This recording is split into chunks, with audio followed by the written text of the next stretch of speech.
This is a special presentation from UFC Fight Pass. Step into our world at UFCFightPass.com. It's in the middle of the photo op thing right there, but what's up, everybody? How's everybody doing? We are back for another watch-along. We are Dave and Buster's.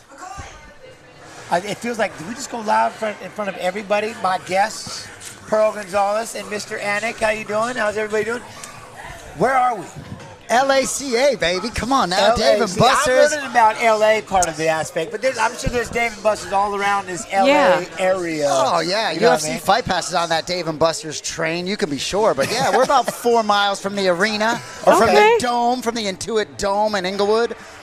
Grant Dawson doing work. I'm into it. And that was one of the things there we were just talking about Grant Dawson getting ready to finish up his fight against Fajeda.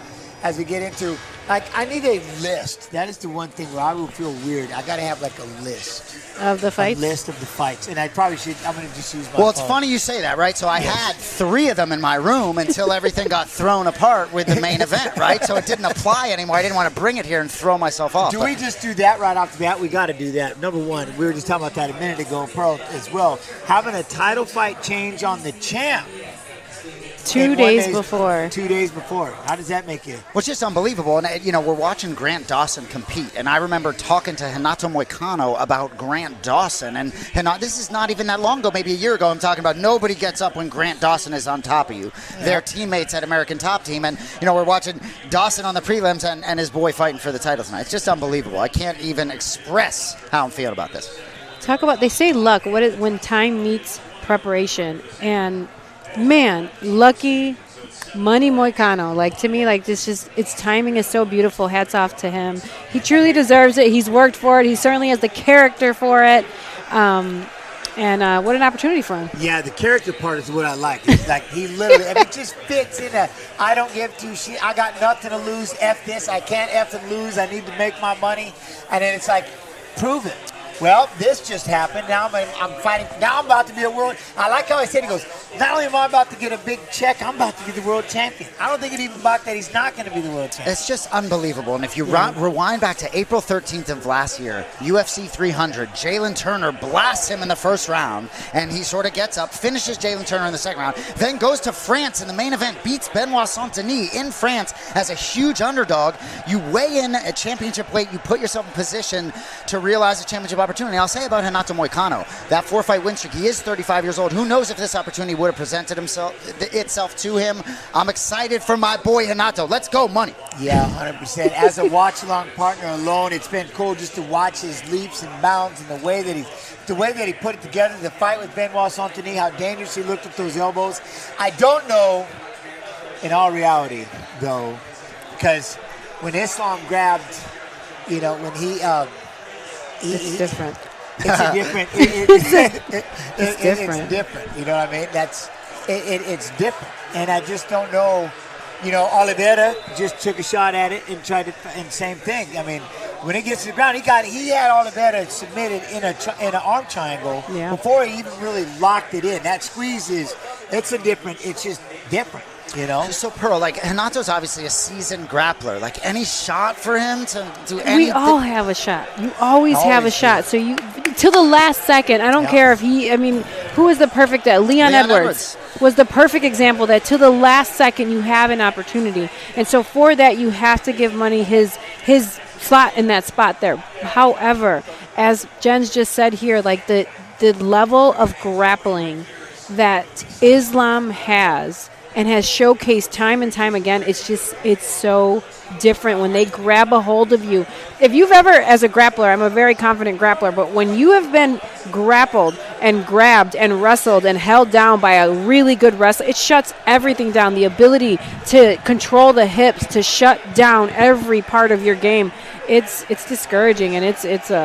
I was always lucky I had Matt Hughes a long time, because that's the same kind of thing. The power of dealing with someone like that, you don't have that many people in your room that can apply the kind of pressure that a Matt Hughes can, you know, and stuff like that. That's the one thing it's kind of not having Armand. Hey, I'll be right there if you want. I'll get it out of the way. Oh, he's got his frothy drink. Ladies and gentlemen, Jen Pulver has his frothy drink back. All is right in the world. Back. It's not alcoholic. It's non-alcoholic, but it's frothy. And sugar to me is the cheating itself. So, you know what I mean? But that is the one thing.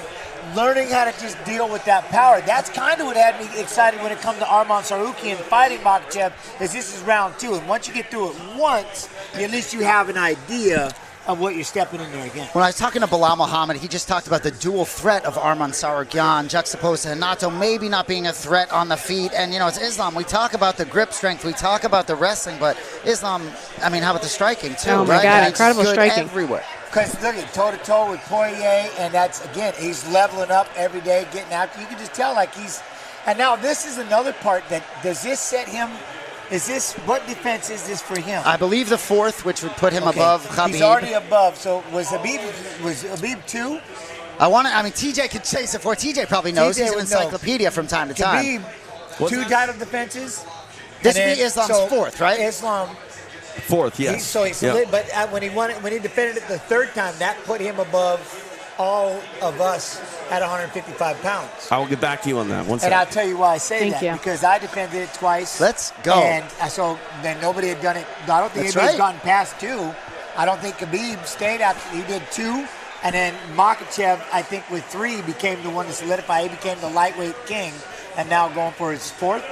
Right. Well, and that's why when I hear you talk about John Jones, you put him on the appropriate pedestal given those title defenses, right? It's hard to defend it, right? How many times O'Malley defend his belt, right? Yeah. It's hard to continue to do it. And it's interesting. I talked to Bilal Muhammad, who is a friend of mine, forgive me, the welterweight champ. But we love Bilal.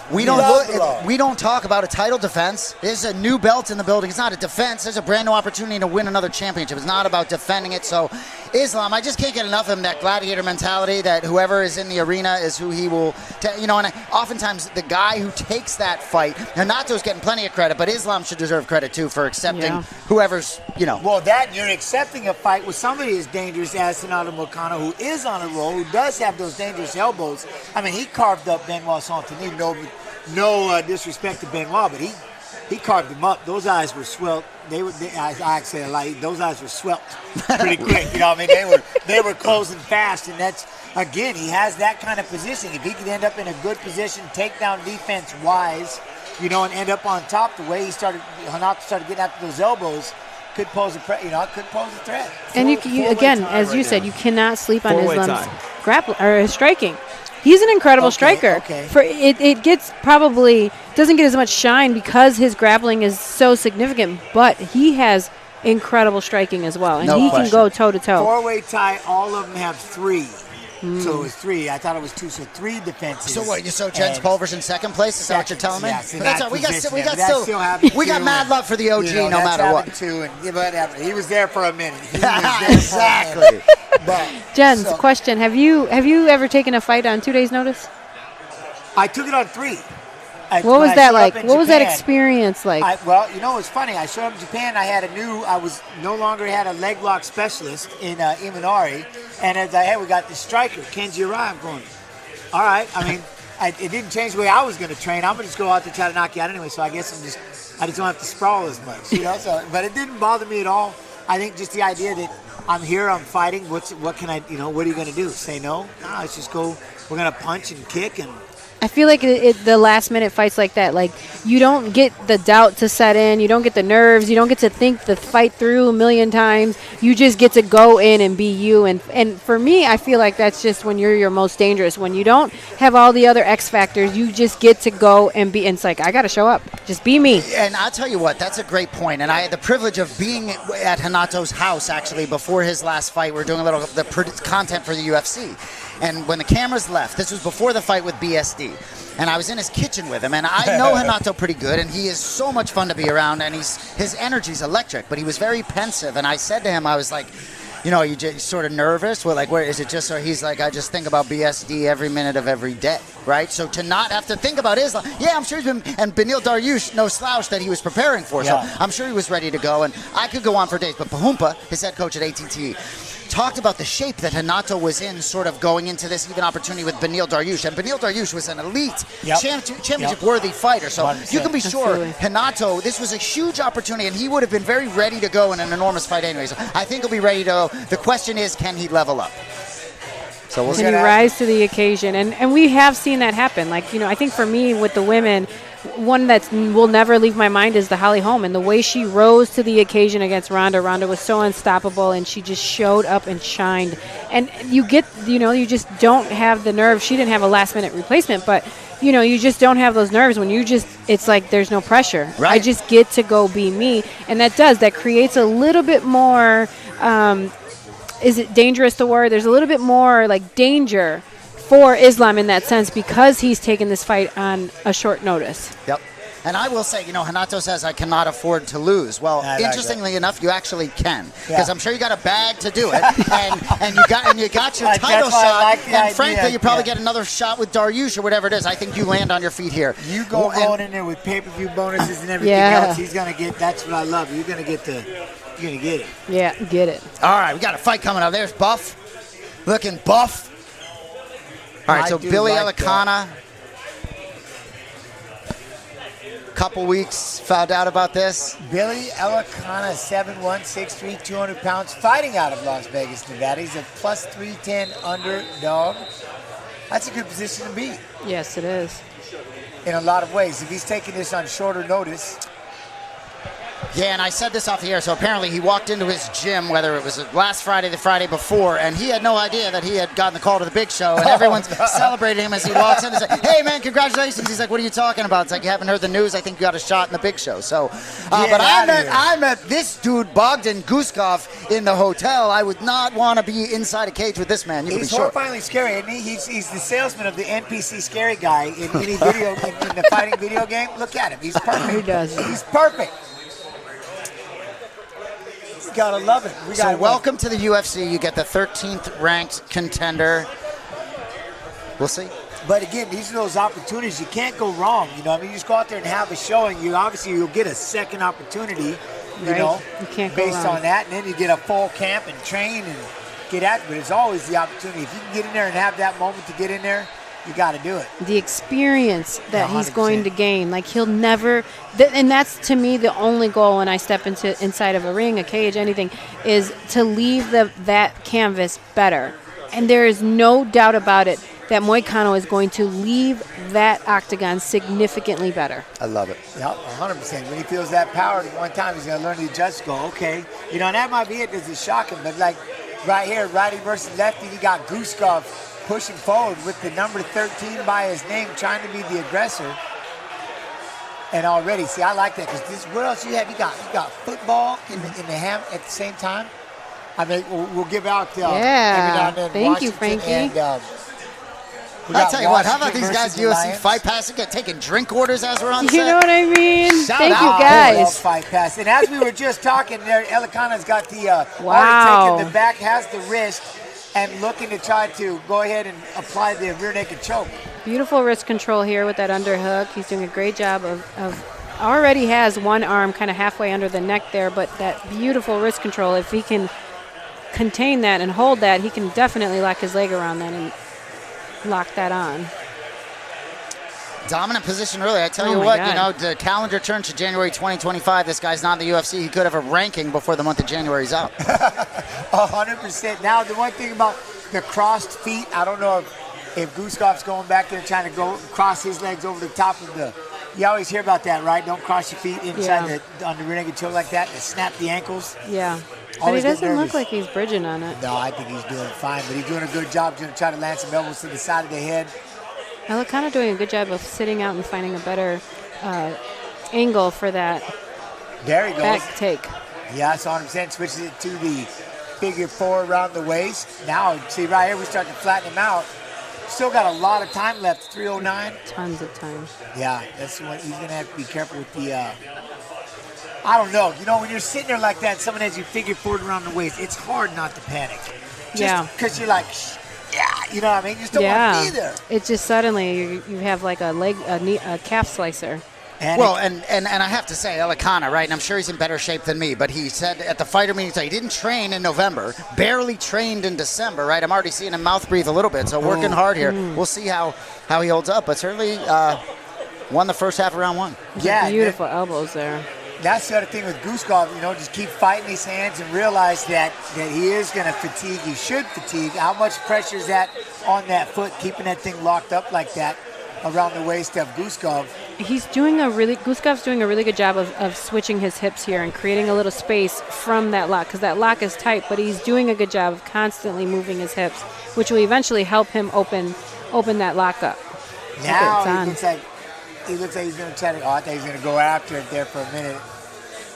So, Guskov is supposed to face Johnny Walker in this spot. Obviously a huge name who gets pulled out. And now look, just 3 minutes in, you got this unranked guy off the streets giving you all you can handle. And that's why when we talk about Moicano tonight, who the fuck knows? See, I'm telling you. This is going to be one of those moments right there. This is upset time. Upset time, definitely. But like I said, Guskov doing a great job, but still 140 left. That's a long time to have somebody sitting there with the figure 4 around your waist. But I think one thing he has going for him, he is getting a little fatigued, losing the position right there, going to try to readjust. Guskov has the opportunity to try to fight that. And that's the hip switch that Guskov is doing, is he's constantly switching his hips. That's creating that little space to either create the scramble that he's creating and get him to unlock the legs like he is now. I like that. I thought he was going to go, man, I'll be good. Elana was able to keep his, I thought he was going to get up too high and get stacked. When you reach up, grab the head, try to stack him over the top. But he's still keeping it locked up. Got a minute left, and Guskov did a great job of defending this. Give that one, try to step, peel off that foot if he can. Twist his hips. I like it. Nice. Here we go. Don't let him sit up. Get around that waist. There we go. 2, reversal. Guskov. Now he's got the back with one hook in. 100%. No, Pearl, and you brought it up a couple times. I mean, it's good patience there by Guskov, No panic whatsoever, and it looks like he'll be in position. Certainly, he could finish this fight here. Yes. He's doing I think he's doing the better job of creating the damage, though, right now. And instead of looking for the submission, it's not there. You see the arms are defending well. He doesn't really have a complete back take here. So just to hit, you might as well create some damage. Look at that, still trying to get that choke in there at the end. He's got short time. He's going to try to crank. Short choke there. Look at that. Does he realize that he's going to be asleep? 2-1 time. Oh, he's got Whoa, with the time. I saw tap. The time. Wait, what are we doing here? Question is, did we hear the gun before the tap? I think it was saved. It kind of went a long time. That time ended. Maybe like 5 seconds of I'm going to sit around here for a minute. Are you asleep? Are you not? Are you good? Saved. That's what I'm saying. See, was it tap? He looked out, didn't he? See, I love doing this stuff live. I don't know what y'all think. What do you think about that one? Did he tap? I'm going to mess with TJ all the time. My man on the right over here. He's got encyclopedia. Did it look like he tapped right there? It's hard because we didn't really get to hear the horn. You know what I mean? 100%. See, once you hear the dulcet tones of TJ DeSantis on, it just everything feels right. When TJ's sitting next to us and not always on a headset, I can't talk as much shit to him. So, because he can't respond. But, I love my guy TJ. I love to pull him in because he's waving and doing this and getting the attention. It's like, you got to hear the voice. Yep. His stage name is Butch DeSantis. We've talked about he would be a major television star if he had gone with Butch DeSantis, right? They ain't ready for it. They're not ready. No. Thank you. Dude, I got the Dream Hooper delivering me tequila on the rocks. All is right in the world. Rock tequila. Oh, look, they're showing the replay here. Let's see. They almost did, but now we're going to go into round 2. And then the question is how tired? Who's got the gas left in the tank? Guskov did such a great job with that back take. He created and inflicted damage, got the breathing, offset the breathing of Elana, and then was able to get the sub. And I think that was the area that Elana kind of he didn't capitalize on in that moment, is he was constantly looking for the sub. And when you've got someone on your back, you know what they're doing. You've got to fight hands. You got to twist your hips. So create a little bit of a flanking situation there and hit damage, get them to breathe, get them to blink, get them to think about the strikes, and then you can sink in a submission. 100%. 100%. And that's one thing right here. Guskov, I think, is doing the right thing. Again, Ooh, nice when pressure. you get into that anaerobic side of life, that wrestling, it's so hard to get that back, especially after the round when you're really trying to get that lactic acid in the body and the arms turn to mush.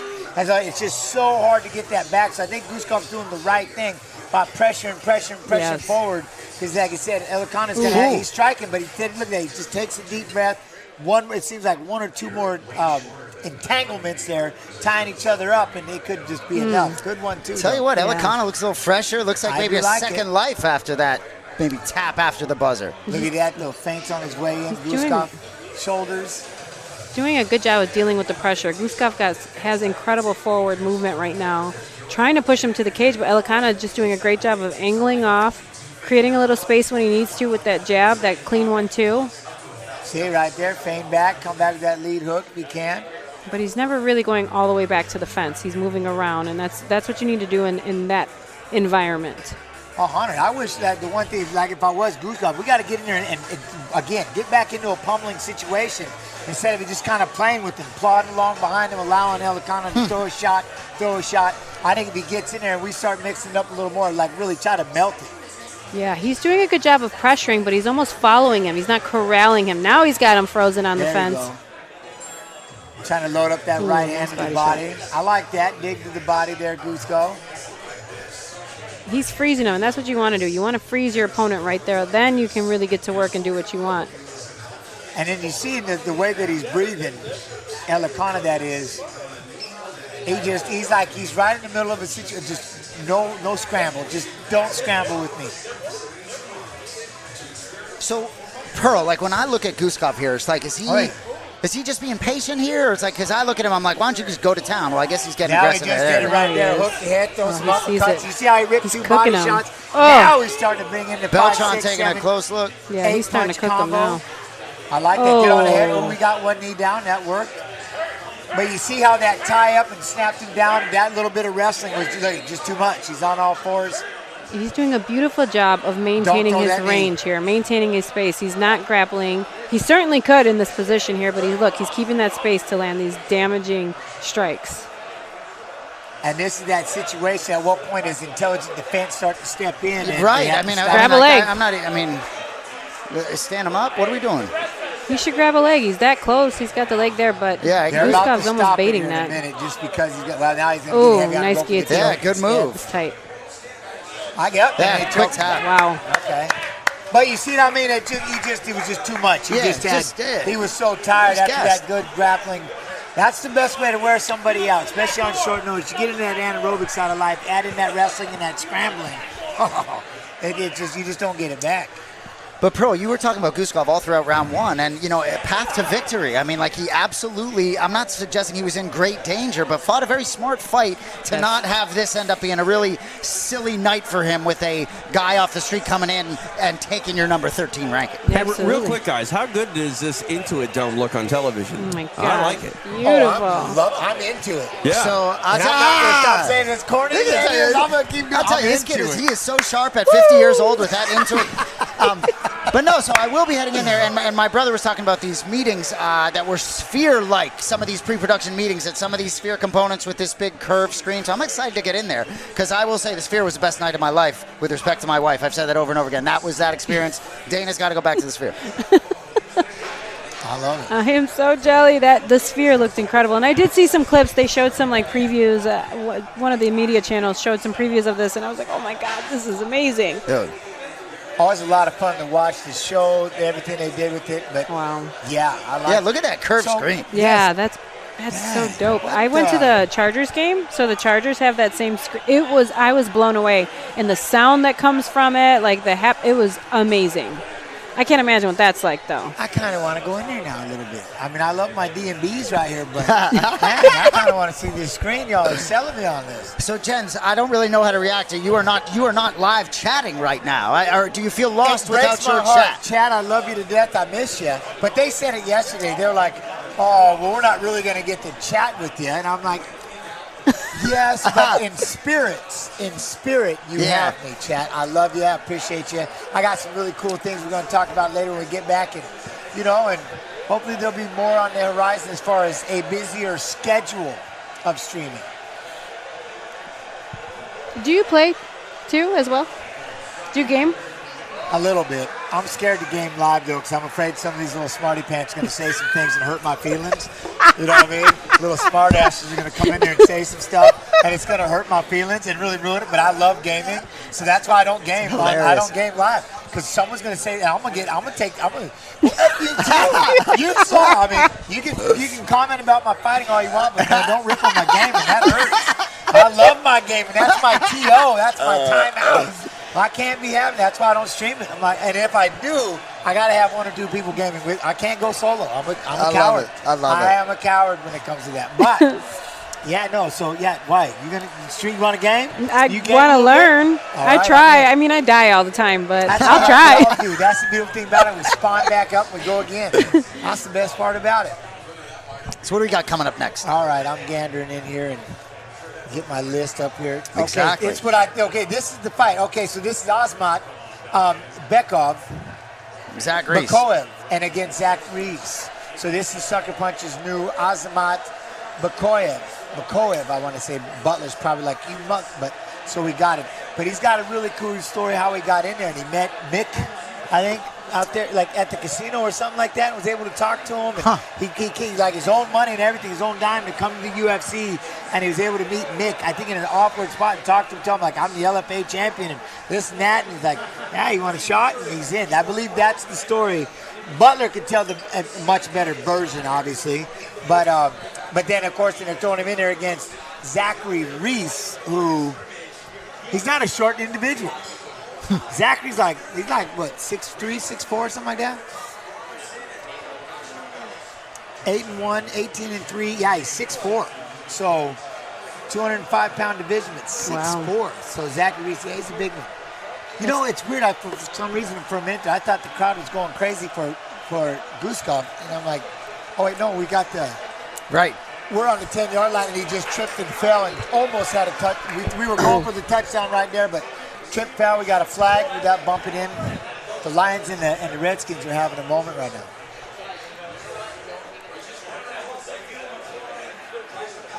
All right, I like that. Azamat. So I just want to say something about the main event, right? If you recall, back in the day when Ali Quinta had that short notice opportunity against Khabib, that was maybe the best fight that Khabib, maybe the best test Khabib got on short notice. So hard not to think a little bit about that with this opportunity for Renato Moicano. I just think the idea, I joked with Bilal Muhammad. I said, you took Leon's spot on the pound-for-pound list when you took his belt. Like, tell you right now, for regardless of pound-for-pound, I mean, the opportunity for Renato Moicano, it's not just a championship opportunity against another guy. It's, you call him the GOAT, or maybe the guy, right? He's in competition with John Jones. This is it. This is him going to single himself out with title defenses, which we're now learning. To be the GOAT at the lightweight division. And it always takes me back to Matt Hughes and when he fought Carlos Newton. And he took it on short notice. Pat got injured. I can't remember what it was. And Matt was like, no, that's your belt. I don't want it. Like, no, go in there. If you're going to win this belt, I want to see you got to be one of the MFS fighters. So Matt took the fight on short notice. And he ended up beating Carlos Newton, became the champ, and he became the Matt Hughes and everything like that. But the opportunity, when it comes to knocking, like, again, on a day's notice, I love how he says it, but this is what you've been dreaming about. This is, you know what I mean? Age, all that aside, this is it. This is for the belt on a stage like this. This is a massive stage to fight on. I hate to interrupt, but we just got an announcement after that last fight for the UFC Fight Pass Invitational, which is going down March 6th. They just announced the main event, which is going to feature Fionn Davies and Adele Fornerino. So 2 ADCC champions going to be squaring off coming up here on March 6th. How incredible is that? Awesome. Women, 2 women, and Fionn is such a monster. Oh my goodness, what a great main event. I love that. No, I love that. I'm stuck looking at, what am I looking at here? This is they're dedicating something to LA. Okay. Dang. Man, what a rough couple weeks the city's had. So, I got to talk to you guys about the co-main event because I might not be able to sit and talk to you about it when we get there. But so, and I want your guys' thought, both of you actually. So, Merab, right? He definitely didn't want to fight at this time, and I'm not sure he wanted to fight this particular opponent, right? He talked about going on vacation, right? And even you talk about his teammate Aljamain Sterling back in the day when he took the opportunity against Sean O'Malley. Didn't want to fight at that particular time. So I guess I'll start with you, Pearl, for Merab, right? He realized his championship like 18 weeks ago, right? My brother talks oftentimes about, hey, may want to hold on to it a little bit. He's a 3-1 underdog, right? And, you know, all of a sudden you win your belt at Sphere, you could turn around in January and it be gone. So I guess, do you think Merab sort of can flip that switch, even though maybe this wasn't ideal circumstances, and be fully ready to go against Umar Nurmagomedov tonight? Absolutely. I mean, he's the champion, right? And when you go and you climb the ranks, this is part of that deal. This is part of the responsibility, your accountability as a champion. You've got to be ready to go. You know, this whole like, I want to wait, and then this. No one likes that. We're athletes. We're not. We don't have seasons. We are all year long athletes, and I think that Merab. Granted, I'm sure he wanted to take some time. He's a real athlete. He's the champion, and he's a very deserving champion, right? Yep. And so you know he's in phenomenal shape. You know he's in incredible shape. And this is what we live for. Sure, it could be scary, but if it's easy, we would not do this. You want the toughest opponent in front of you so that you can figure out a way to outgrow yourself to go and overcome that challenge. And so despite what people think, I think, yeah, maybe it was a slight inconvenience, if any, but this is his job, and this is the reason why he's a champ, you know. And so I think that I hope what it would do for Merab is it would just force him to elevate and force him to come out and bring out another side of him that he has yet to see. And I hope we get to see that tonight. So, Jens, Umar hasn't faced maybe the competition, but 18-0, unless I'm mistaken. So, well, it goes back to the kind of training that you have in the room, the kind of people that you have in that room, your partners, you know what I mean, just that lifestyle that you live. I can't imagine, we were talking about this earlier, I can't imagine, I can see Khabib just going absolutely just batshit if Umar gets outworked. But that's exactly what Merab does, is outworks. That's what's going to make this so much fun in that aspect is he going to outwork Nurmagomedov? Is he going to outwork him? And it's like, you better not be getting tired. You know what I mean? Well, so and you're not allowed to get tired. You know, it's like for Umar, right? Yeah. Your last name is not Makhachev. It's Nurmagomedov, right? And Khabib is your cousin, right? And he's talked about wanting to fight a perfect fight. I do think the circumstance is unique that Khabib is also cornering Islam in the main event right behind him. I just am curious. I do feel as though I know pressure is a privilege, but I do believe there is a lot of pressure on Umar in this spot. You're setting up that spot. You guys have been training together. You guys have had the same camp, which is even more phenomenal when you got a couple of teammates on the same card, all pushing for that same level and stuff like that. But you're also, there's a lot to it against the guy that he's competing, you know, like I said, with Merab. He's a workhorse. There's nothing like him. There hasn't been. I don't even know if Umar, is he going to be able to handle it? Is he going to be able to stick with it, you know? And to go back with what you were saying earlier about, you know, wanting to take a break. There is something about when you defend your belt, you'd like to be able to walk around for a couple of months and throw that thing on your shoulder and hold it up and go be the champ for a while. Go do some public appearances and stuff like that, because then all of a sudden when that gets signed, it's like, now I kind of got to put this thing to the side because I got to spend the next 6 months getting ready for the next hungry little son of a buck who's about to go after their world, you know, their dreams and their deal, and I have to now go after that. And so now I'll get to be the champ again. So there's that moment where I would like to go be champ for a while. I earned it. You know what I mean? Exactly. In American professional sports, right? You win a championship, there's no chance it's taken away from you for another full year. You know, so. Yep. But then you think about someone like Alex Pereira, who just takes fights at any given point, right? Despite who is in front of him, and he just takes it. And I think that is what has elevated him at where he is right now, and labeling, and he's going to go down as one of the greatest of all time because he's like, I'm the champ. This is my job. There is nothing that takes precedence over this belt. And so I think that speaks so much volume to being a champion. Did you have that mindset when you were the champ, or did you want to take a break? No, that was one thing. We didn't get the opportunity. I would have loved to have fought a lot more. You know what I mean? That was the one thing, but it was so few and far between. That's the one thing I still talk about to this day. The ability to be able to fight once a month, even once every 2 weeks if you could, would just be incredible. Instead of only 6 shows a year, you only have your one opportunity, and then you don't get to fight again for the year. That I didn't like sitting around like that. I wanted to keep going. But I think all fighters are different, right? I mean, like Bilal Muhammad had a bad staph infection and really couldn't fight as soon as he wanted. Yeah, but he absolutely loved the idea of being able to sort of stack camps back to back. Whereas, you know, Ian Larios, his chef, and my brother even thought December might be too soon for Bilal. Just to your point, that might as well keep the strap on your shoulder for a little bit. But to your point, like Bilal wants whoever the best contender is, and really as soon as he can have it. But I think for Merab, right, I think that some of what became public, maybe, you know, Bilal was saying maybe Merab doesn't need to come out with all that stuff, right, what you're feeling about all that stuff. But it is what it is. All that's going to matter is when they close the cage door. I just have heard Ray Longo, Merab's coach, talk about Umar, and it seems to give him great pause. Umar is good everywhere. What's the path for Merab? Do I see Merab finishing Umar? I don't. I think it's going to have to be 25 minutes. And is he going to pick him up and take him down all night? You know, I can see him doing it, and I would love to see you stop me from doing it. See how tired that gets you. Exactly. That wears you out. You know what I mean? When someone keeps trying to take you down over and over and over at a level and a pace that Merab does. Right. It will get you tired, like horrifyingly tired. It would suck. This is one thing, though, that I have to say that we can all agree on. This career, this athletic career, is so short. Yeah. These moments, I call it the scariest yet most sacred place I've ever been, is inside of a fight. And there's so little of these beautiful opportunities.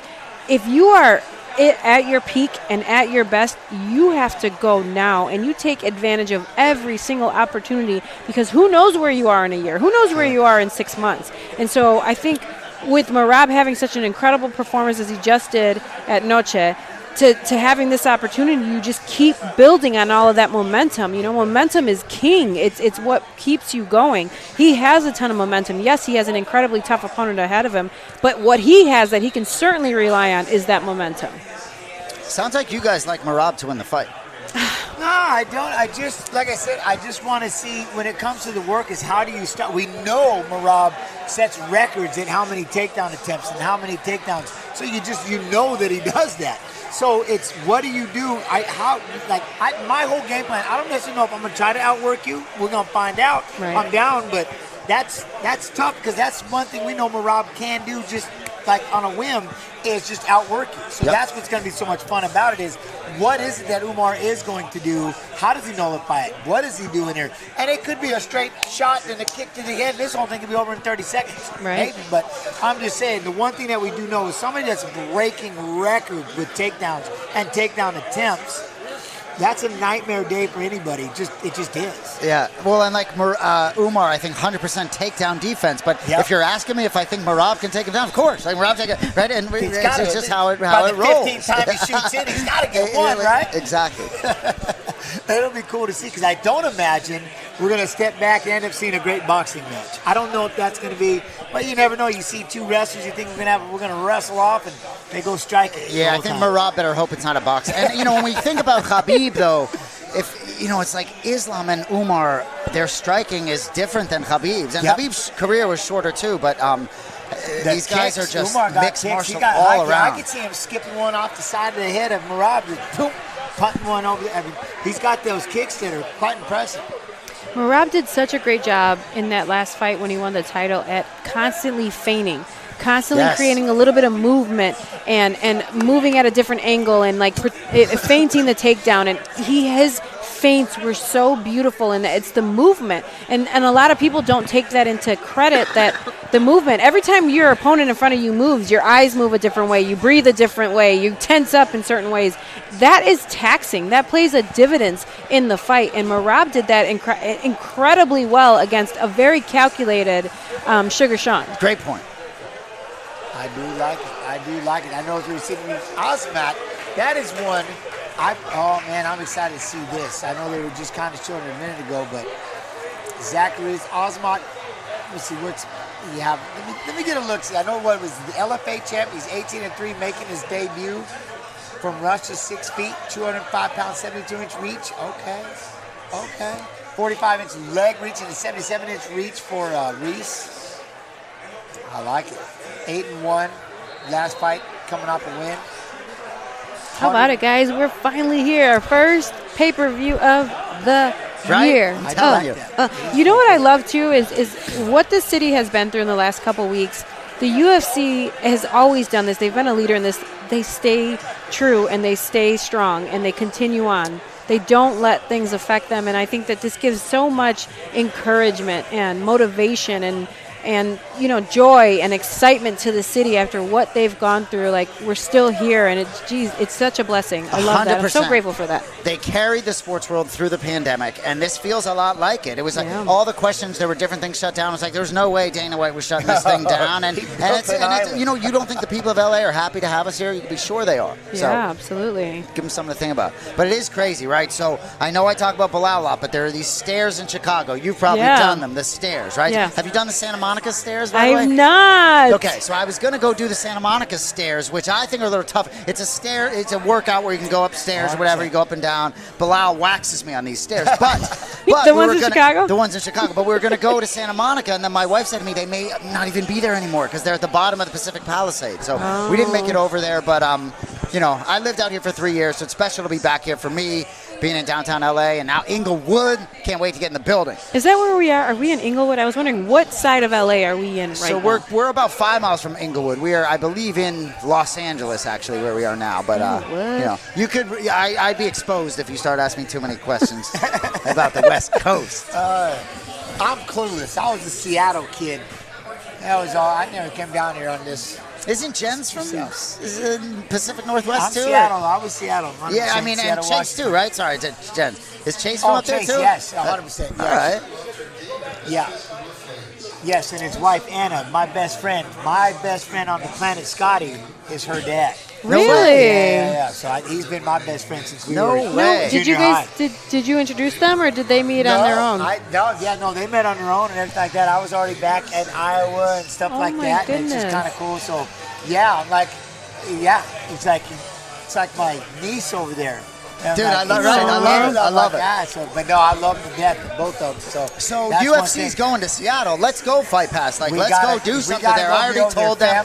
So Fight Pass. Dominic Cruz is fighting in his last fight. That's a guy from your era. So Dom, right, is a very close friend of mine. So my brother and I are flying to Seattle for the fights. My brother is not calling the fight. So I'm going to actually be able to go to a UFC fight with my brother, watch our guy Dom for a final time. But it's going to be interesting, right? Cejudo and Song Yadong, main event, and Dom and Rob Font, the co-main event. All right, here we go. Go back to C-Town as Azamat's going to start stepping forward, and Zachary throws a high kick.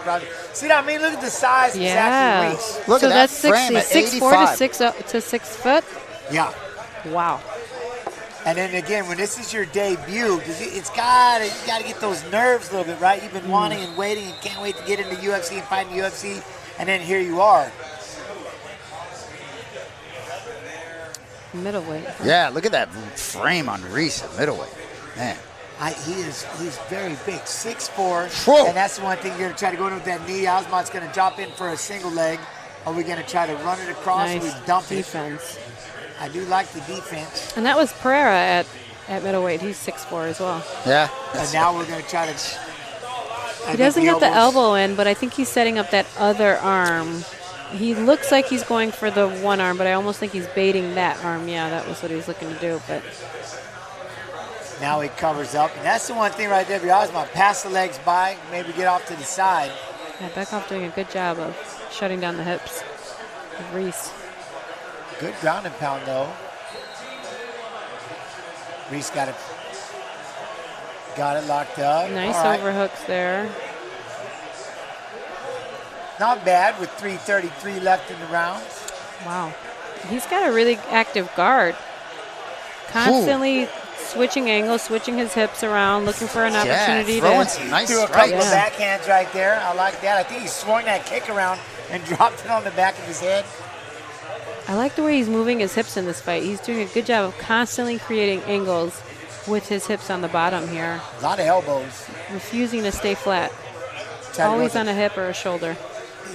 Reese tried to go with a big elbow off his back.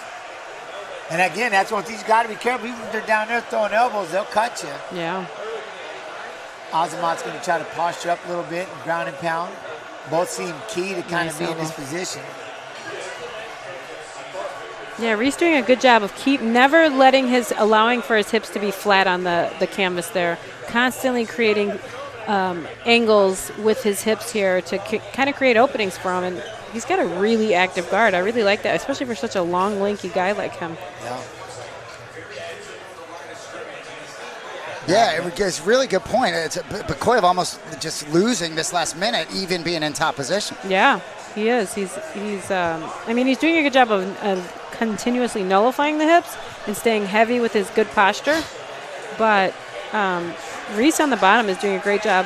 Constantly looking for angles, creating opportunities for something. Skipped out to the side, thought about the armbar for a second. Big shot. Some big rights. Oh. Let's see, he's got to grab hold of an arm. Shot. Oh! Knocked him out, and then Azamat just... Is he out? Slapped him. He's out. He hit him on the side of the head and knocked him out from that position. Wow. What kind of power is in that man's hands? Wow. Look, he's still out. He's still out. Wow, he's still gone. Such a humbling game. Like, I have so much respect for you all the time. I can't believe. Wow, he's still out. Let's see, did he sit up yet? That was nasty. That dude has massive power. I do like that he stayed inside that guard, decided to posture up, throw some shots. Zachary is out. He's still out. That's scary. Yeah, I need to see the replay. That was not even like a complete momentum shot. That was raining down in a bear crawl position. Wow, that dude's got power. I like it. I like it. Sitting here. Let's see. Got single leg, try to chip it down, gets the takedown. Did a good job again of keeping his elbows in tight, not getting armbarred, and then right here, that right hand just grazed it. And that one, look at that big shot. There's the big left hand. Okay, I like that. Right hand. That was beautiful, right on the button. Two more inside of I know the ref stopping the fight didn't help the sort of slam the head to the canvas there by the official, but hey, it's you know. Oh, I didn't even see that. Yeah. Aggressive ref. Aggressive ref. Did I just catch concerned. a lunatic fringe just start kicking off somewhere, or was that me hearing that? What's that? Did no one else just heard lunatic fringe somewhere? Oh, that's it was on the football game. Oh, okay, it was on the football game. See, there the he football is. game was throwing chance for a loop because I think Washington scored right about the same time as Osmond scored the knockout.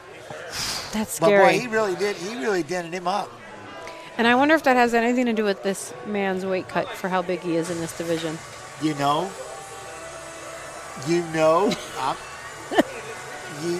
and that's at 205 though. You're not going to be doing too much more. No, not at that height. You a heavyweight. Yeah, or light heavy. Something like that. You know, when I say I have so much respect for you guys, when I watch a guy at 6'4", in that type of physical condition, I think about the weight cut. I think about him fighting at middleweight. And, just a minute before, I said, he's winning the fight on his, and just like that. And then probably doesn't remember a moment of the fight, and then you go back and train Monday. It's like, it blows my mind. I can't believe that the power in Osmond's hands where he hurt him bad in there, and he was again defending the arm bars, kind of doing that. He would open guard, like I said. It literally Reese was winning, I think, down. We were all just talking about how he actually looked like he was winning from his back, which is a rarity. You know what I mean? And Osmond just 3 heavy shots, and one the referee's kind of in the way, so we get to see that again. But lands a big left hand. And I think the biggest downfall in that moment for Reese, the man on the bottom, was he was doing a great job with his overhooks and clenching onto the elbows and kind of defending a lot of those big shots. But as soon as his hands kind of went here and he stopped defending the arms and bringing that posture down is when he started getting hit with those big shots. Yep. And that was lights out. The poor guy's still recovering from that. That is heavy-handed. He's got to get some help out down the stairs. And he needs some potassium. Oh, but awesome. That is awesome, though. I like it. It's a heck of a story how he got in. I'm so happy for him. That was the LFA champion? Is that the one you were talking about? That's the one from Sucker Punch. Yeah, 100%. Oh, strong. Went and found Mick Maynard and asked him, I want in the UFC. I belong in the UFC. He went and chased it down. He went and chased his own dreams. Like, this is me. I want to get in the UFC. And he went to the UFC on his own to just go out there. And then I think he happened to meet Mick Maynard somewhere and started talking to him. All right, okay, I'm going to look you up. All right, I'm going to look you up. All right, you're in. Let's do it. Hey, here he is. Look at that. I love it. I'm being told that Jason is going to be cut free here. So they're kicking me to the arena. Yeah. I guess my brother's sick. They need me to hop on the mic. I'm happy to do so. Yeah. Before I get out of here, I just want to tell you guys. So yesterday at the weigh-ins, I walk across the scale, sort of at the stage, and the guy in the commission, he's like, "Hey, do you know what you weigh?" I'm like, "Yeah, I got to put it maybe about $150." He's like, "You mind getting on the scale for me?" I'm like, Are you fucking kidding me? You want me to fucking weigh in? Like, I would be happy to, right? So I put all my stuff down. I walk up, right? I get up on the scale, right? I get up on there, and he says, he's like, the limit's 145. I'm like, yeah, he's just messing with me, right? I was like, all right, well, I'm probably like a lightweight, probably 155. So I get up there, he does my weight. I'm like, exactly 150. I flex on the scale. And like, I'm there recording content for my brother. He doesn't catch it on camera. I got to weigh in, right? And I'll take 150 flat, right? You didn't get a pair of UFC shorts? You didn't go to full attire? Nothing? No. I mean, I would have taken my shirt off, but I why didn't you? I'm as good as y'all with my shirt off, you know? You should have had the UFC shorts on and just the whole thing. What do you mean you're repping the dad bods all day long? Come on, man. I don't know if I go that far, but if the muscle, right? It's like, you know, I'm not you know, I don't have big arms like all you guys. You know what I mean? Damn, he said I got guns. No, you're lean. I'm the guy weighing in a T-shirt. It just happened. So. Butch, I appreciate you. You guys enjoy the night. Always a pleasure to be with both of you. So nice to see you, young Jason. man. Thank awesome you. To see you, my brother. Chase the Dream will be in here. Love you guys. Love you. Take care. He's going to show up just in time for Peyton Talbot and Howney Barcelos. I like that, Peyton. He's on a little bit of a charge, isn't he? And then we were just watching the fight yesterday with Howney. Golly, a coral belt. A coral belt. Wow. So that's so how old is he? Black belt. He's a coral belt. And how old? Howney, like, he's got to be towards the end of he's ending his career, a coral belt in the UFC. That is incredible. So but he is we're going to look at it. Doesn't have his birth. Well, how old is Howney? Barcelos. You know what's interesting, too, is you talk about the last gentleman that was just on here fighting, and our matchmaker for 360 Boxing, Hollywood Fighting Nights last night, was talking about that, how one of the athletes that fought for us last night, he's like, I wasn't going to give him an opportunity. He wasn't, but he came, he drove all the way to our show, he pulled me to the side, and he had a conversation with me. And I was like, you know what? I'm going to give him a shot. So that speaks so much volume. It speaks a lot, doesn't it? When you go and you talk and you go and you present yourself to a matchmaker and you're like, look, please, an opportunity. I am ready. And it sounds silly, but it is a very humbling thing. And here we just saw that beautiful performance. Brian had posted that, and I'm so happy for him to get that win. Again, nothing exactly, but yeah, I mean, he deserved it. He's such a humble kid. He's so cool to see that video. I was standing there when I did one of the videos with, Butler, of course. He goes out there, and, that was pretty cool. That's awesome. That is awesome. I'm pretty happy for him. So now, you know, as we're sitting there watching Merab Dvalishvili. You said that really well. Right? That's kind of right, close-ish how we do it? I mean, I feel like you have that down way better than I do. I like that, though. Work ethic. Yeah. He's got to outwork Nurmagomedov. You know what I love about this fight? Regardless of the winner, we get to see another level of MMA, another level of MMA the sport. Wrestling, too, hopefully. They're going to bring something tonight that we have yet to see. And that is the beauty of getting to watch these athletes go to work, is it's like, what comes to mind is that double back fist that we just saw recently. Like, where the hell did that come from? But I feel like this fight has that kind of potential where we are going to see something that we have yet to see in the sport, and it just ignites a new fire under the younger generation, the ones that we'll see in 10 years from now competing on the show, and we're going to see another level of the sport, and that's what I love about this fight, period. Nope, and I love it because, like, one of the things that was my favorite fight up to this point was Makhachev and Sarukian the first time, because to me it was one of the best MMA wrestling fights. I mean, they're scrapping back and forth, hitting switches. I mean, it was crazy the way he was going after it. And that's, again, a situation like this we're going to get to see, I would hope, most likely, is see a lot of MMA wrestling, a lot of transitions, a lot of duck unders in the shots, probably hitting switches. I don't care if I see a couple of Granby rolls to get out of that, I love that. Something like that. I think it'd be a lot of fun. But that is like almost, I just can't get over the idea of, how tired are you going to get constantly defending these takedowns of Merab? Or are you on such an offense that you somehow put Merab on defense, which that would be impressive, too, to put him on defense. I love how you mentioned the wrestling. You're right. We might see something unlocked tonight for wrestling, and that just elevates the entire sport when we get to see these next level movements that we've yet to see. And I believe we are privileged, and we are going to be blessed with something like that tonight from these two athletes. Who is the one, TJ? Jacoby. He just won. He just got into Dana White Contender Series. Yeah. He was a wrestler, and then he just fought. Jacoby Smith. Jacoby Smith. He just fought last week. Yep. And he was my favorite because what he did, and definitely in the Contender Series, was to where he elbowed as a wrestler. He was taking people down, staying in top position, and elbowing right from like doing spiral rides, doing far wrist control, staying in that wrestling position on top in the, you know what I mean, and hitting elbows from all that. I'm like, Jacoby, I like it. He's like a brutal wrestler with savage elbows.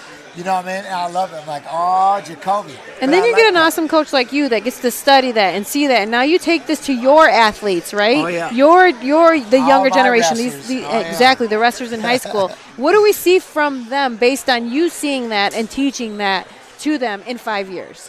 You know what I mean? It elevates the sport. It really does. Wrestler, keep that spiral ride, stay out of that guard, get after it that way, and just, again, throwing elbows just from the side position, stuff like that. And that's watching Jacoby. That was something, whether he could do that. And then I forgot about, well, we were just watching this last night with Merab and Henry Cejudo. And the same thing, like this blew my mind. Of fatigue, like that's the gold medalist that he's taken down and out wrestling. An Olympic, was he a silver medalist or gold? Gold medalist. Yeah. You know, a former champion, double champion. Like Merab is certainly special. There's no doubt about it. I thought in this fight, I did think that I had it for Sugar Sean. I thought he was going to be able to find his moment and snipe him. Yeah, well, that was the one thing he had to know because he's so good. He's such an artist with his striking and his feints.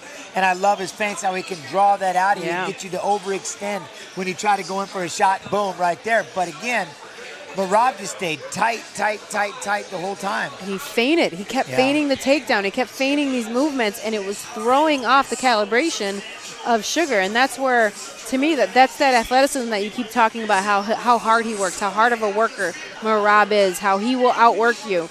That's how he's able to create all those feints and those movements in this fight and throw someone, a sniper like Sugar, off. And did it so well in that fight, time and time again. Look at his workout. He's showing him right here. I love it. That's one thing I keep trying to pass on to my son and pass on to, the rest of the stuff. It's just that ability. Heart and conditioning, you own it. That's you. You know what I mean? How hard you go out there, the effort that you put forward. Like, things can happen in a fight. You get caught in a submission, get caught in a punch. That heart and that conditioning, that's you.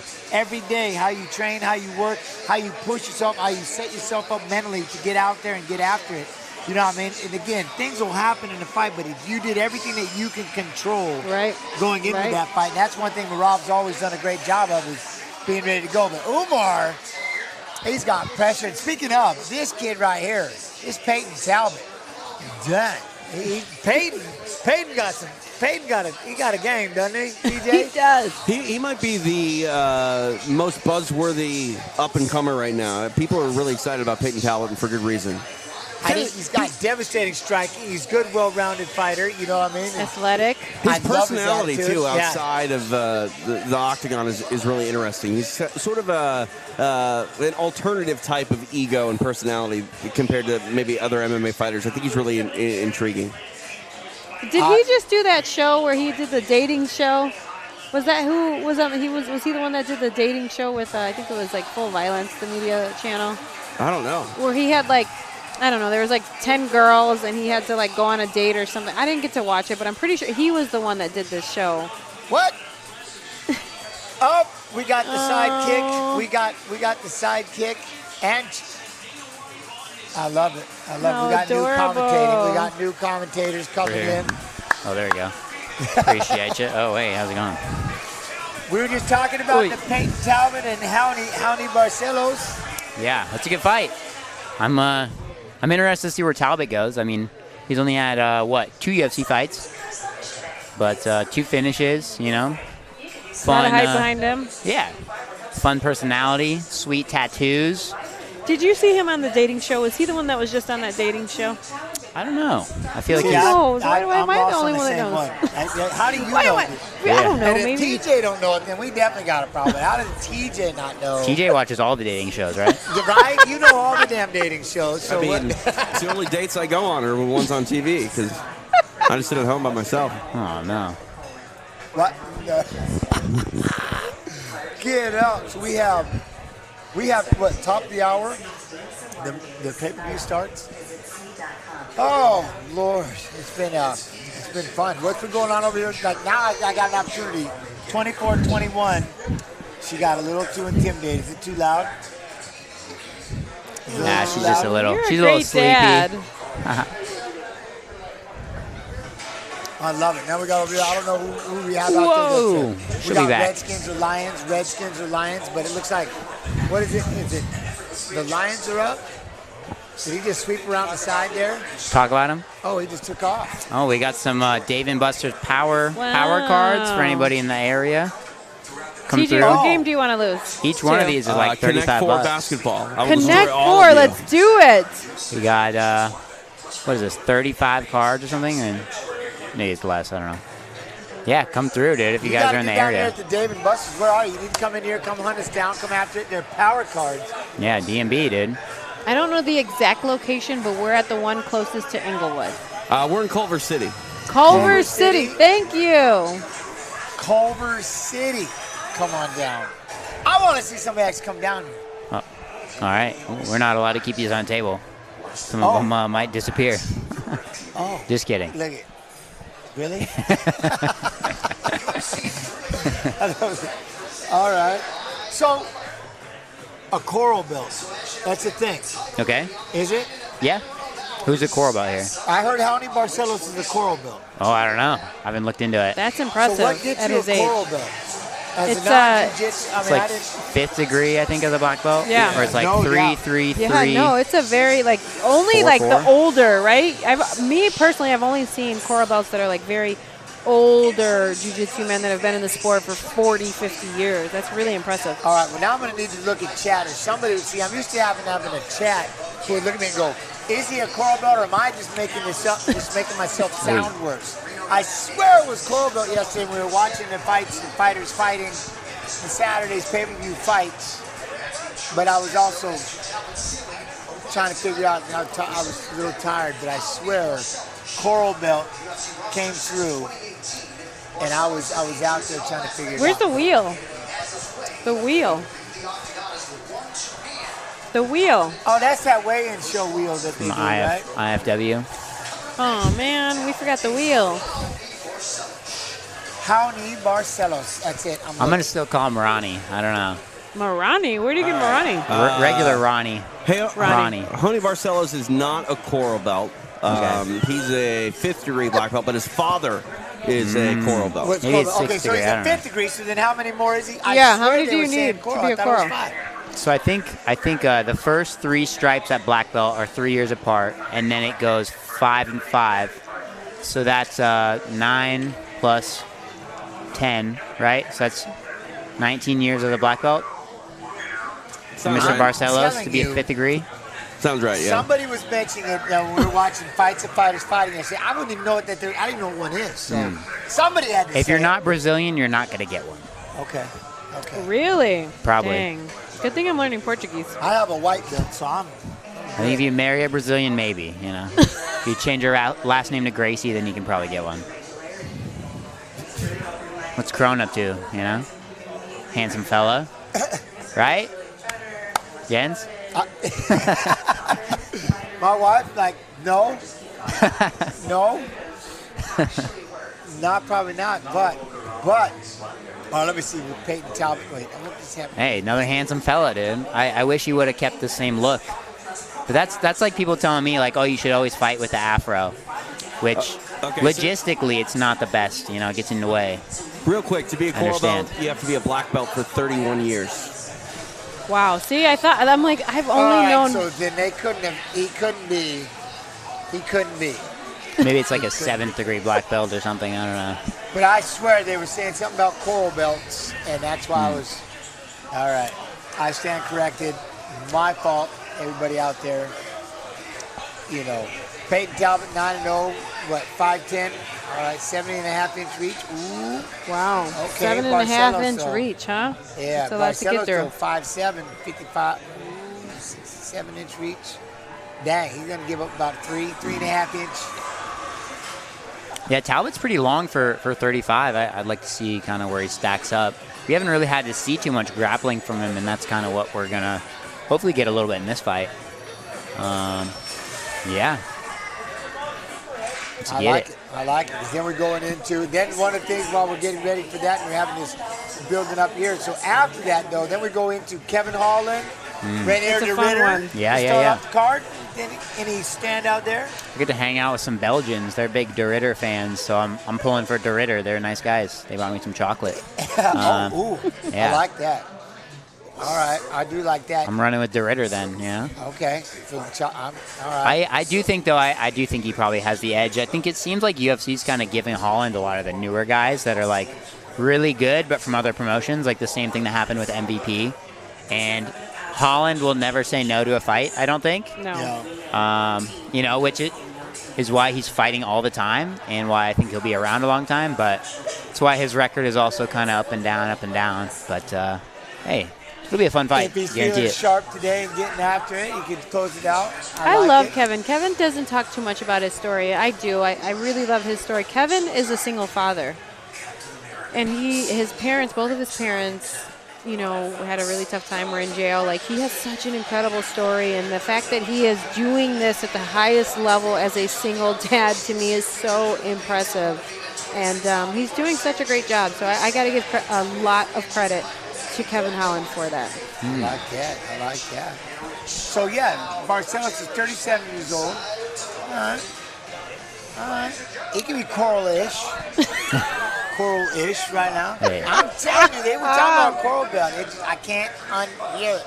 I can't do it. And then the one that I'm looking forward to is Almeida and Spivak. I like Almeida. I think Almeida could be a 205 and a heavyweight champion. I didn't like Almeida in the Derek Lewis fight. That was very boring. Did you ever watch that one? It was in Brazil. Almeida just held him down for 5-5s. He literally just shot in it. All right, well, you just shot that in the foot now, Chase. All right, so I ain't rooting for him no more. I just want to... Damn it, we already know he can't compete at the heavyweight side of it. So maybe. Is this at heevyweight or 205 against This will be at Spivak. This will be at heavyweight. All right. I like heavyweight Almeida. He's a damn, big feller. Minus 1,050 favorite for Talbot. That, right? That's crazy. That's what's the craziest thing is he's the massive favorite. Yeah, just his third fight with the company. What kind of credentials get you that? Like, you know, you're like a jiu-jitsu world champion, a wrestling umpteen champion, a boxing powerhouse, or you're just that good? I feel like sometimes the hype factors into the odds. If people are hyped on you, they'll be like, they'll throw money down on you. Have that because he's always had big odds all the time. Yeah. And it's like, what is that one thing? It's that weird, like, little circle tattoo. That gets me going. I get it. Front and back. Yeah, I mean, I want to know the symbolism. And Howney's already in on the leg. Yeah, nice job there on that low leg. Maybe he just thought it looked cool. Talbot doing a good job, though, of controlling the head and creating that space. If I had chat, they would explain to us, but I'm sure we can Google the significance of that tattoo. Wow, look at the way he's stuffing that leg. Howney's going to try to go ahead and get it on that single leg one more time. And we're going to get guillotine. Maybe. In the process. Get your hips off the cage, though. Oh. Yeah, it wasn't worth it. We talked about that, Chase, his grappling and watching him grapple, and this is what we're getting to see right now. Yeah, I mean, we know he can strike, and I think that's why Barcelos shot so quickly. He's like, well, I don't want to get knocked out by this kid, and I, don't want to get beat up. Might as well hit him with that jits. But I do like that he was able to almost kind of get back up. I was just going to say. Lacing the leg is nice. But he was able to get his way back up to his feet. At least I thought he might have been stuck down there in side position. Howney's going to try to hop up on there. That's Coral Belt-ish. Jump in the back. It happens. I like it, But great job, though, dealing with the hands. And then again, he wants to hop up there. Wow. But he's doing a good job with the I don't know about that glove control. grab. That might be a little illegal. Really? You thought so? I don't know. Looked like he's grabbing this you can't quite do. I do love the way he's addressing the hands, though, in this. If you ain't cheating, you ain't trying. I like, though, that he was able to get back to his feet a couple of times. Howney's going to try to, look how he cupped that foot, won't let him get the figure four in. Tons of time left, though, against you know, he's calm. Yeah, Barcelos just has a lot of experience and obviously that high-level jiu-jitsu. So he just got to keep digging at it, and Talbot's got to be the one to make it to that next round. I love that he's using the striking opportunity to create some movement and scramble, but that's in. Oh, he's flat. Yeah, that's a rough one. Let's see, he's got to roll. He's got to roll. The grip isn't quite in yet. Oh, good job, though, dealing with the hands. What a great job. Wow, to get bellied out like that and fight that off, and now Howney's doing a good job of flattening him out over and over, landing a couple of shots. Turning now. Good job turning. Seems still pretty, you know, in the mix. He's not looking panicked, not freaking out too much. I mean, I'm sure they knew this coming into the fight. Like, this guy's got good jiu-jitsu. He's probably going to try and grapple, you know. Oh, Barcelos had some inside of the glove grips there, too. I saw that for sure. That tattoo is really freaking cool. There he goes again. He's got the choke. He's getting that chin down in there. Fight the elbow. There you go. Okay, back to the mat. That's what Talbot's got to do. Nice job turning. That tattoo he's got on his leg is really freaking cool. It's very Star Wars-esque, you know, if you're into that, right? Is that what that is, Star Wars? I don't know. I thought it was like it's Star Wars-esque. Geographical. Like a native tattoo is what I... I'll tell you what, he's going to have to give up the mount, but he's done a great job of not only defending the getting choked, but also to get out of some of the positions. And dealing with that being flattened out like that, you know, that hurts. That is a really, really like, that position hurts. So now that he's getting into half guard, and now he's got to worry about the arm triangle that Honey's going to try to come off to the side. He's out of the frying pan and into the fire for another one. A minute 22 left. I mean, I've seen Talbot doing some, some pole dancing classes with his family does pole dancing as a activity. So, you know, he's been in some weird situations before, and I think he can power through it. That is so fun. Hey, you know, he gets the people going. Nice he's in job Reno. There with that no arm pass there from Barcelos. Vegas Jr. Barcelos doing a good job of dealing with this guard. I'm a Talbot fan, by the way. He was turn. His debut was on a card with me. I think it might have been my Jordan Levitt fight, but really nice guy. I do Swell like, fella. Again, composure, though. He's composed to be able to still sit here and fight that and make it through. How long was he down here in this position fighting out of this? There's 33 seconds left. Yeah. And Peyton's been able to survive through it all. Because Howney, as Howney goes back into the mount, did he wear himself out at all in this? I don't think so. I mean, I've got to say Talbot's probably working a little harder to try and survive, keep that neck tucked and trying to get off of these positions. That's the nice thing about the jiu-jitsu guys. Hopefully he's able to, you know, kind of rest in these spots. And you're right, Jens. He's doing such a great job. He just fought off about 5 submissions. Yeah. And is calm, composed. That's so key is your breathing when you're in these difficult situations here. How does that hit the gas tank? I mean, he was getting flattened out and, you know, in a lot of situations right there. I mean he's having to struggle out of those positions more, I feel like, than Barcelos is to hold him if he's doing it right, which is, you know, that almost coral belt level jiu-jitsu, you know. You're almost there, you know. You're almost coral. I'm telling you. I'm hearing about this coral belt thing. I need my chat. He'll be there. I'm telling you, somebody said something about it. I didn't even know what it was. But I got to remember what fight we watched. UFC Mod 2, I need you. Let's get DMB to throw the chat up on the screen here. He is very Coral-esque regardless. That was a great job of what he did right there. Yes, you know? he did. Coral just scraping him up the whole time, you know? Literally, he did. He put on about 5 submissions in a row. Did a great job of chaining those submissions together. Flattened him out, had great positioning all around, dealt with the guard very well. He did a great job in that first round with his grappling. Let's see how Talbot can adjust to that, if he does adjust to the grappling. Here's the question, is that 10-8? Did he 10-8 it or No. I mean, I guess it depends. Like, I think if we're being more liberal with the 10-8s, like they should, for sure. But, you know, was it close to finishing the fight? I mean, There was a couple. There was a couple when he had him bellied down. Little, but I get it. And this goes back into, like, why is he a minus 1,000 favorite, you know? Yeah. Again, I think more of the hype than people are giving Barcelos credit for, you know? Like, well, and I'll give it. Look at what Talbot's trying to walk him down right now to land these hands. Yeah, he's smart. He knows, okay, you know, we definitely lost that round. Like you said, possible 10-8, so we have to make up that ground. He's got beautiful movement. The way that he is maintaining his range in this moment is absolutely beautiful. Very small foot movements. Oh. Yes, very energy efficient with his movement and range control here. Ripped the right hand on Barcelos. Oh, Barcelos with those little snatch singles like he got the last round. See, I like that. Great Very timing. Nice. Oh, that was nasty. Oh, that was a good shift. What? Dave's Hot Chicken. Hey. All right. Have you tried it? Yes, I love Dave's Is Hot it? Chicken. Oh, I have it's not tried it. I've seen it Oh. so many times. Well, he's got half guard right now, and he's got position. But yeah, Dave's Hot Chicken. Hey, you mess with it? Do they have boneless wings there? They got boneless. They got chicken. the chicken strips are like, they're huge. All right. I'm a chicken Nasty. strips They guy. got All you right. love it. Dave's Hot Chicken. Chase, you haven't messed with Dave's? Okay. No. God dang it. All right, that's The gonna wife happen. doesn't like spicy chicken, so. All right, well, they can get the non-spicy. Yeah, It's all just right. big chicken strips. All right. Crunchy with pickles. Yum. I don't think they have those up in Washington. Definitely not Needham Claw. What? Dave's Hot Chicken, you got to get the Unum Club. You got to get Barcelos did a great job there of smashing that half guard there. He hasn't got quite past the guard, but did a great job of dealing with that half guard a second ago. Just that relentless pressure. Oh my goodness, yes he does, and he's constantly fishing for Peyton goes in on a finishes. single. See, I like Peyton maybe getting that head inside single. I think he can wrestle up pretty well with that. I would have held on to that. Nice knee. Good knee by Oh, Nice. Countered that shot really well. As Peyton tries to walk him down, it's a little thing that Barcelos is starting to do. I don't really, you know what I mean? Like, it's almost desperately trying to shoot for these takedowns. And here comes Peyton. But I love that duck on the head. Peyton did a good oh, good beautiful hip there. Harai. Nice hip. Nice.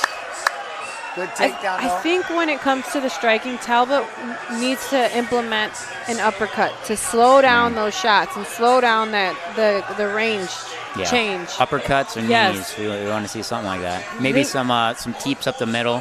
Something. You got to Barcelos create to some stand space up. there and maintain that space because this dude is all over him. And Barcelos has Nice. no respect for anything besides Talbot striking. You know, like where Talbot's Absolutely. got to be worried about the striking when he's kind of throwing a little bit, and then back in on the shots. A lot more to worry about. And Howney gets the full mount right here. He hasn't really tried to jump off to that arm triangle yet. But Peyton, though, the composure, look at this. He's trying to get back up, gets all the way back up to his feet. Dang. Nice. Beats the knee. I think just Howney with the spinning back fist. But the more Peyton gets to his feet, I think it's really starting to wear out Barcelos. Maybe. Yeah, I mean, he's down 2. Obviously, he's going to have to either finish this one strong or get a win in the next round. Like, Talbot's it's make or break right now, honestly. Yeah, I think Barcelos about two failed takedowns away from getting punched in the face like 6 times in the fight together. There's that uppercut. He's got to continue to implement that. But again, Barcelos is able to now hit some more of those strikes because of the wrestling. Absolutely. So Talbot's eyes got to keep going up and down, up and down. Like, am I defending a shot? Am I defending punches? But he does keep walking him down right there. He tried to throw a knee up the middle, throw the combination. Yeah, he's faking those shots really nicely. Nice uppercuts. I love the uppercut. The uppercut's the money right in this fight. Yeah, there you go. See, Peyton's starting to really pick this up. Yeah, Barcelos slowing down a little. Yeah. Nice. That body kick was really nice. In on a single leg. Peyton get heavy on those elbows. Okay, good He's going to try to run the pipe. There he goes. Nice Gets the takedown. pipe. Nice finish. Now, how fast can Peyton, if he's going to be able to get back to his feet? Yeah. I mean, probably scratch off this round too. You're down 2. Yeah. You need to finish in the next. Like, it's non-negotiable. If you want to win this fight, you got to get a finish, and that's a hard spot to be in. Howney does a good job of passing off to the side. Thought about taking it back into a good elbow and side control for Barcelos. I like that. You know, and that'll be the one thing is like, how much is he? How game are you going into the 3rd round when you've had 2 rounds like this? And he's getting frustrated, but it seems like it seems like Barcelos is close to you know what I mean, hitting that fatigue button. Yeah. I mean, Barcelos honestly just has to survive. If he were to go out there and just get beat up all next round, he still wins the fight. He's looking like a coral belt right now. Yeah, true that. Hey, maybe in the cage they'll give it to him. Hey, there it is. Probably not, but maybe. Okay, man, I'm telling you. I want to look at chat so bad. I'm going to go find yesterday's stream. How come you can't have your chat on your phone? Because I'm lazy. You don't know. I'm focusing on us. I'm focusing on this right now. In the moment. There should be a monitor like right here. Yeah. But I'll wrap with them next week. These dang kids are just on their phones all day, you know? Yeah, I can't live in the moment. They got that curled neck, and they're, I can't do that. They got a pod in the ear hole and a staring down their phones. Pod in the air hole, yeah, indeed. The ear hole. That's the one. You don't walk around with an AirPod in your ear? Anna's lost about 3 pairs, so I have 0 pairs. I just get the cheap ones that you can still plug in. I can't be bothered to charge another thing. I love it. Look at old Peyton going after it, landing that uppercut. And see, why is Barcelos is really struggling. Here goes Peyton, lands a good combination. Oh! Now stand up. Yasutami Waza was so fire. Just get that up. was beautiful. Now he's kind of in where Barcelos is probably not super mad about it, you know. Let me just hold you and eke out this round. Why not? I mean, he's doing a great job of controlling the elbows. I think we just know Talbot's not, and no disrespect to him, you know. Barcelos is almost a coral belt. Talbot should not be going into this fight trying to grapple. He should be trying to, stand and knock him out. But he just got airtime. For sure. That was airtime. I mean, he Give got him style some peanuts points with that fight. That was beautiful. It was a beautiful Yasutami Waza. Unfortunately, the judges don't usually score based on style points. Fair. Sometimes. But I would like to see him. He needs to probably eject out the back, get back on his feet, because it looked like Barcelos is starting to struggle a little bit. I think if he were able to maybe hit that and then just immediately break away and giving the coral belt to Plata. Roll. Omoplatas are hard to finish. He's out. Oh, he's grabbing the cage. Oh wait, did we just stop the? He was grabbing the cage as he did it. Barcelos was grabbing the cage. Oh, is he going to take a point? No, so now the referees are starting to ask, okay, what do you want to do? Do you want me to put you back on the ground, or do you want to stand up? So, honestly, I'm really surprised that Peyton chose that route. Because Herb gave him the option to be like, hey, do you want to just start back on the feet? Yeah. He's smiling, though. He's having a good time right now. That was a beautiful right hand. Trying to push forward. Look at that. Lands the right hand. How many tries to go with the jump knee? Oh, my God. A single leg takedown. Mistake. Barcelos. That was a mistake. Nice Granby. But that was a mistake. There you go. Nice. Talbot finish him. Finish him with the body shots. He's got to finish him. He's got to dig deep. He's got to dig deep. I was looking a little fatigued. Looking at the clock. Not a good sign. I would love to see Talbot pull off the win here. I think he can do it. He's pushing forward. Barcelos just, hey, stick and move. There you go. Lands a right hand. He's coral belting the conditioning right now. He's I mean, he's been on. Oh, that landed, Jazz! Oh, my gosh. Get out of here.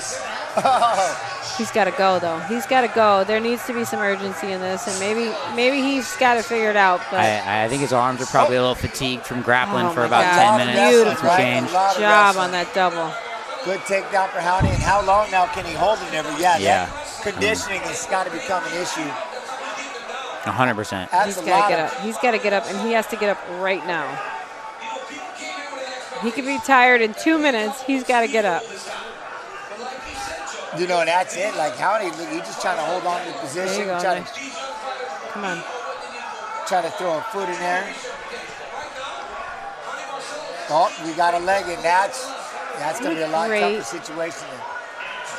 Great fight by Barcelos tonight. Yeah, I mean, great game plan.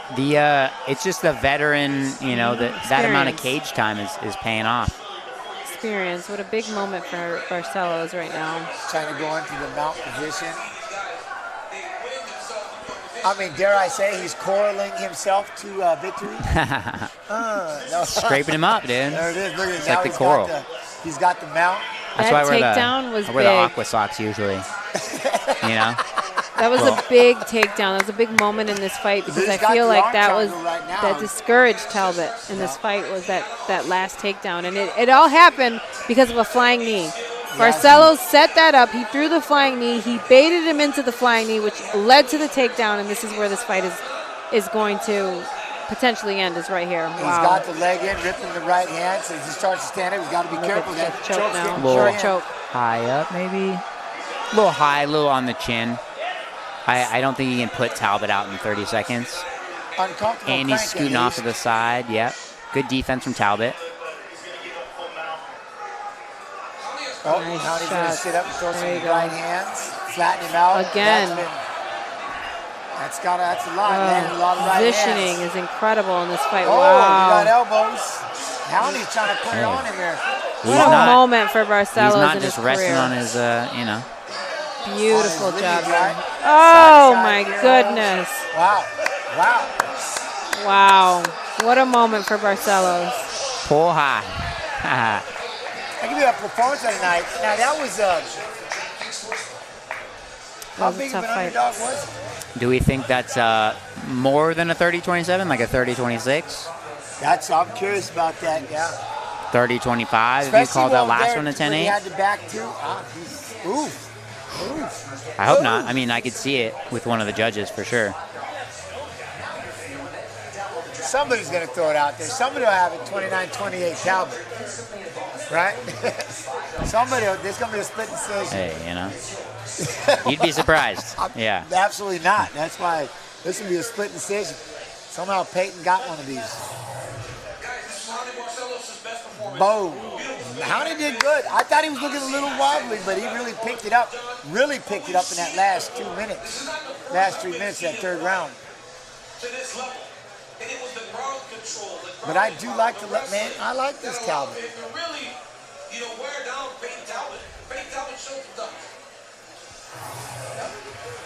Someone's going to have to, I'm going to find this. Oh, Makhachev Moicano. That number 10, imagine. That number 10 to a C. Could you imagine? What a moment. Can you imagine being that? And then getting that opportunity, getting that moment on 3 days' notice. That's what I'm saying. Oh, my God. That's life-changing. No. That's life-changing. That's a history book. That's incredible.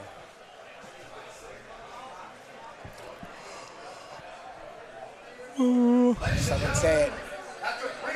3 rounds. 30-27. 30-26. Wow. What a moment for Barcelos. Yeah, Boja's right. Boja. They don't censor it because they don't know it's Brazilian swear words, guys. Come on. Clean it up. Clean up the broadcast, guys. Ask him about his coral belt. You gonna leave that hang out there, Chase? You're not gonna tell everyone. Which one? What Poha means? What do you want me to say? Don't say it. Don't say it. It can mean a lot of things. It's got a lot of meanings, doesn't it? Hey, it's a catch-all. Okay. It gets the people going. It's a favorite of mine.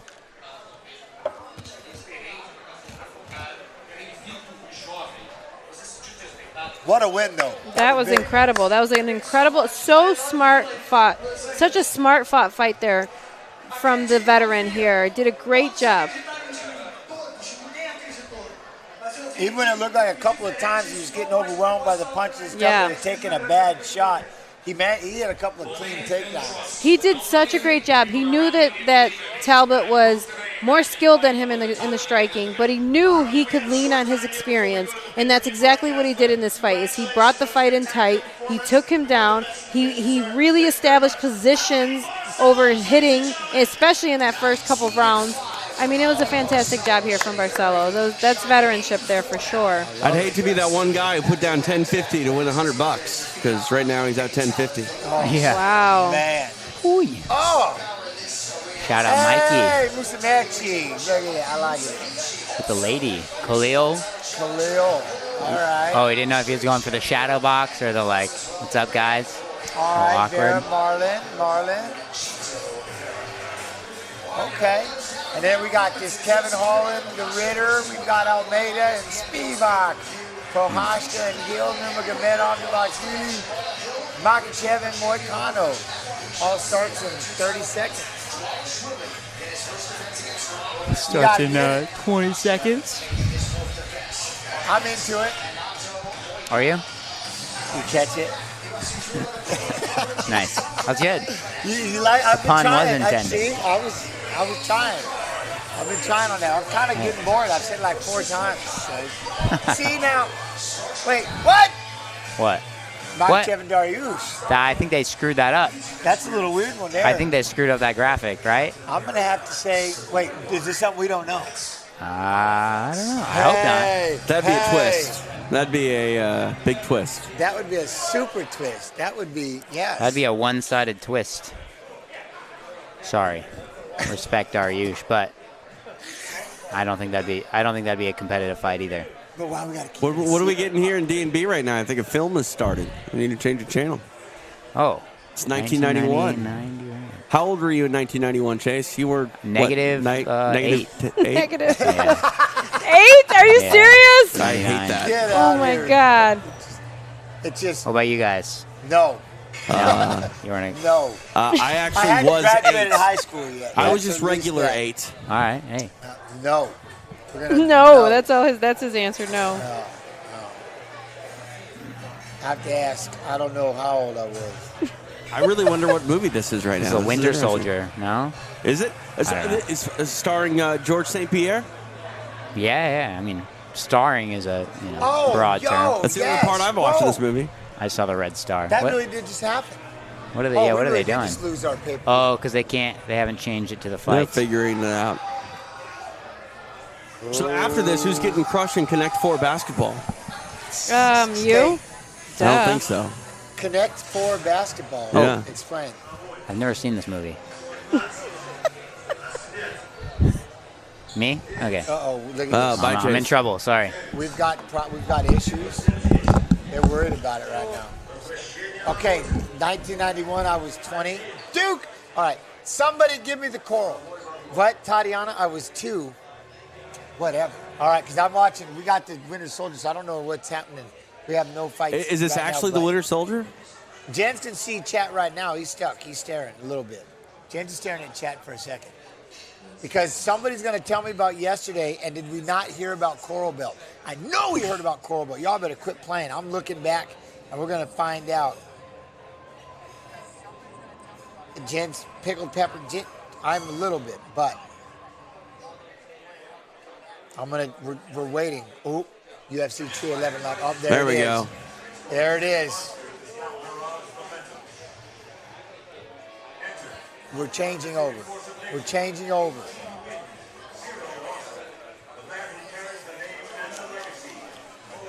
Yo, what up, man? How you doing, Leela? You got the chat? I Hi, got chat for a guys. minute. I got welcome to LA. How you Hello, doing? hello. Yeah, no, but I want to know if somebody heard that yesterday about Coral Belt. Quit playing. Main card time, though. Main card time. Here it goes.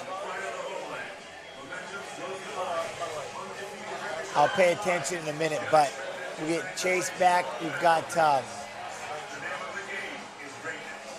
batteries. We've got people giving 2-3. How's Yeah, those everybody doing? power How banks y'all are doing? Everybody dope. good? The fine folks here at D&B want to know if you would like any drinks or I would or like food. one. You want one? What do you Yes, want? whatever I had earlier. I forgot what that was called. Okay. You want some, Jen? This thing, whatever this frost. That whatever looks this- really fun, but this I'm is just- Text the order to you, Frankie. to Steve. Okay. Can you do it? Yes, I You will. got I one got for you. me? Thank you. All right, now let's see. So now it's Moscow Mule. No, I'm not doing it. No, I didn't get a alcohol. mule. What did I have? I forgot what that drink was. Here's the menu. I got it. Oh, I'm we sorry, got guys. headsets. Hold on. I got it. You're scaring me over here. Oh I'm my, sorry, that was not guys. us here. Hold on. All I right, got we're the getting ready menu. to go. Do you want a dirty soda? It's not dirty. It's dirty. Yeah, I trust you. Just order me something. Do you want a cherry Coke or do you want an actual beverage? Pearl, tequila. Whatever you say. Okay, then we're getting him the same thing that I had. Yes, and that drink was mine great. is And like yes, a it was milkshake. tequila. He's got like a milkshake thing. I'm drinking tequila. Okay, so You have the iced macchiato. iced macchiato. Vanilla, caramel, cold brew, cold foam. A little Cold fancy brew, drink. cold foam. Fancy vanilla. schmancy. Yeah. But I am Pearl is running drinking. the show. Yeah, pretty much. Pretty much. I just need somebody to tell. We heard about Coral Belt. That's all I want to know. Yeah. Is the Coral Belt. Somebody had to have been listening to that yesterday, and it was Coral Belt. It is wild that we had one anecdote, but like, wait, you were just sitting here. Me? No, Annick. Oh yeah, Jason left. Hey, I'm looking Zeus, for how the you drink doing? menu. We're trying to order drinks. Stop with the Coral Grimes. Y'all don't remember that yesterday when we were watching fighting Houndie Barcelos' fight? I swear they said he was a Coral Belt. I This kid is you not- not. I don't know what Coral Belt is. So, Jens, the drink that I had. Huh? I need to text it to see what we want. flats or drumettes or boneless. I wanted boneless, but they ended up being not boneless. But then I only had like a couple of chicken wings. I don't want to eat like, you know what I mean? I feel weird. You ready to eat? Huh? No, I'm good. I'm talking to my Twitch. I'm talking to my Twitch because I miss y'all. And I need UFC Fight Pass YouTube. Where we at? I don't have UFC Fight Pass YouTube, but I'm gonna find it. And then will you collaborate on my post? Okay, so Peyton Talbot has a tattoo that represents an internal void. An internal void, TJ. I don't know what that means. The tattoo. It's an internal void. What'd they say? So they said I'm running the show. Is this the Pearl Show? Did It it is become the Pearl Show for a little Yes. while? Yes. UFC. His father is a Coral Belt. Okay, see, I knew that part, so that must have been it. Dad is a Coral Belt. That would make sense. So that's what it was. Dad's a Coral Belt. Somebody's throwing T-shirts out there, but that's what it was. That would make sense. Then it must have been Dad. I just know there was something about Coral Belt. I don't know Coral Belts. I'm a white belt in Jiu-Jitsu. So it had to be something of that nature.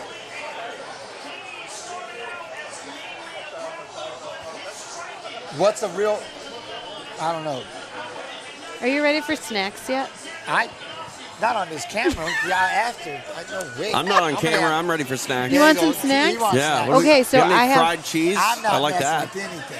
They do have fried cheese. I didn't get that, but we have wings. We have 3 different flavors. As long as there's not bones in them. So who do you all I have? ordered What's going boneless on, and they Jack? gave You me know what? bone-in. Let me look. I'm going to look over here. Better give me some cheese then. I have those corn dog things or the wraps with the hot dog. They're so good. I like What those. snacks do we have coming? Do you want me to go get them? Sure. What snacks do we have coming? We have- okay, so we Tatiana, ordered if this- you were here, you could have had them. You should be here because I would share my snacks with you. But we go. got this beautiful little like snack platter, which had a slider on there, a cheeseburger slider. We had these like it's like a breaded corn dog or a breaded hot dog. I forgot the name of them. They're so good. That was actually my favorite on the plate. And then we got some Parmesan wings, dry rub wings, and then we got the chicken the crispy chili, and then the Korean. Wait, crispy I like chili? The How's crispy chili wings were good, and the Korean ones were good. They was all right. sick. I like it. And then we got fries, and the fries were bomb. I just want some fried melted cheese. They do have these fried cheese bites. I didn't get those, but we need those. Yeah, let's get those. Yeah, let's get those. Whose mic is too far? Can't hear clearly. I'm trying to deliberately stay away from that. I'm trying not to be heard clearly right now. What did he say? No, somebody talking about my mic being. Oh. Uh, Pearl for dessert? No, let me tell you what the dessert is here.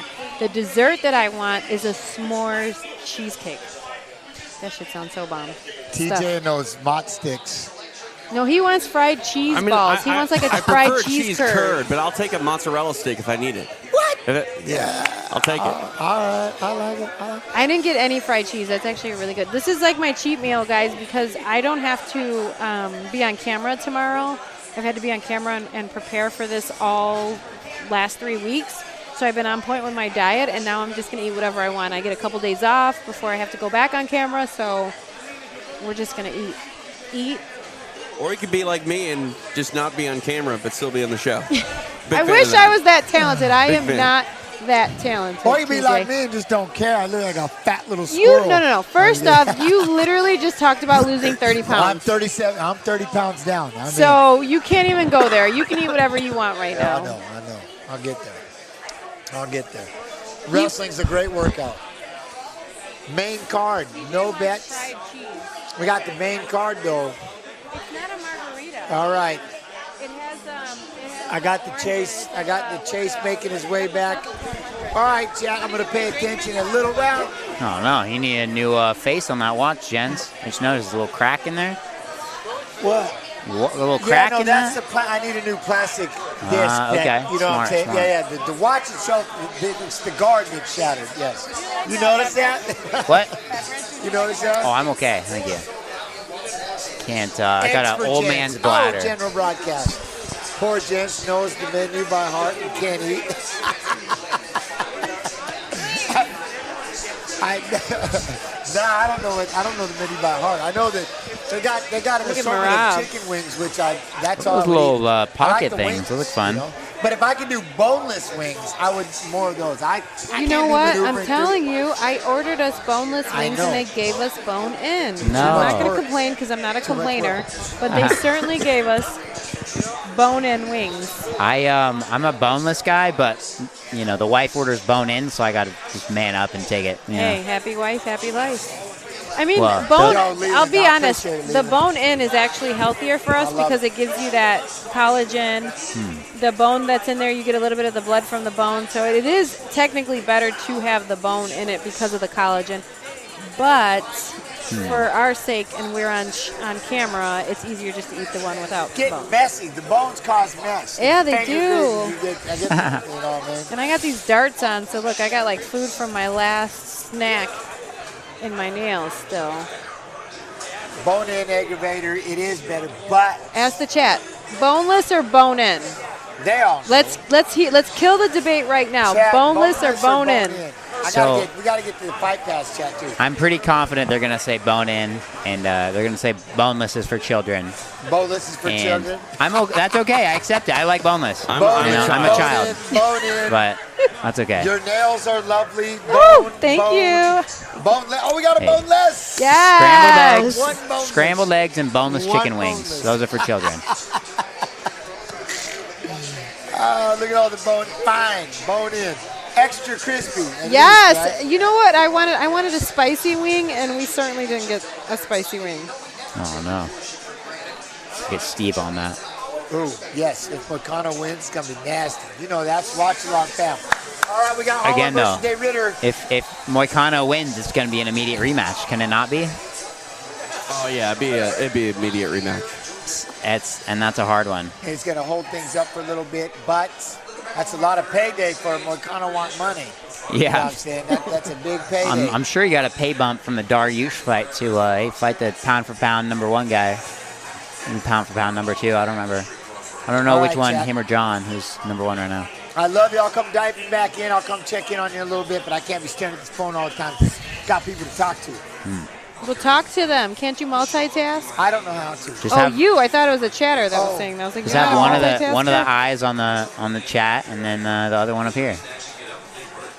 Oh, hey. Well, all right, kind of. 31-21. Washington is up over the Lions. This is my first. I've watched football in a second. Look at he comes over with smiles on his face. Look at him. Good kid. Good kid. He's got smiles. Look, he's got a devious smile. Oh, no. Oh, chat. I love and appreciate y'all. Holland has had some crazy fights. You know, he's got some really good jiu-jitsu himself, honestly.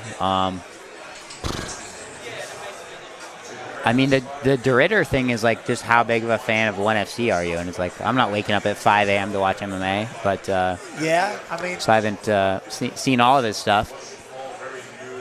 This could be a big opportunity moment.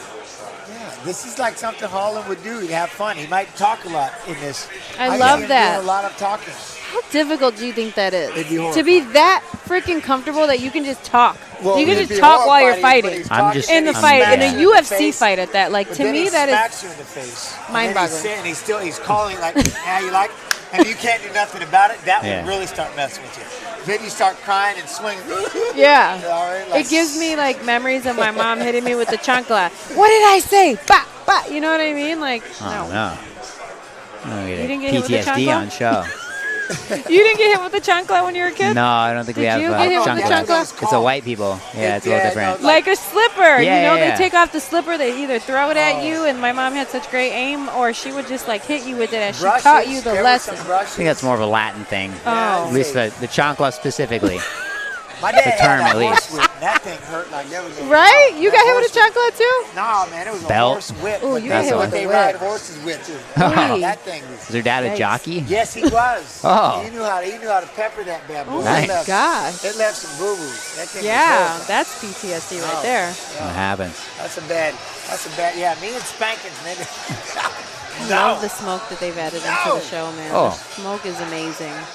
Do you think they got it from outside or what? I don't know. I feel. Do they All do right, it every? here it comes. I'm sorry. That's bad. That was a rough I one. honestly, I haven't noticed any smoke since I've been here. I was gonna ask you at your fight. Have you noticed the smoke machines? Do they have smoke at your? Have you noticed that in your No. previous fights? They didn't do that I for feel me. like they've recently added the smoke. It's really I don't think they good. do that at the Apex though, or at T-Mobile when I was like one of the first fights. They're like, meh. There's like 10 people in the crowd, anyways.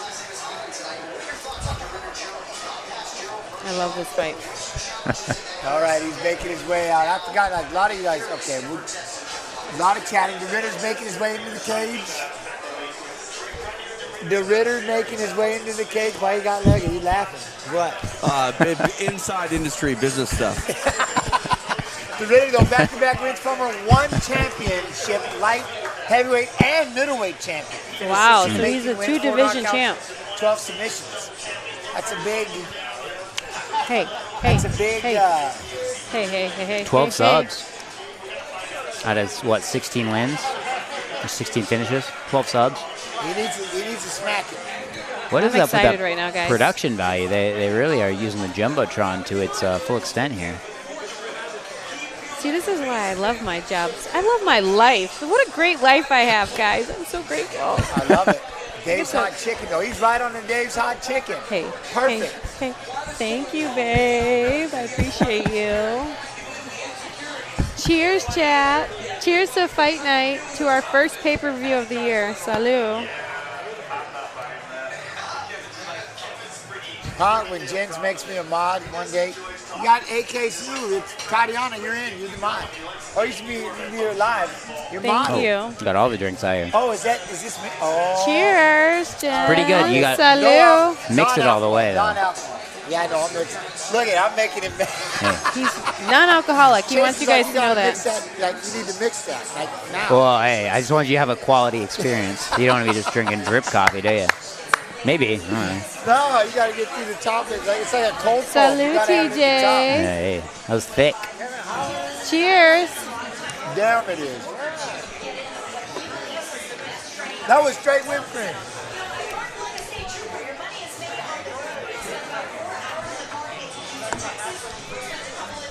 Chase is the adult. Yeah, Chase is the adulting tonight. Am I adulting? That's what it's one of like Chase, you're being the adult. Well, on that one. I got an old man bladder. I'll be up peeing all Cheers, night. TJ. Come on, man. Most This wins thing is counted terrible. here in UFC Listen, history. you 5. asked for it. One You of said to finishes order. UFC I history ordered. with punches from I the did my bottom. that job. I should have Mozzarella said order sticks? something good. Yeah, I know. I want one of those mozzarella sticks, by the way. Holland making his way. Holland is one of my favorite UFC fighters. I'll drink whiskey for Chase. All right. All right. Preach. Why did you ask me to order you something and then you're not going to drink it? Because I thought you were going to get something good. That thing This is the like- best thing ever. That is just what my stomach tastes like when I have heartburn. No. That's unfortunate. Tequila? Well, tell him don't get rid of it. I'll drink that. Pearl, drink that. All right. It's my Saturday night, guys. I think it is Saturday I night, get to correct? party like Yeah. a rock star tonight.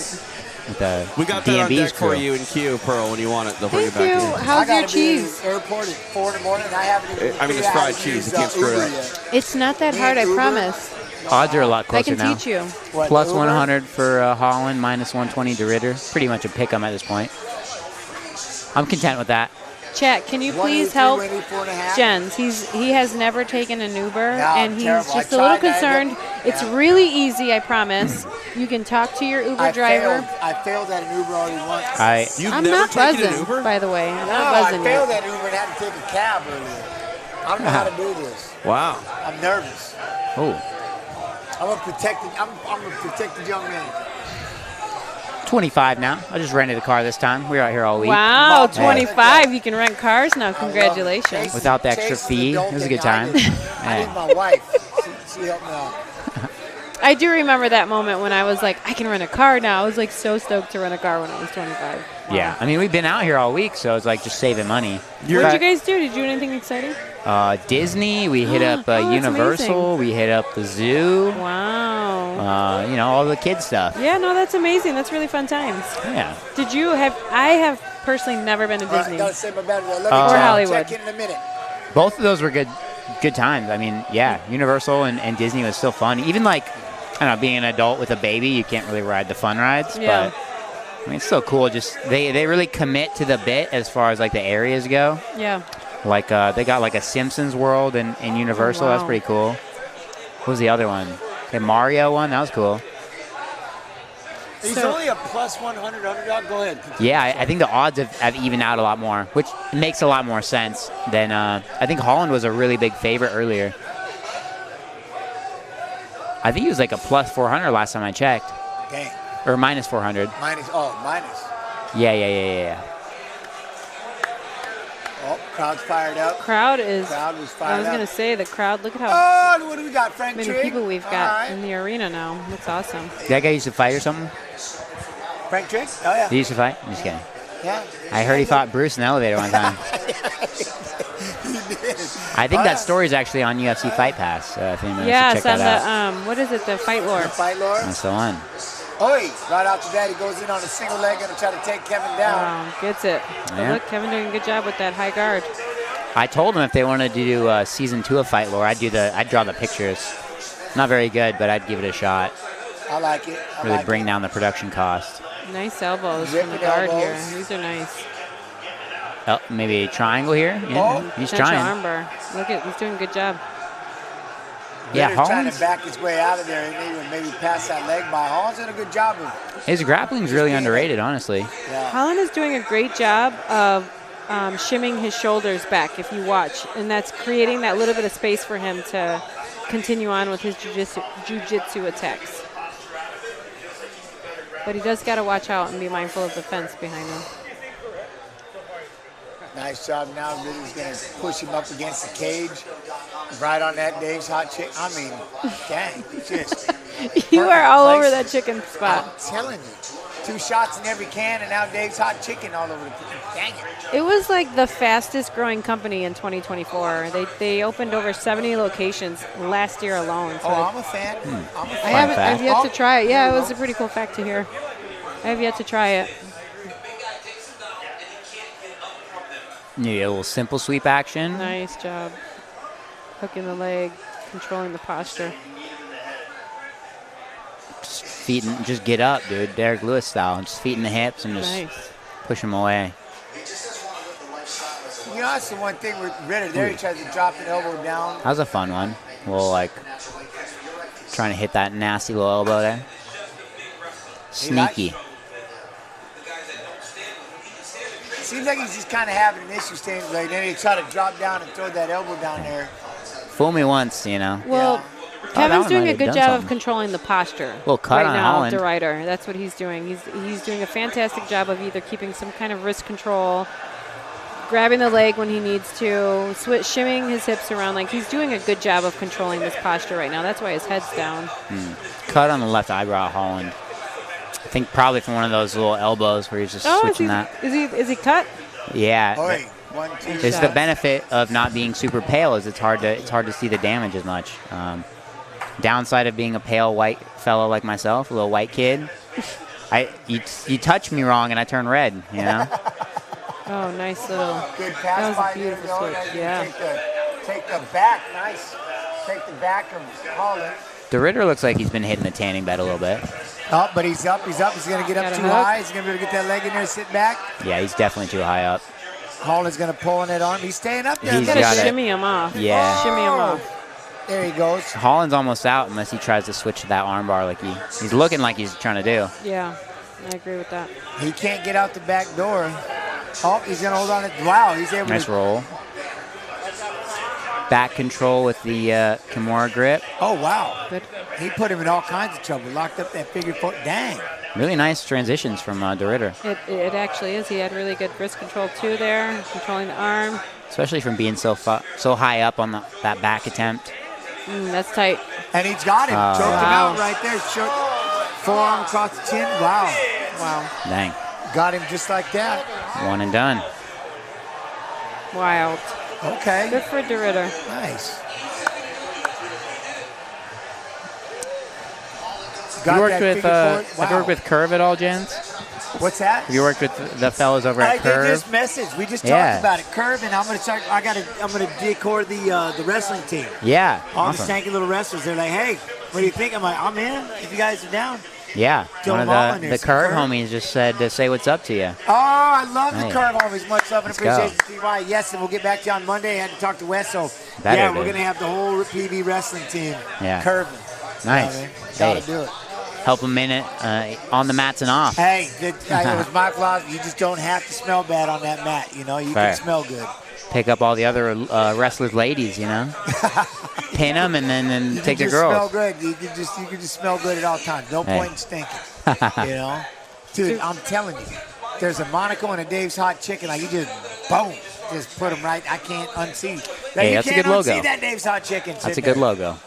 DeRitter did a good job of throwing that beautiful sharp jab right down the pipe, and that opened him up because Kevin threw a big looping hook, which opened it up for a beautiful single leg, and that's what led to the finish eventually. But that was fantastic. That was a fantastic setup for that. You know, he did a great job when he was up on his back. I literally thought he was up too high. I thought he was going to fall forward. He was for sure, and he just he kept that pinch with the legs, and hey, worked to a decent spot from there.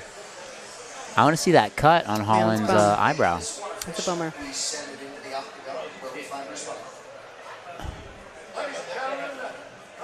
Frank Trigg, short work for Frank Trigg. Frank looks just happy to be there. He just smiling, didn't he? Look at my man. Oh, there he is. I like it. I like it. He's Dutch from the Netherlands.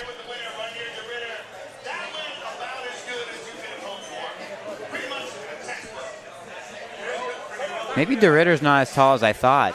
He's not making Joe look as short as he should.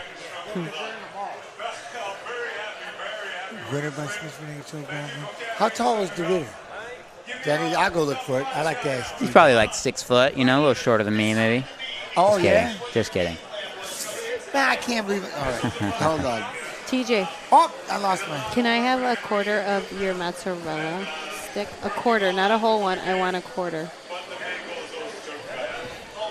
There's mozzarella squares. The tempting. Would you like my other half or quarter? Ooh, nice jab. No, I'm all right. Oh, you don't want to eat on TV, right? I don't want to eat on TV. Look at the cheese pool, guys. It's actually really fun. I'm trying to find. I wanted the. Ooh. I'm trying to. No height. For DeRitter? I want to see how tall DeRitter was. Yeah, he looks pretty lanky. Jiu-jitsu, dude. Shout out. I like it. And I'll ask chat. I mean, not often do you see some more like Dutch fellas having good jiu-jitsu. More the kickboxing type, so. Took Holland out 7-8. He's ready. How tall was he? Wow, he's asking for a top 5 opponent. I feel like since he just immediately turned on ONE FC after coming to the company, UFC's definitely taking a liking to him.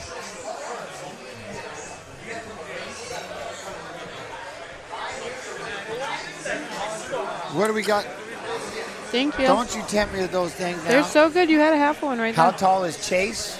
The cheese bowl About is fire. 6'2". I'm about 6'2". 6'2". About 6'3". Peter Berg. Oh, Brypen, Rainer the Ritter, height next to 6'4". Nick's, Okay, probably. thank you. Shout out Red Hot Chili Peppers. Aww. Kid with the tap-out shirt.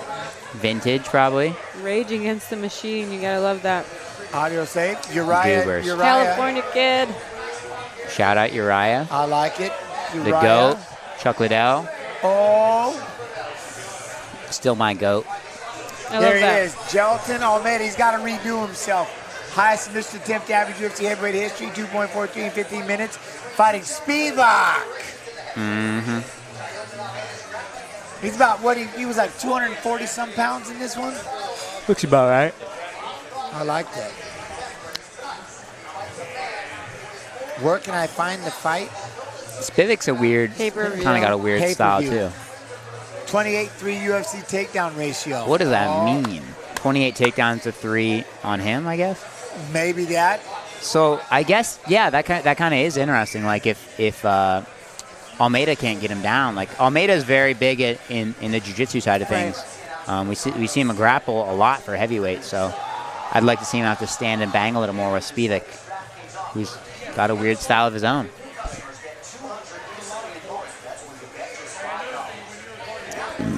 I'm in. All right, let me see. I'll be back, chat. I'll be back. Oh, no. This is the one I want, right? Renner there either. So he's a minus 485, and Spivak's a plus 370 on this one.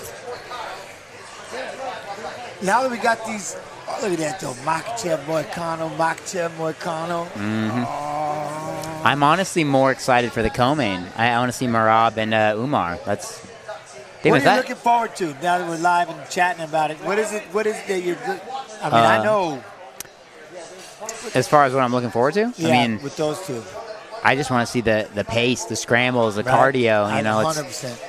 I want to see them both get super tired, and then I can just sit back and be like, It's one of those fights where I don't want to see it end early. I want to see. It's one of those fights where I want to see who can push. Yeah. Like neither one of them are supposed to break. You know what I mean? And they got to be in great shape.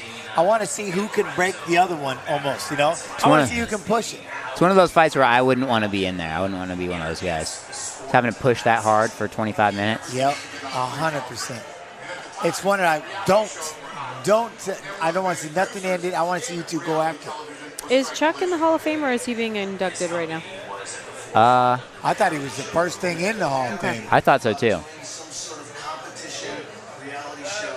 Is it Pelesian? This guy in. Craig.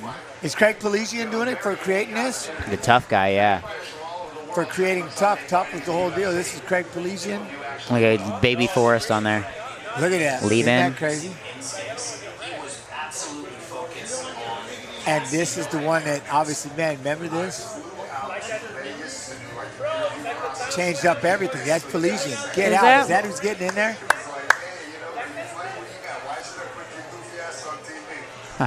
So wild. Diago. Chris Levin, by the way, did an incredible job reffing yesterday at our shows.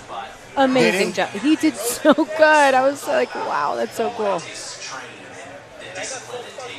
He was doing boxing? Yeah, he reffed boxing. I thought he did a fantastic job last night. This is my first time watching boxing, at least in person. I thought it was very interesting. Just the difference, you know, like between MMA and boxing. Like, I can compare it to jiu-jitsu. Watching jiu-jitsu, because it's not high action like MMA is. It's slower, you know what I mean? And it's a match. You know, they call it a boxing match. Pelesian, huh? That's pretty cool. Because him and Ratner, and that's big. That is big. Yeah, it's cool seeing the behind-the-scene guys get some recognition. Maybe some of these Fight Pass guys will get some recognition here soon, you know? Yeah, Steve Coyne, the GOAT. Steve in the Hall of Fame, you know? Best dressed, best mullet. Nicest guy. Ever. You know? Best sense of humor in Fight Pass. But what it did, like I said, that's big. I can't let you tough, right? Can't let you get close. I can't let you get close, dude. We got to get back to our Tough Tuesdays. There was the Jens Pulver. Oh, Team Pulver. I just got to watch back I was doing some stuff with Fight Pass. Got to watch back my contender fight, which was in this same gym. That was cool. It was, wasn't it? Yeah, those first 2 seasons were in the Tough gym. How cool was that experience to coach Tough? It's pretty sick. Was that like a? It was pretty cool. How cool does that line up on your coolest moments? In your life? No, it's one of the, I'm glad. I'm very, very glad I did it. And like I said, when you look at Nate just starting out, Manny Gambirian, and all the guys that Joe Lazone, which made it really weird because Joe had just beaten me in the actual fights, and then it's like, well, how do I coach these guys when one of the guys is sitting over here who actually beat me? And you just be a dick to him. Into it. Well, you know what I'm saying. But it just played a lot into it. See right there, just with the winning the coach. But that was when then BJ helped make that really bad, adding the salt into the injury, and so it had me second guessing myself and everything else. But it was a blast. I had so much fun with the team. Team Pulver was no joke. It was pretty cool. If I was BJ, I would have picked the guy that beat you to be on my team. Oh, he did. Well, he raised his hand. So he that's amazing. He raised his hand. I love it. He raised his hand to be on his team and have nothing to do with Jens Pulver. Yeah. Fair enough. Yeah. Contributor wing. I like that. Oh, kiss that bald head, you know. Very shiny head on Dana right now. That is cool, man. Pelusian. Hasbullah? Right. What's Hasbullah doing up there? Wait. Watching the fight. Oh. Why is he in the back? He's got to help Islam warm up, dude. And Umar. Contributor ring. I would have thought he'd be walking out with him, to be honest. Chael P. Holy Chael P. Oh, look at they got Chael on the mic. I love that. DC with that seafoam colored suit. I don't know about that suit choice. At least not with that shirt. She went with a darker color shirt or white. That. I don't like the light blue. Oh, wait a minute. Oh, so they're coaching UFC Hall of Famers Cormier and Sonnen.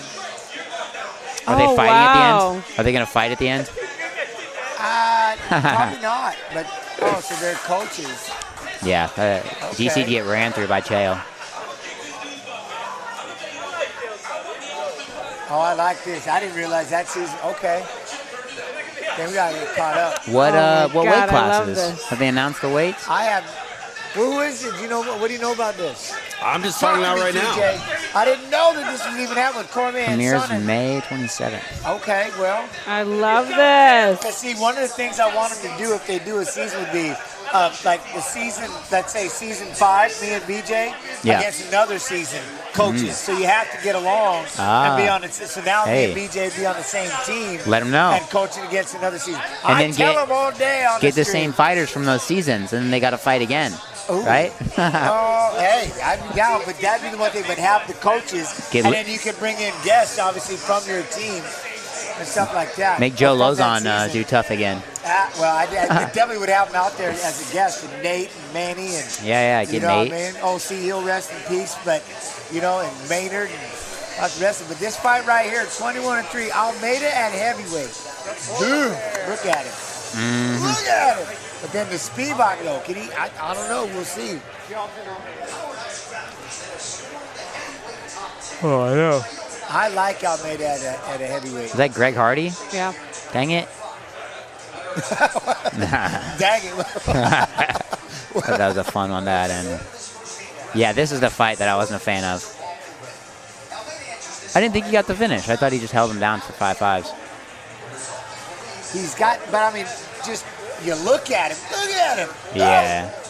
Ah.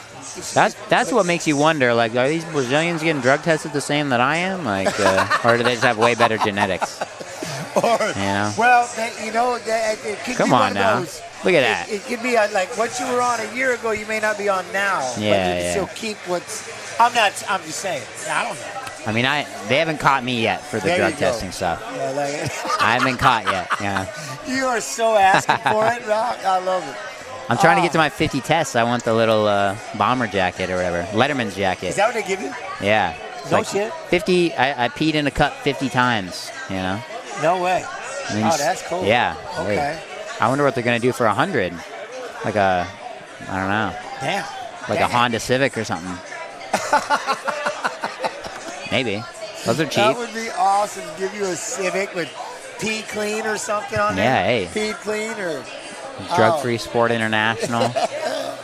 They got to have a logo, so that'd be nice. Yeah, put like a little wrap on there. 100%. Hey, we're getting there. Awesome. It's got to happen. I mean, who's going to be the first one? Who's the first one? It's got to be. Didn't Jiri say he got tested like 30 or 40 times in a year? I think you pretty much got tested like every week or every other week. What? Yeah. That's crazy. That's overkill. That's just too much, isn't it? Yeah. What if you just? Yeah, I don't know. What if, but imagine what would suck. You did like 100 of these tests and you failed one. You trip and fall into like a steroid needle or something. One time. You eat some wrong food or something. No, you got to be on point with that for sure. Dude, that's like You're getting into it, huh? You trip and fall. Whoops, that one time. Highest takedown accuracy in UFC heavyweight history, 65.1%. Third most takedowns in UFC history with 28. 11 first-round finishes. He's finished 15 of 17 wins, 7 knockouts, 8 submissions. Spivak. That's all. You just trip and fall on it. Hey. I was in that dirty part of Seattle, man. Watch out. Fell into the ditch. I think about it, to be honest. I'm like, okay, are these Vans thick enough if I step on a needle? That's awesome. They're probably not, but... Be like, what is it? Oh, I feel it. All right, Spivak. Anyone here that you're favoring one or the other? No. Okay. I don't have a favorite. I think it's hard to root against the jacked Brazilians, or hard to pick against them. Yeah. Objectively. Well, and he did I know he can fight down to 205. He's just so ripped. But then I don't know. Spivak still got size on him. Yeah. We'll have to see what happens there, but the beautiful thing about heavyweight is that it's one shot that can literally decide the fight. So that's the beautiful thing about heavyweights. Yes, you can be great at grappling and strong, etc., but the way they throw, the way that they land, it just takes one shot in heavyweight. That's why I think this is one of the most exciting divisions, because one shot can decide the winner. A curling left like that out there in one shot. I don't know, but like I said, 240 pounds. I think he's given up the 205 aspect. I don't know. He doesn't. When's the last time he's done 205? You think? Have we given that up for a while? Almeida's like, I just like the heavyweight aspect a little bit. Don't want to cut any more weight. That's for sure. What's he doing with the shorts here? He's got the largest control time percentage UFC history, 88.3%. Best strike absorption rate, 0.69 per minute. An awarded UFC contract, Dana White Contender Series Season 5. Wow. All right. That's cool.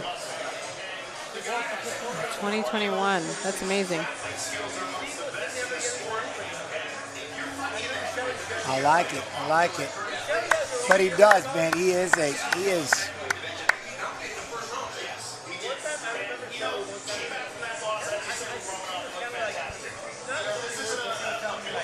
We shall see.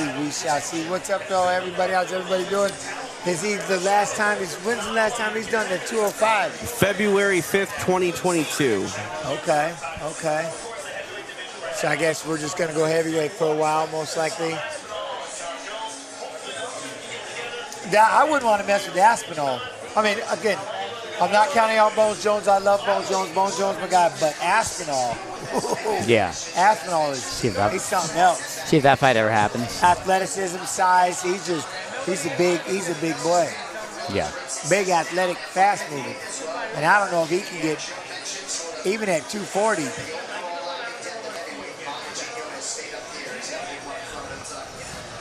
Look at that. That hot chicken is killing it. Dude, you can't unsee it. You haven't even focused on any shots in the can, since. It's taken away from 2 shots in every can.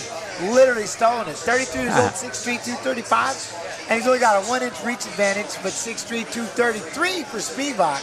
Pretty, even. I mean, numbers-wise, pretty similar, but just look at the body types. Very different. Yeah, that's true.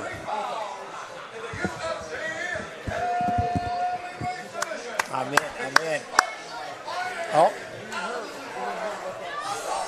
Bruce doing the dang thing still. I I like it. I like it. Nice jacket. They'll just have to dub his voice afterwards. Someone can stand there and mimic it. Yeah, the closest we got is Joe Martinez, the other guy right now. Yeah, I like it, Joe. I love Joe. I like Joe because, okay, so I feel like a lot of the people that do the ring announcing are kind of like a little prissy. And I feel like Joe Martinez is just like a normal dude. Like, I wouldn't mind hanging out with him. He seems like chill and like not. He's awesome. You know, Joe not actually super has uppity. a non-for-profit organization here in LA, actually, where he goes around. He has a mobile shower, and he will create a space for homeless men to take a shower. He'll cut their hair. They'll help them create a resume. I mean, it's a really, really cool organization, non-for-profit, that he has here in LA. Yeah, it's beautiful, a beautiful story. That's awesome. Yeah. I probably knew that, too. But look at it. Hard work.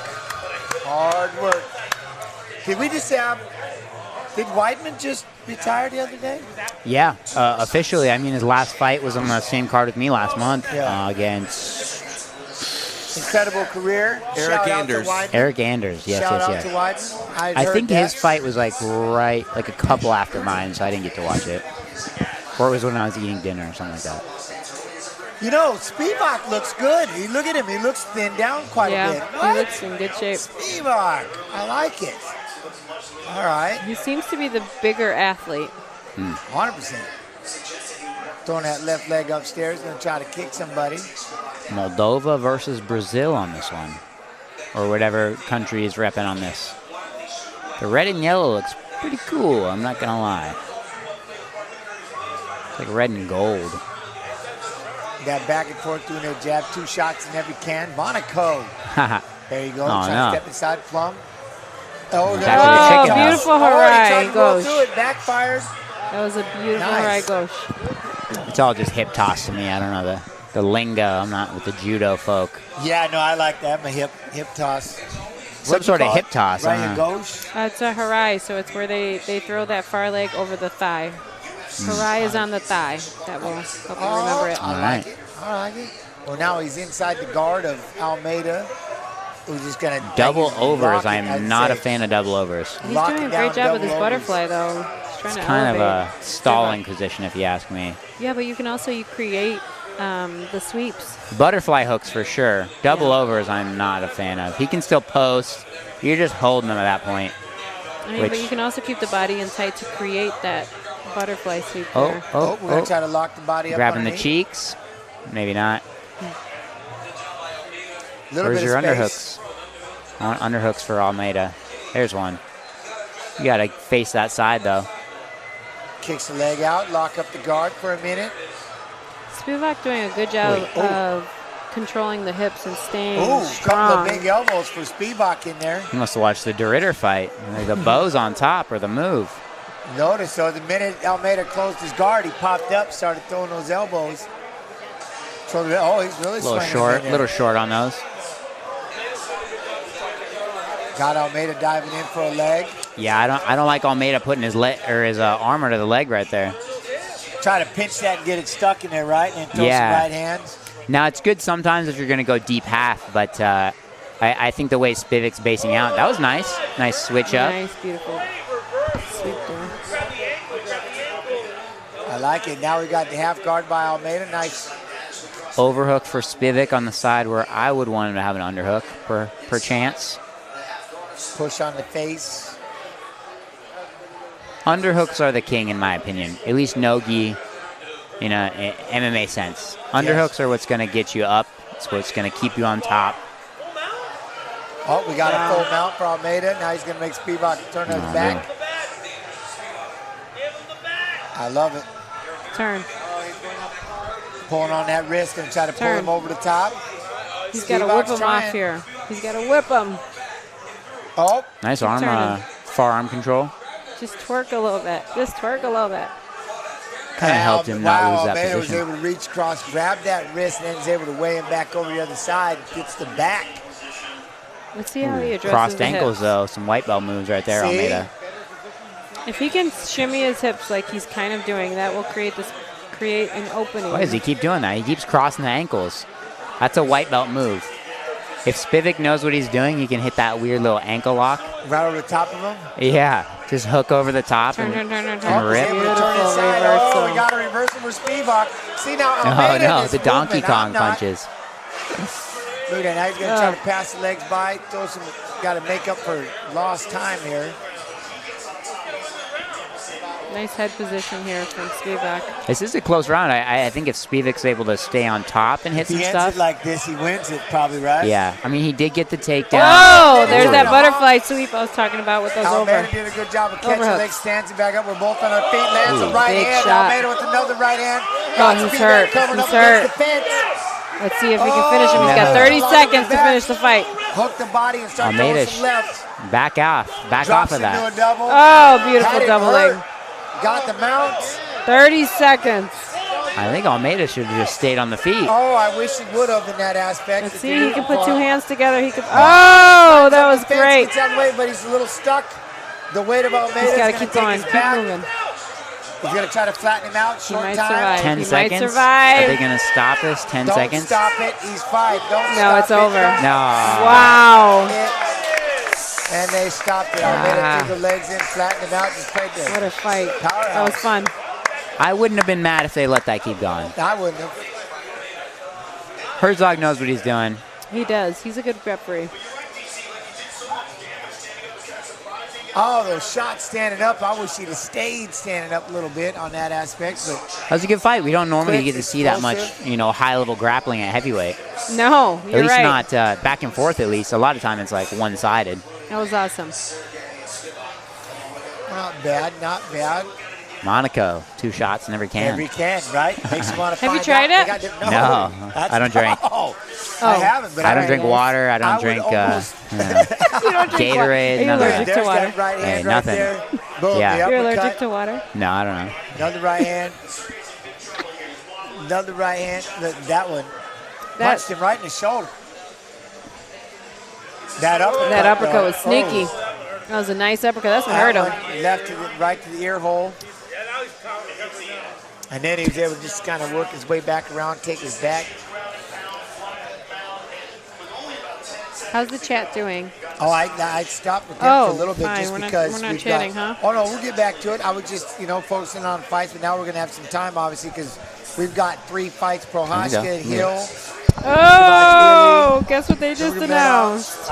Can I say it? Pretty good. They just announced Alex Pereira versus Ankalaev. Did they? Yeah, main event for 3/13, April 8th. Pereira, Ankalaev. Both on his back. I love it. That is one active feller. Yeah, April 18th. Where's that at? April 8th, excuse me. The co-main event is Justin Gaethje versus Dan Hooker. What? Yeah, it's a badass card. Where, though? T-Mobile, Vegas. Okay. April? March 8th. Oh, March, yeah. I don't know why I was thinking April. I feel like I might have said April. That's all right. March 8th. I love that. That's 2 days after the Fight Pass Invitational number 10. I love that. Oh, yeah, because FPIs are on Thursday, huh? That's right. True that. Yo.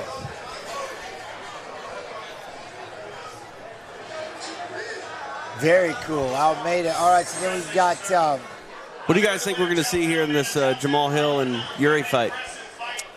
I love... This is probably my favorite fight on this card. Is Gidi and Jamal. I just love this fight. It's so much fun. I hope...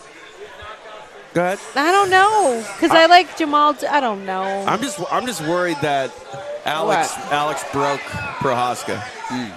What about Jamal? Jamal hasn't fought since Alex either. That's true. That's true. We don't just because he's got a mouth. Like, come on. Maybe Jiri just got a factory reset. Turn him off, turn him back on again. Maybe. He's getting back. He kind of turned him off again when he looked at him after he knocked him out, though, too. That's okay. It was scary. As long as we turn him back on, we get him back in that samurai spirit. I'm here for it. I'm here for it. I'm trying to find a dang Twitch here. I'm trying to jump into the Twitch chat here. Why does it keep making me share this? I already shared it. Whatever. What? Yuri blocks with his forehead? Hey, that works sometimes. Oh, look at it. All right, Gant. Okay. But he'll got power, though. He'll got hands. I don't know. Almeida, though. All right, checking in on you, chat. Checking in on you. Yeah. Oh, it's a little down because, look, my head's down. Okay, I got to keep my head up. Sorry, guys. What are they saying? No chin, Jerry? That's messed up. Yeah, no. Yeah, Yuri. Hill might win. Lost bet. Huh? If Jamal gets a KO, we'll never hear the end of it. Why? You don't think so? I mean, listen, he keeps it interesting. We got to give him that. Is it, a little much sometimes? Sure, but he keeps it interesting. Oh, hold on. Deviants. But I hope Yuri, but the Shadow Warrior in him got sent back into the realm last couple of fights, so I mainly hope he still has a chin. Oh, my goodness. So someone's asking me if I have a Twitch. Do I need Twitch? I don't have a Twitch, but do I need Twitch?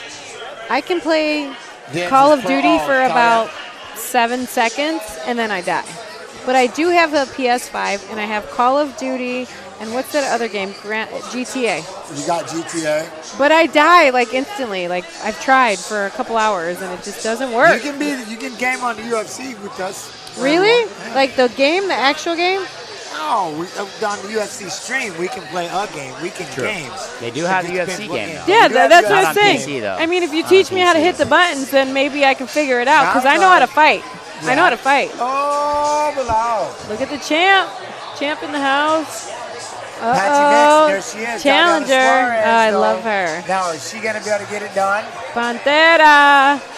Flyweight champ. Pantoja sighting. See right there, Jean-Willy Tatiana Suarez will we? Ooh, Jimmy Crute, Jake Matthews, Francisco Prado. What do you think with Suarez and Jean-Willy? Man, I just think Tatiana is undeniable.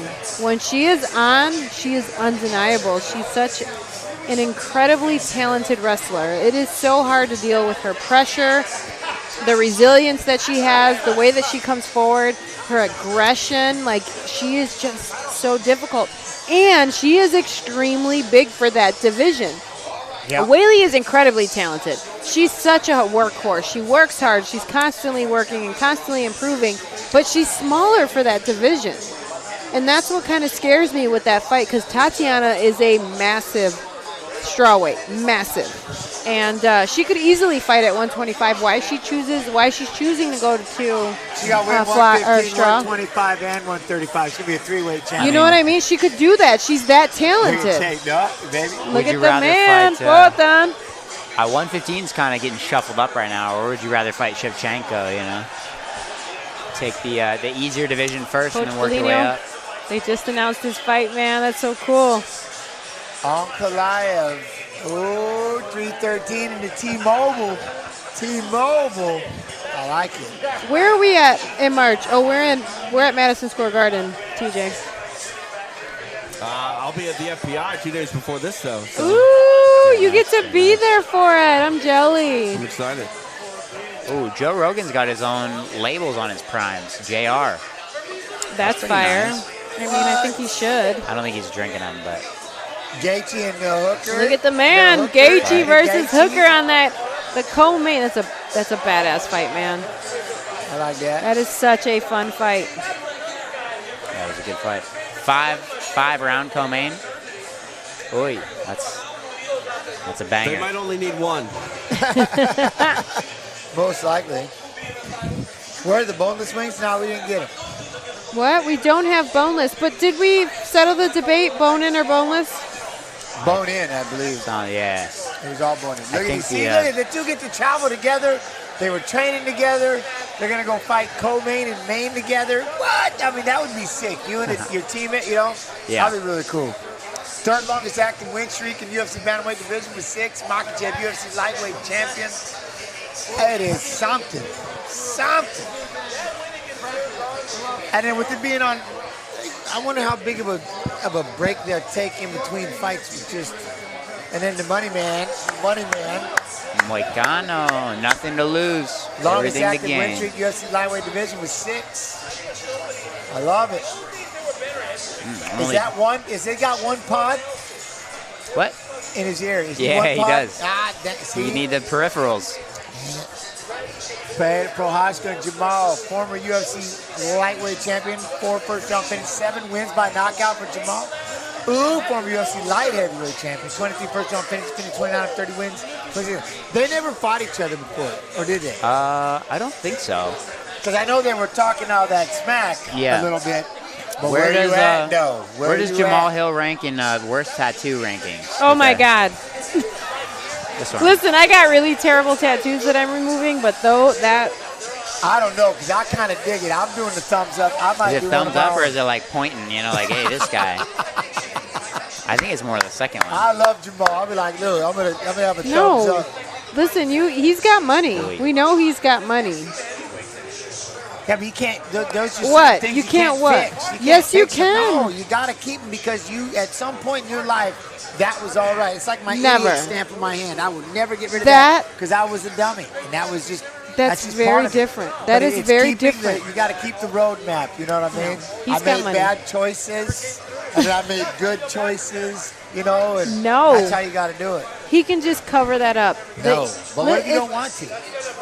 Why wouldn't you? 'Cause you were just. It's not even thumbs up. They're not thumbs up. But at some point, he probably thought this is badass. When? When it was first on. No way. There's no way. There's that no poor way. man went like, I hate this. Like the minute it was done, like I hate that this has happened. You don't think that was his immediate way. thought looking in the mirror? I mean, let me tell you what happened. He was at a tattoo party, No right? way. He was at a tattoo party. We have those in the Midwest. And he was like, man, this dude's going to hook me up with a badass tattoo. I want 2 thumbs up. And then he got like Yo, Bish, much love, my friend. something else. What do they got? It's Mickey Mouse hands. Is it really? Please don't tell me that. Mickey Mouse hands. Someone said it's Mickey Mouse's hands. I think based on the artwork, that's what they're going for. Just- No way. It looks like it. I don't know if Why? I don't know if it was intentional. Why would you ever do that? Listen, I got I terrible tattoos. I have had, so far in my life, I've had 2 removed completely, and I am Was he working on not? 3.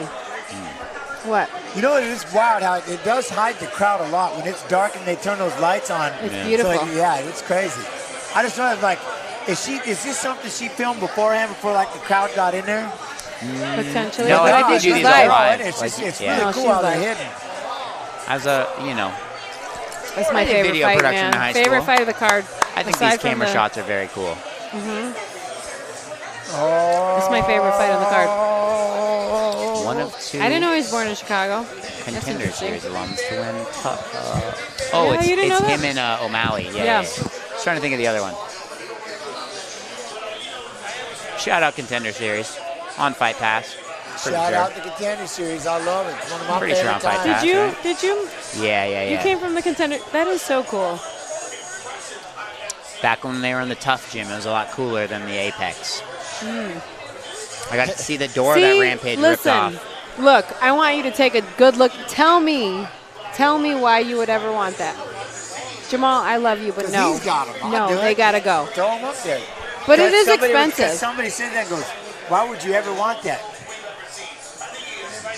Fair enough. Yeah, I don't know. Why? That's no, why I, no. Former I am UFC light heavyweight champion, longest significant strike differential in UFC light heavyweight history, plus 3.4 per minute. World UFC Contact Contender Series Season 3. Who's Go ahead. I wonder who's getting these stats. Like, who's watching the fights back or like counting? Like 1, 2, AI. 3, It's totally AI. 4. Fight Metric. Who does A it? company called Fight Metric. So Fight they, metrics. do they Is have it AI? people watching it? I love Yeah. TJ. It's AI, right? No, it's not AI. No, it's People. people. It's actual people? Yeah. Wow, that's They're like, impressive. you're the punch guy. Count the punches. Go. Yeah. And then they count the punches and they go, oh, that one's significant. So Yeah. they mark that as a significant strike That's call. interesting. He's got knee sleeves on. That's like Uh-oh.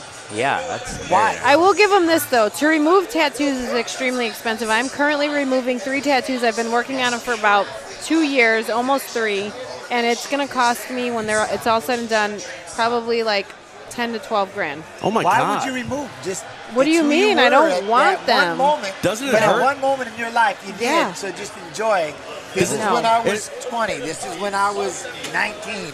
I love my idiot stamp. That's why I enjoy telling the story. It hurts Man, worse I than was getting an a idiot. tattoo, right? Getting it removed. It's Yes, way I heard worse. this. It's way worse. It's like, you guys ever get hit with hot grease, like when you're cooking? Oh, Not yeah. intentionally, but Okay, yeah. imagine that like a million times a second. That's what it horrible. feels like. It does hurt, but I don't want my tattoos. I want them gone. All of them. See, because that's the other thing. 'Cause I always picture someone saying, "You'll regret these when you're older," this and that, and that's why I'm like, no, I don't regret them. Like I some do. of them look weird. They Don't get weren't the tattoos. coolest at the time, but Don't do it. it made sense to me. And Look at how calm and composed. Oh, is he going to shoot an arrow? no, He's going to shoot an arrow. Some aura stuff right now. Mind bullets. mine. Hey, you might kill him. All right, here we go. Though Yuri's making. His I would way, like to making know his who way. Alex is going for in this fight. Who he's picking or Yeah, who he wants no, to win? who he wants to win. He's picking the guy that he beat. Ah, you got Sure. jokes tonight, TJ. Okay. I feel that He I wants mean- GD to win more than he would want Jamal to win. probably, although I don't know. I think both of those, he made them both look pretty easy, so. I love this fight. You don't think he made him look easy? Oh no, you did. Hey, There was moments. I think the Ankalaev fight's the hardest 100%. out there for That's gonna be a tough fight for him. Yeah. If he wins Ankalaev, I think they'll probably make him in Johnny Bones. I think they'll Oh, tell that's Tom the Aspinall. cancer survivor that Judy brought on stage for the weigh-ins. That's such a beautiful Swedish fish story. band. What a beautiful story. He brought her on. She originally had the same haircut as Judy did, and obviously her cancer, forced her hair loss, and so that's why he shaved his head. That's why he shaved it off, because of her, who she lost all of her hair. And he also brought her on stage at his weigh-ins. I think it's such a beautiful, heartfelt story that Judy is sharing with her. These are the moments when you're like, all right, now I got to actually do the damn Yeah. It was all fun. The antics were all great. I had a good time, Yeah. but now it's like, here it is. thing. That's When- me waking up on fight day. Yeah, God when was dang your it. wake-up moment? For me, it was this right before I walk out. You hear the crowd going crazy. If the fight before me, if there's a knockout or whatever's happening before, I hear the crowd. That moment, I just want to crumble, and I have to, compose myself, and I'm like, and as soon as I start the walk, it's over. And now I'm in my zone, but right before the walkout is brutal for me. What about you? For me, it's always after I get the hands wrapped, I'm like, all right, there's only one way to get these things off. So we're locked in. And I usually The feel hand wrap, huh? like I usually start feeling more and more confident as the warm-up progresses. I love that. Whether it's delusion or not. Yeah. And then by the walkout, I'm usually just like, they have kind of lights like this, like Right. just super bright. And I just stare at that light, try not to trip, and then we're off to the races. Keep it moving. How about you, Jens? When was your moment? When was your moment? After you make weight, you eat, and everything like that, and you're having fun. And then it's Trying But to go the to fight bed. I'm gonna night, try when to was go to your bed. moment and That's- right before your fight? When we did would you have sit your we would sit and watch horses that morning and Really? stuff like that, and bet on horses. Grew up on the racetrack, Okay. so it's something like me. Everybody got to kind of come see it and hang out at the sports book or whatever, and then when you give everybody that hug. That And was it's your like, I love moment? you. I'll see you. They're gonna go watch the fights wherever they watch them, and you're gonna go do your thing. And it was give everybody that hug, because you never know. May Yeah. not And so hug then them you were again. in the zone after that. After that, there is no turning back. That's It's- incredible. Yeah, mine was right before the walkout. I was like, oh, God. Oh, when I got there, I was good, hearing the Yeah. noises and everything. Because there's I ain't running. I mean, Right. there's nowhere to Right. go. There's nowhere to go at this point. Let's fight. I feel like after the wraps, though, after the hand wraps, it's like, all right, Yeah. this dude's probably not going to roll its ankle or anything, so I'm probably going to still have to fight him. Mine And then, was like right before walking gonna out. injure himself. Just to hear the crowd, and then like right before they say my name, I'm like, fuck, there's nowhere to go. I just There's feel nowhere awkward to at this go. I point. gotta go. I'm like, I don't know, what do I do? And they're like, I'm like, okay, we'll just flex a little bit. All right, now we go. And but that weird tension like melts as soon as you guys like start exchanging. As soon as that Yeah. first punch lands, it's like, all right, we're going. Yeah. No, once I'm in the cage or once the walkout starts, I'm good. I'm in the zone. Now I'm in warrior mode. There he goes. Give it to him. That's cool. He's going to shoot him at him. Is he? The aura. He did something else. Did he? Did he shoot it already? I don't know. He had a routine. Yeah, he does. He always does it. I thought he does like this thing. I love Red De La Cruz. All right, well, here we go. This could be quick. That's the problem. The first 30 seconds. Jamal should start the fights like this. First 30 seconds. Just start like. Yeah, he should. He should. Did you guys see when they edited it and they put the thumbs down after the Alex fight? No. That was terrible. But I don't like the knee sleeves. I don't like the knee sleeves. We know as athletes that there's a reason that those are on. Well, maybe he knows right off the bat, Jerry going for 2 of those oblique kicks. Very true. Bouncing back and forth. Those knee sleeves might honestly give him more to slip off of if those do land. What, to shoot? No, like for the oblique kicks. Okay. Like if Jerry, because Jerry immediately like went for 2. See, when he second guesses like that on that kick, he should have been. That's a good counter shot for him. I don't think that's why he's wearing those. Oi, Hill with the kick. That's the one thing, like, Prochazka is just a little, there was a time he was headbutting punches, you know what I mean? He just didn't care. No. Look at him there, he tried to land right in his balance, a little off balance. Yes, he's always, it's because of the switch. Oh, there he tried to rip the left hand in there. Low hands. He tries to have, like, kind of like a karate style, but not quite. He's just so heavy in his feet. The aura, though, is unmatched. No. The square jaw on that, the square cut on that beard, it's just. I'll say this: feet. Jamal looks in such great shape. He looks like he's in incredible shape. Swinging. There's a big knee for Jamal. A good combination. He's in great shape. Uh-oh, did somebody else just get kicked in the cup and wave it off and say he's good too? Yeah, I saw that. This is just about happened again. I don't know. GD is throwing his shots and he's kind of waiting, and that's when Jamal is capitalizing. Did you notice that? Is he bleeding? Wait, who? Which one? Oh, I thought Jamal was bleeding. Maybe not. In the nose. I remember seeing Jamal at the PI after I believe he got like a knee surgery or something. He's a big old feller. I was like, how are you making 205? He had to have been close to $3 bills. Wow. Damn. Bro, he was thick. How tall is GD? Nice. See, that's 5'11". He goes lunging in with that right hand. He's got to be careful with that counter right of Jamal. He's got great movement, And then that left hook, he's getting out of the way. I'll give him that. Looks a little off balance, though, doesn't it? Jamal is hitting that stance switch a little bit. I'm not a big fan of the stance switch. I just feel like it's so hard to master one stance. How do you master 2? But the beautiful thing about MMA is the switch stance has evolved tremendously, and especially in the last like 3 years. Everything. Oh! He sat Jamal down. Try to dive in. Jamal's going to take his back. Here he got. They're standing back on their feet. Relax. Oh, he cracked him with the right hand, but Jamal's up. He's going to start swinging back. Oh, he cracked him, man. We definitely caught him clean. Jerry sees some blood in the water, but you got to stay composed. You got to be careful because he's doing a good job. Oh, see, when you both start throwing hooks like that. Oh, my goodness. Look at the. Going to try to hook the head, knees. Jamal trying to throw back that left hand. Jamal's got to survive. He's got 1:30 to survive. We try to plumb the head. Got a heavy plumb there. Flips it off. You're right. The balance on both of these athletes are interesting. There we go. Lands to the left and moves out of the way. I like Jerry's pulls. They're very fun to watch. His pull? He baited downstairs, throws the high kick upstairs. Jamal gets out of the way, chasing down with 2 jabs and a right hand. My goodness. Oh, Yuri just missed with the left and a right hook. That was nice. Good knee, though. And he slides out of the way. He's rolling under. He's rolling great, isn't he? Jamal's got some nice knees. He's trying to get the get back. Oh, there it is. That was a big shot. Right hand. Look, he got him. Jamal still got a right hand. Maybe a little cut or bruising or something on that eye for Prochazka. Yeah, that was a big right hand.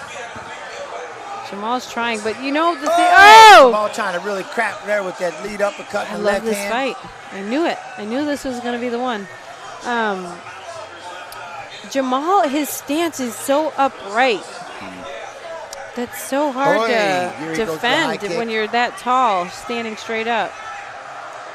Oof. Trying to land a big 1-2. I love the way that he recovered from that kick to the belly roll.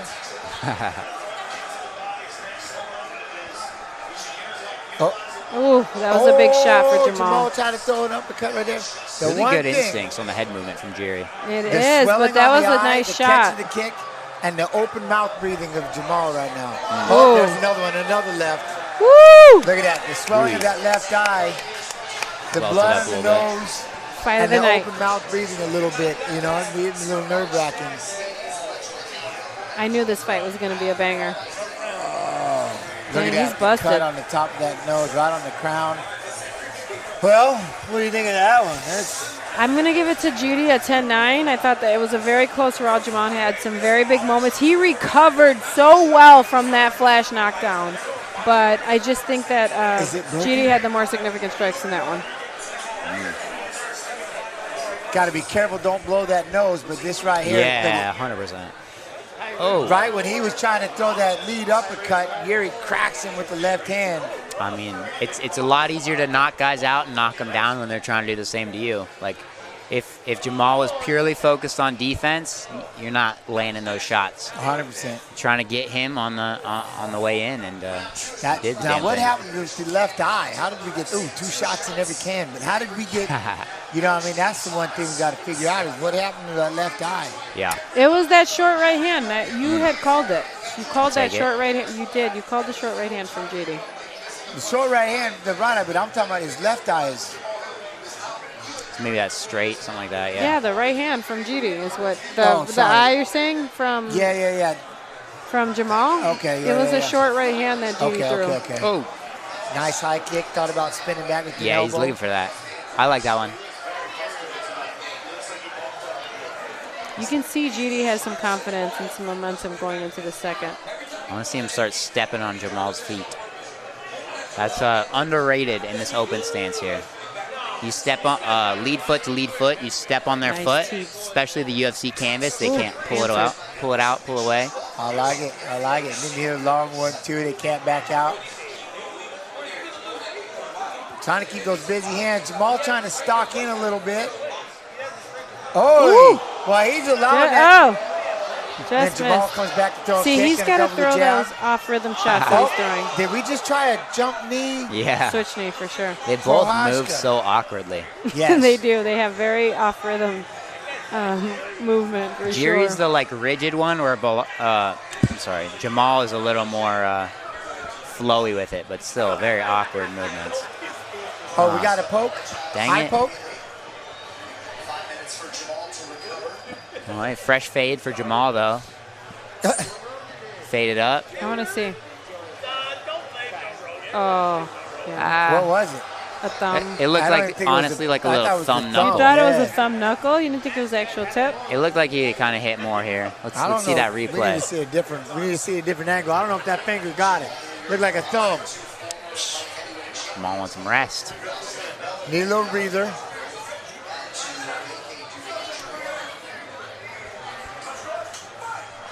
Judy looks really good in this fight so far. Jamal or Mr. Beltran said touch gloves. You don't have to do that. You don't have to touch gloves. The ref's not allowed to make you touch gloves of your opponent. Are you serious? Yeah, they can't just, especially like that. Oh. Like if you're trying to be like, oh, my bad, dude, and then they just come over the top, like that's fine, that's legal, like they can do that. Beautiful in and out movement from Judy here. Jamal needs that. Jamal needs some in and out movement. Gets it right and left. Jerry's really good with those kind of the slips, like just kind of more before the fact. Jamal needs a little more movement. If he's going to strike, if he's going to stay in a bang with this dude, he's got to move a little bit, even if it's little feints, little short move. Oh, that was a nice uppercut. Look at Yuri got mad, started nice uppercut. I like that, kicks up the middle for Jamal there. Oh, nice head kick. kick. Hits him with the left hand. Jamal waves it off, but that was a good high kick. What are we doing? There was an eye poke on Judy this time.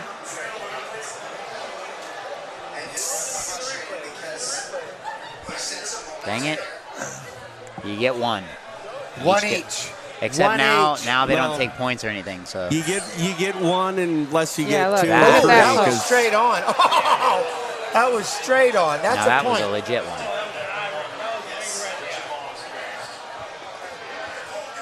Yuri's was a thumb. Now, TJ, what did you think about the first eye poke? Questionable? Questionable. That was a very... This was not questionable. At least the camera angle was good to show the extent. Yeah, the other one, it looked like the hand missed and he caught him with the side of the thumb. But and now he just straight gives him the... Yeah. And Jiri's acting like a guy that just got poked in the eye. He's like, oh, my eyeball hurts. Give me a minute. Instead of just like, all right, no, isn't he supposed to get a towelette? I was going to say, can we get the towelette? Is it moist? Is it wetted down? Just watered down the towelette. Let's do this. I mean, I don't want a dry towel in my eyeball. No, that's for sure. that would be that's horrifying. bothering him bad. Yeah, it's bugging him.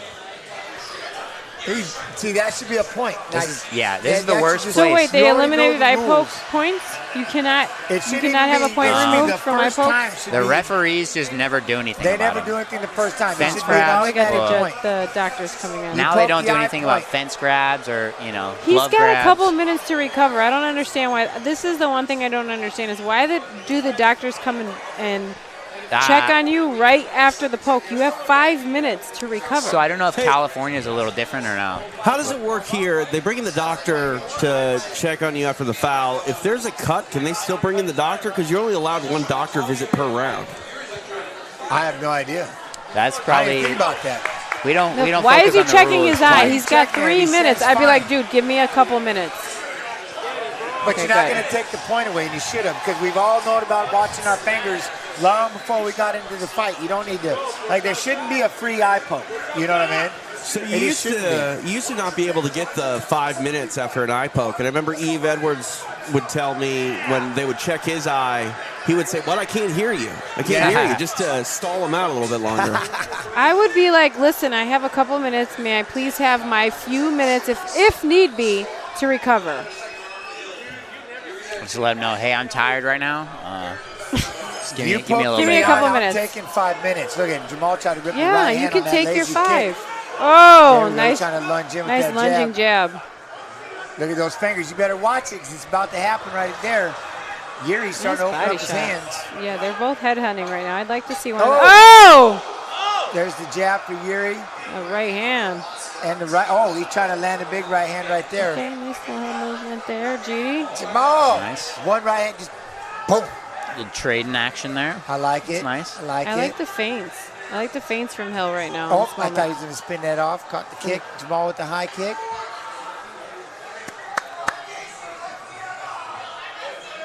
See all that reaching for the gloves. Look at it. Now they're both in their rhythm a little bit. See, they're reaching out for that hand. Mm-hmm. I'm a fan. Oh, nice there we dirty go. boxing from Jamal. Jamal trying to hit that one, too. I love the movement that Judy is implementing in this fight here, the head movement, the feints.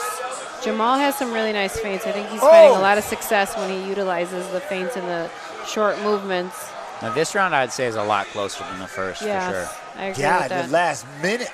I'll give this one a toss-up round. I honestly can't pick one over the other. I'd probably go for Jamal on this one, honestly. Jamal's starting to dictate a little bit with that jab. Yuri's got to crack him with something if he wants to get forward this pressure back. a little more, too. Yeah. Oh, catches the kick and throws it right to the belly hole. I like it. Jamal pushing forward. Yeah, I definitely. Yuri tries to lunge in with the right hand. The body work of Jamal is playing dividends for sure. Leg kick. I really like the body work from Jamal in this jab, try to counter that right hand. Jamal. Oh, someone's gonna throw a heavy shot. It's coming. Yuri trying to step in. Good jab. There you go. Oh, Jamal trying to go with the 1-2. Missed with the hook. Hook the head. Maybe throw a knee. Look at it. Don't wave it on. Attaboy Jamal. I think he took the round. Yeah, I agree with that. I think Jamal took this one. How many rounds is this one? 3? 1-1, guys. Oh. Yeah, I think 1-1's the right call for sure. I'm in on it. Are those French fries? Those used to be French fries. Now they're just soggy, wet potatoes. Can I have one? I have my corn dogs over there. Thank you. Well, would you like some French fries? Oh, I'm okay. Is kept. Oh. Look at that. That was the right hand from Jamal. Yuri with the left hand. Collarbone punch. Yeah. Kick to the chest. I want to see some more of that. Then he catches the kick, fires a right to the chest. I like the adjustment that Jamal made in this round here. He started going to the body, and I think that that's playing a lot into why he won that last round. I think the body shots are a genius game plan and adjustment in that second round. Here we go, third round. That's crazy. 3 rounds.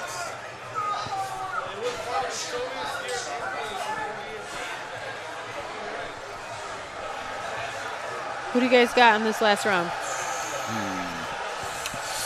You have to see. Jamal seems like he's kind of picking up the pace a little bit from the second round, but who can carry it into his third?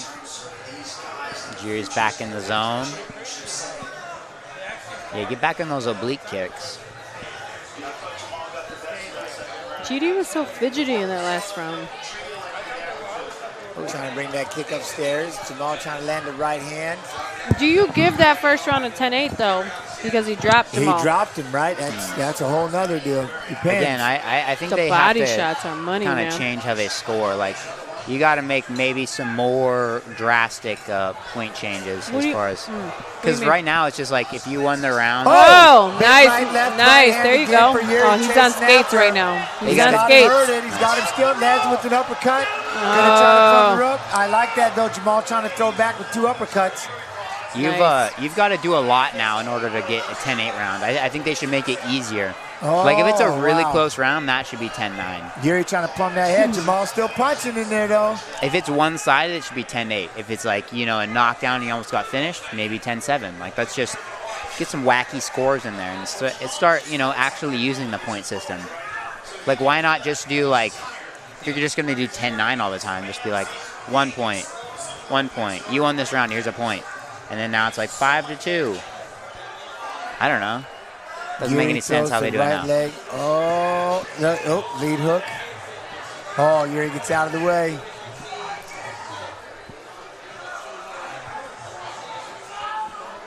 Jamal, though, open mouth on that nose. Look at them both.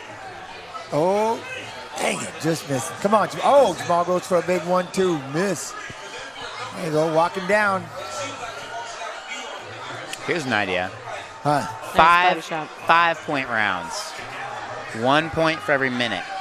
The judges got to mark who won that in 1 minute. I hate it. Yeah. Good plant. Too much math. The judges are going to have to actually watch the fights. That's the downside. The math is not mathing.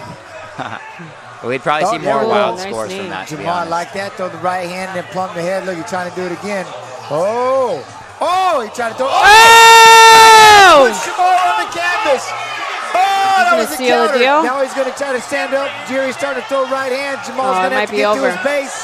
He gets up. He gets up. Wow, what a recovery Jamal had. Tough man. He's tagging him. Oh! He's trying. Come on. Jerry gonna oh! Down he goes again.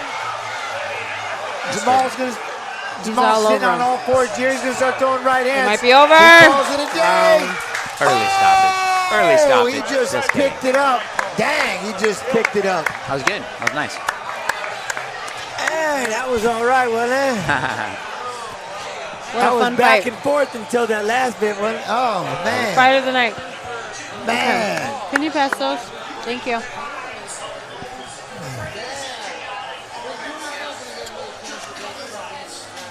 What a fight. What a performance. What an adjustment GD made coming from that second and going into that third round.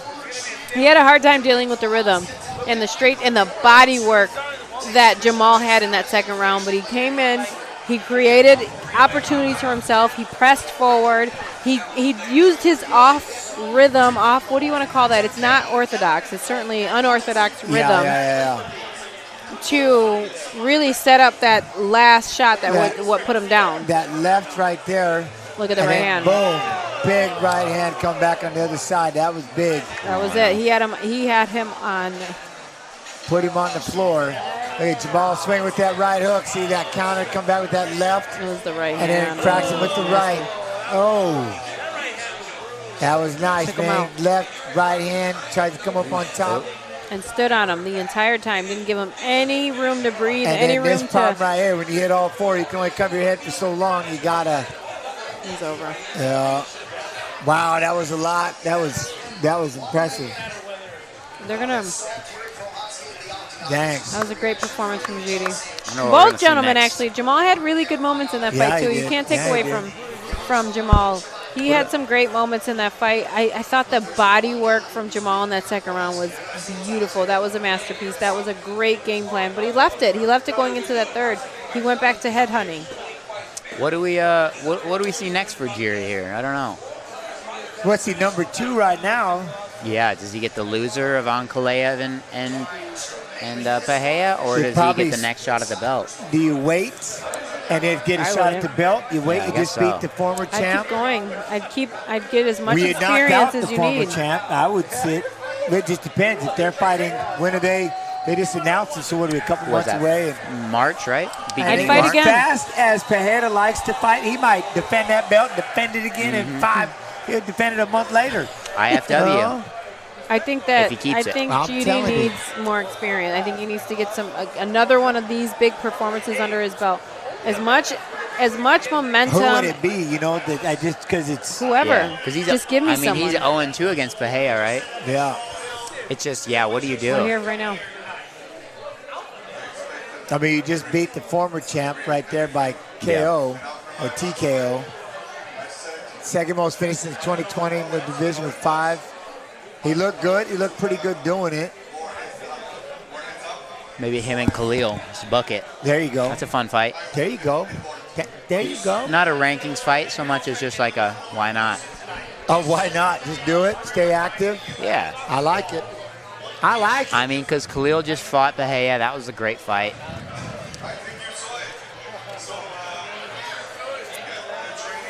I like it. Oh, Azamat.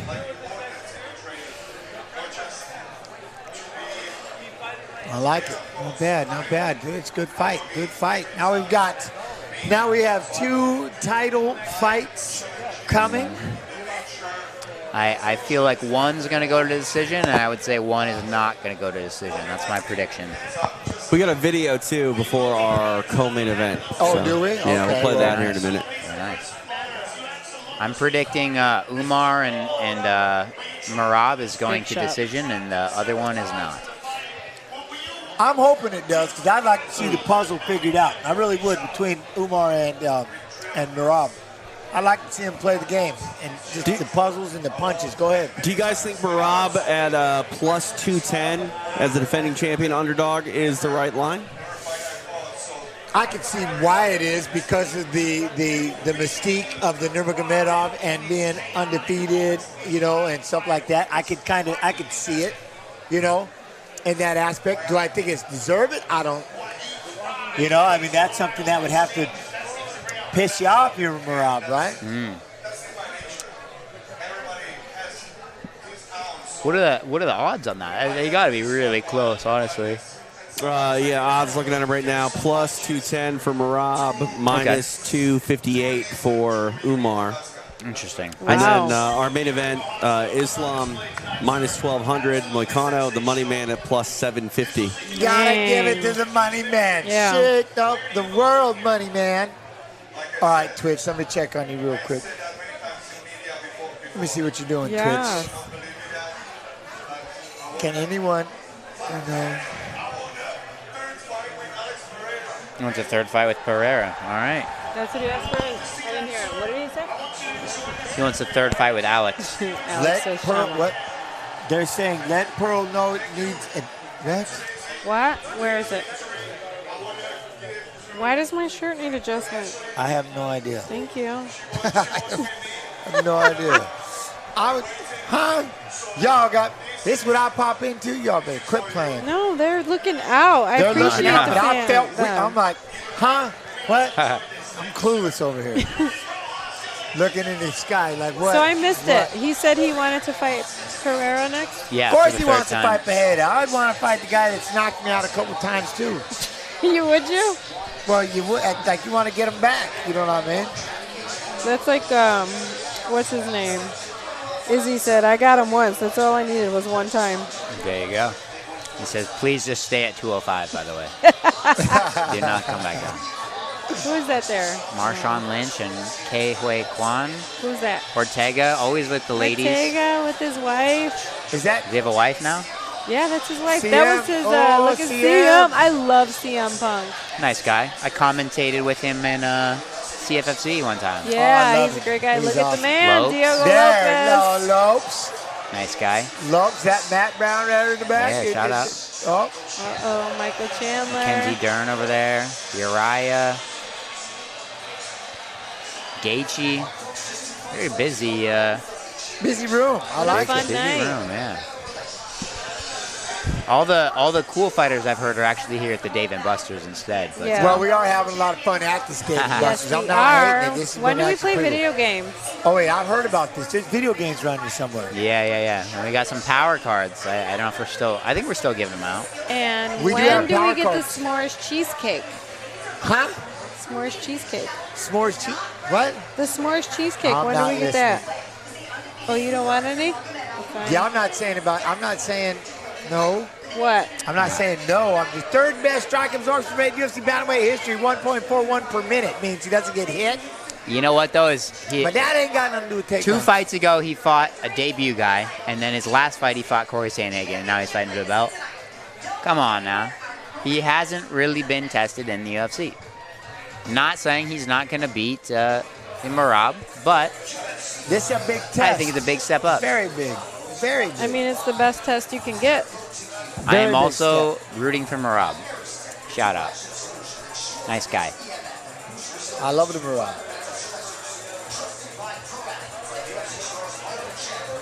All right. Well, I'm checking on your chat. I'm going to let you go because we're going to get ready with this fight. Merab is a machine. Do they have anything else? Let's see. Who do they have? Who do you guys got before we move on? Who do you got for the co-main? Co-main event, who do you have? Co-main And new event. or and still? And new or and still? Let us know. Let us know. New and Let still. us know. We got And to do new or UFC and Fight Pass. I need to go to still? the Fight Pass. You're getting into it over there, There's a huh? Merab. It's going to be a great one. New. Jan And says. new, okay. Ooh.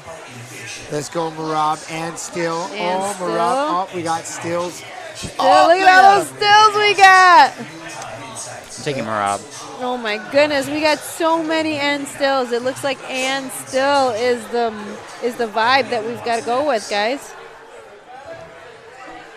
Oh my. Oh, love it. Love it. Thank See you, guys. after. We'll see you afterwards. We'll see you after the fight. And still, here we go. We had to do the UFC Fight Pass YouTube. They were like, what, Jens? No love? No love? I'm making my way. I didn't mess with Facebook. I don't know when TJ's playing that video. Is that going on soon? Oh, that's Not playing the video yet. Oh, all right. co-main bid. Co-main bid. Where's my? There we are. UFC Fight Pass YouTube. I got you. Strickland and What is Duplessis, up? number 2, coming up. Mega Chronic. I love you guys. Love you guys. See, now you got the UFC Fight Pass YouTube. Now you're on the UFC Fight Pass YouTube one? Yes. Okay, but fight. they get spammy. YouTube, and new or and still. Let us know before the fight happens. And new or and still in this next fight here. Is kissing your coach on the mouth the best base for MMA? What? Huh? Duplessis, it's a South African thing. They kiss each other on the mouth. Right? I think TJ? it's different. It's different. It happens. I mean, It's I've different seen cultures, it, yeah. man. Listen, who are we Hold to the judge? belt. I'm wondering if it's the best base for MMA or not. leave that one down below in the Twitch chat. I know it's going to be a yes, but I want people to feel involved. I mean, we might need to change your name to Hot Takes, because you chase hot takes on the show, I think. Questionable. I love it. Man. My middle name is questionable. Hot Takes Hooper sounds good, though. Yeah, that's good. You're the expert. You're the pro over here. Duplessis and Sean Strickland for like. Hey, we were just watching back some of my Fight Pass fights. It was funny, TJ, seeing you on the commentary for the Island Fights one. Oh, yeah, when you took on DJ Sky? Yeah, DJ Sky Moisicek, my favorite strip club DJ. I still think you won that first round 10-8 off your back. Hey, I'll take it. Love and appreciation, YouTube chat. Love y'all. They're just chilling. Did they answer and new or and still? There's and not still. What's Cole Miller up to these days? I'm commentating Island Fights this week. What? I'm commentating Island Fights this week. Yeah, they replaced me with Fight Pass still? No. Fight Pass? Oh. Soon, back soon. I feel like they kept making new shows. Lashley. All right, I'm going to quit playing around. I'll see you guys a little bit. I'm going to get out of here. Love you guys. I like it. It's very good amount. I don't know if we're cutting the video. I think we're not. No, I like the amount watching. The Intuit Dome. I really did want to see what that looked like in real life. Oh, I think I flew over that. Nana was like, she's like, is that where they're having the fights? I was like, no, that looks way too big. That makes sense.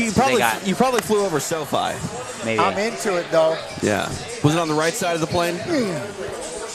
I want to say potentially.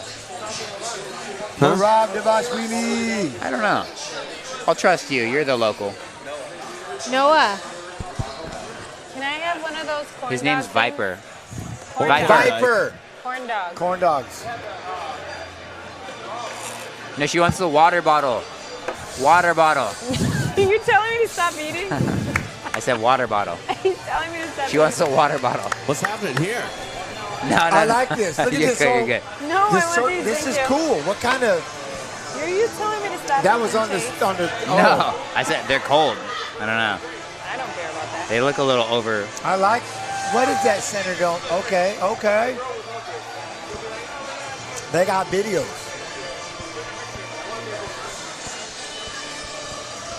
Whoa. They're going crazy on the Jumbotron out there. They got the jumboing 360 like a boss. I like it. Is this what Jason was talking about as far as the Wait, that wasn't John Anik here? Just kidding. Just kidding. Look at that. That was incredible. Man. Oh, that was cool.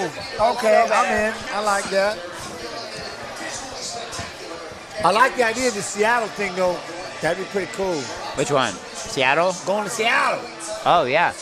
Trying to figure out if they'll get me something to do there. Not fight, but I want to go hang out in Seattle. We can do this in Seattle. Out on the pier. Do it live. The pier. I'm in. Yeah, let's do it in the Ferris wheel thing in Pike Place. All right, we gotta go to the video. Just keep going around. Oh, what? Ready to go to video, James? No, it's like next month. Video. Go to the video. I just don't know about. Video right now. We're gonna see y'all right afterwards. Be good. Enjoy the video. We'll see you in a minute. There just aren't many human beings made like this man, Merab Dwalish-Willie. There's something very special about this man. His pressure, his determination, his wrestling skill. I've been fighting top 15 guys last 5 years. Always working very hard and getting better. Just focusing next fight. And I was keep winning.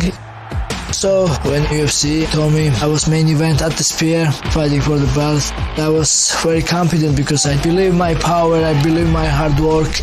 He's just wearing down the champion, just ragdolling him. Once I take him down first time, I realized he wasn't my level. Rob is beating him up, man, mothering him. Oh, O'Malley didn't like that one.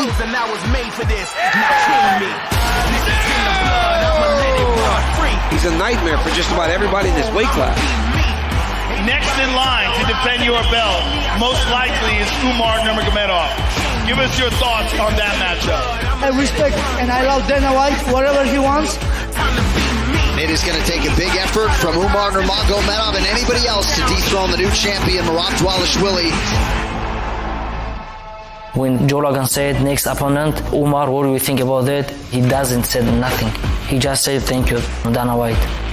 Merab, you try to avoiding me. You doesn't mention my name. It's look like insane. Everybody talk about that.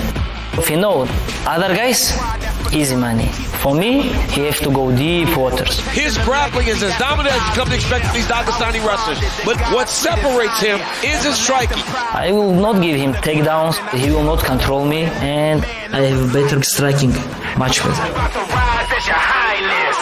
Oh my goodness! Gosh, that's it. How about that? Wow. No man has been able to solve the riddle of Umar Nurmagomedov. From Habib to Islam to now Umar, it is the next step in the evolution of these fighters. Umar Nurmagomedov gets it done against the number 2 ranked Corey Sandhagen. Just give me title shot. Mira, now you can cry. I coming for you. You try to avoid me. You even doesn't mention my name. What are you? Fucking who are you? Who are you for? I wasn't impressive about Umar's fight, and I don't think he deserved to fight for the belt. He's spoiled because of his last name Nurmagomedov, and all his life he gets things easy. This drives me crazy because I earned this. I beat all these top contenders. Now he's coming, talking shit about me. That's how he got title shot. You are piece of shit. You lost respect as a man. It's not gonna be friendly, you know. He talk a lot of shit, and it's done. He will be punished. Shut up and fight. The toughest challenge for Merab Dvalishvili is Umar Nurmagomedov. This could be one and done for Merab. You gonna understand that, Matt, why he avoiding. He's out. I was never ducking on him, but he disrespected me. So that's why I'm gonna make him humble and show the world who's the real champion. That'll do it. Wow. Merab Dvalishvili. It's gonna be a long night for him. I will make him tired and I will smash him. Be careful what you wish for. January 18, I will break this guy. I was born to rule.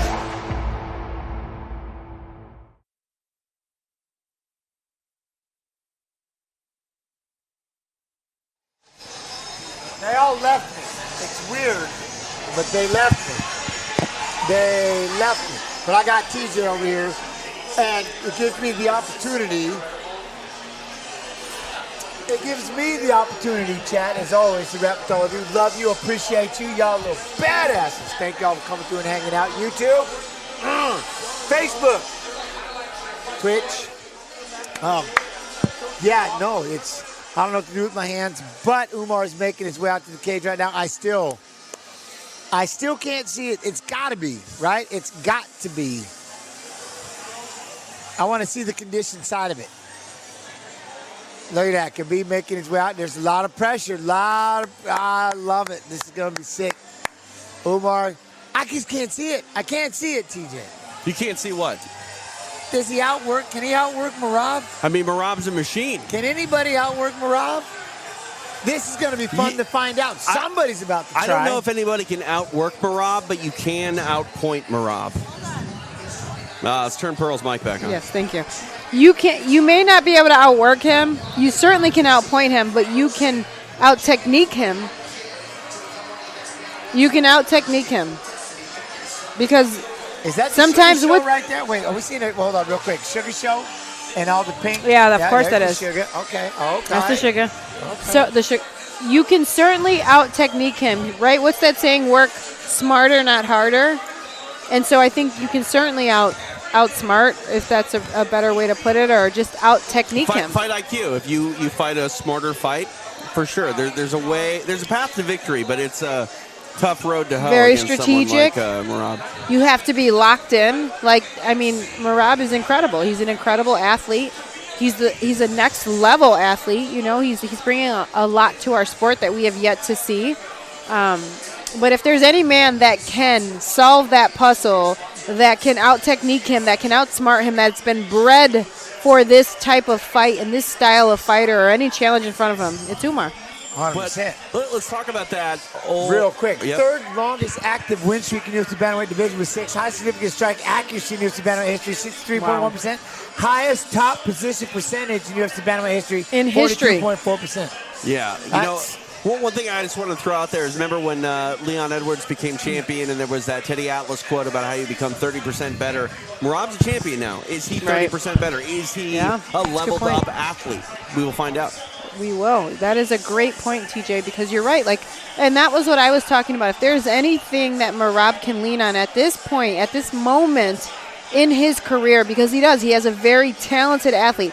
He has Habib and that whole team and this whole facade behind Umar, right, that you've got to get through, because not too many people talk about the energy and everything else that's behind the scenes, the unspoken fight that happens between two athletes. He has all of those things behind him. Umar does, the last name alone. But one thing that Merab has that Umar certainly does not have is it is the momentum. It is the confidence. It is the fight that he just had. It's the belt. It is the belt. What about the pressure for Umar? I mean, he's been, on the scene for a while, obviously undefeated, but he's never been necessarily in a fight with these kind of stakes. And you mentioned his last name. The surname does carry something.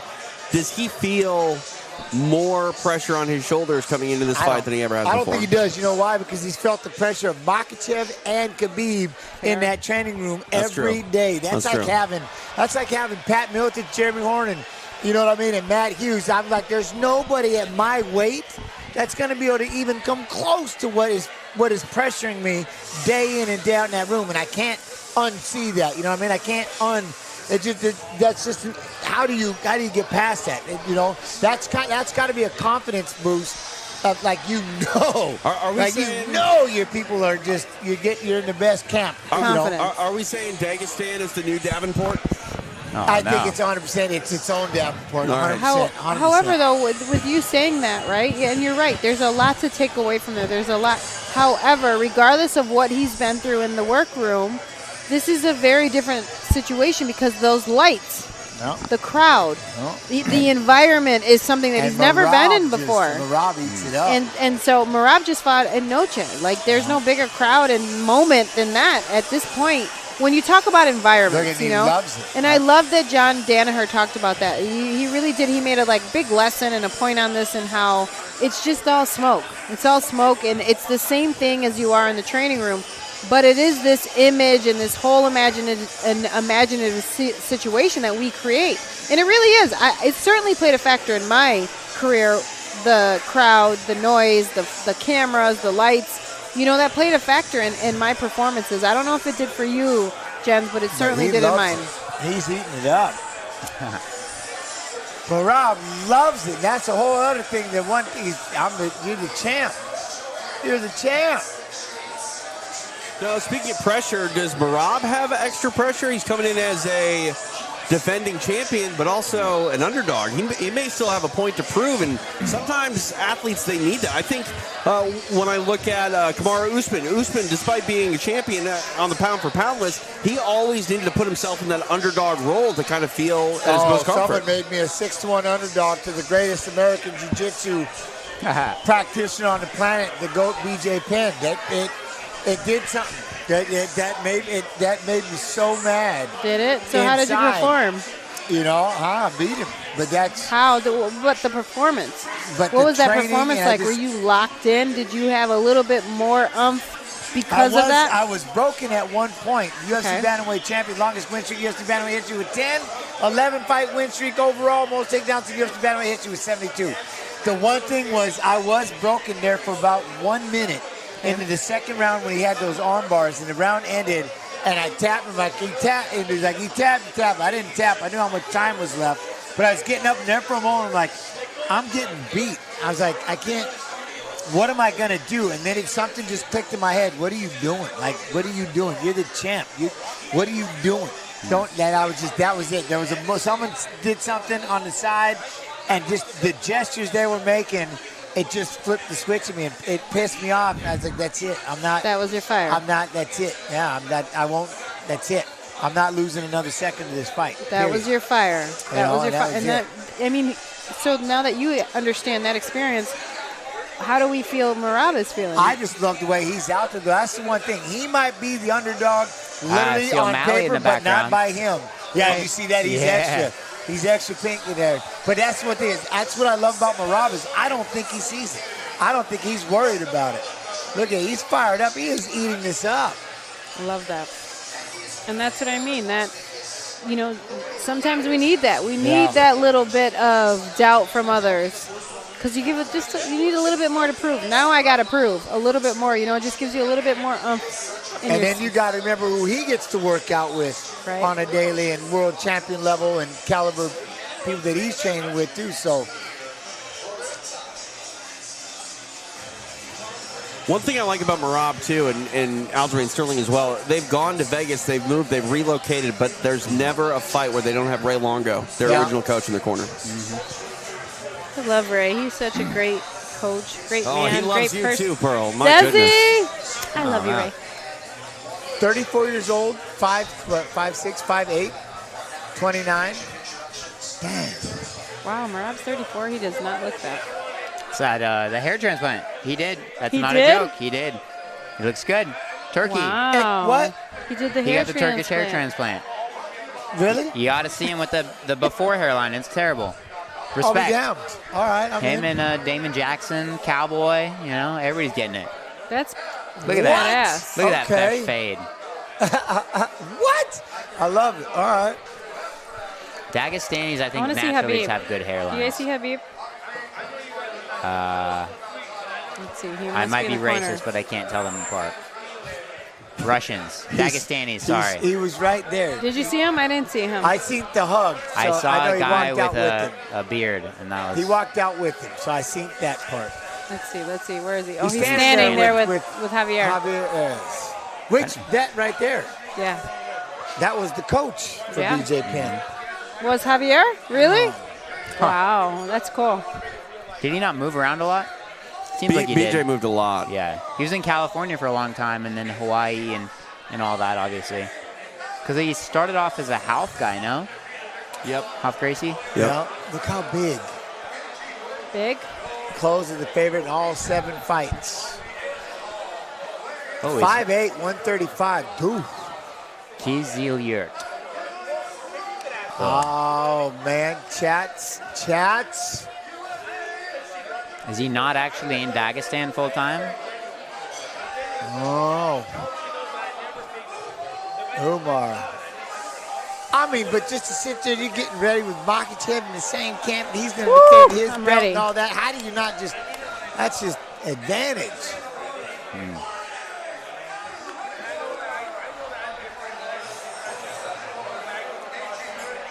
Now I want to see what it looked like before. You just messed me up, Chase. Which one? I'm looking at the hairstyle. I can't unsee the hair I'll now. find it. I'll find it. Does he normally leave it this long on top? Is this a new look? It's since he got the hair transplant. When Was that? it recently? Year or two. You know? I've never noticed his hair before this now. That's what I'm saying. I can't stop staring at it. I can't unsee it. Chase just ruined it. Sorry. Holy Yes! brownie. Thank you. Holy brownie. Okay, here's him getting the hair transplant. They give him the Sharpie done. Oh, wow. Yeah, What? but what did his Okay. hairline look like before that? Oh, That's pretty bad. That's pretty rough. Okay. Oh, okay. wow. Good for Okay. him. Well rounded. Okay, here you go. Thinning. Oh, yeah. I need Big a time. sponsorship. Oh, Yeah, big hey. time. Turkey's pretty nice, dude. I've been in the airport. They're my favorite sandwich. Hey. I like it. I cannot believe it. I heard a turkey was named after the country or the region. You know, I wasn't known as Turkey at the time. But there's a certain bird that looks similar to the American turkey in the Turkish region. And that's why I got the same name. I like it. I Here we go, Googled. I here was we wondering go. why, so I Googled it. Here we go. The more you know, That's Chase. a great Google. That is a great Google. Fun fact of the evening. Well, we're damn near 20 seconds in. We haven't had a shot yet. I like that. All the Dagestanis wear the longest board shorts they can find. Righty versus lefty. A lot of bouncing. Well, I think in their culture, like, they're not really big on, like, exposing their skin, I don't think. Yeah, feint.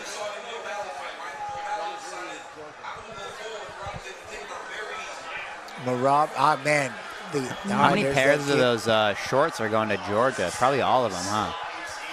Everybody in Georgia is mandatory to buy a pair. They're pretty snazzy, though. I'm not going to lie. Oh, the ones Merab's wearing? Correct. Very regal, I would say. Yeah. Very Georgian. They are. They're really cool.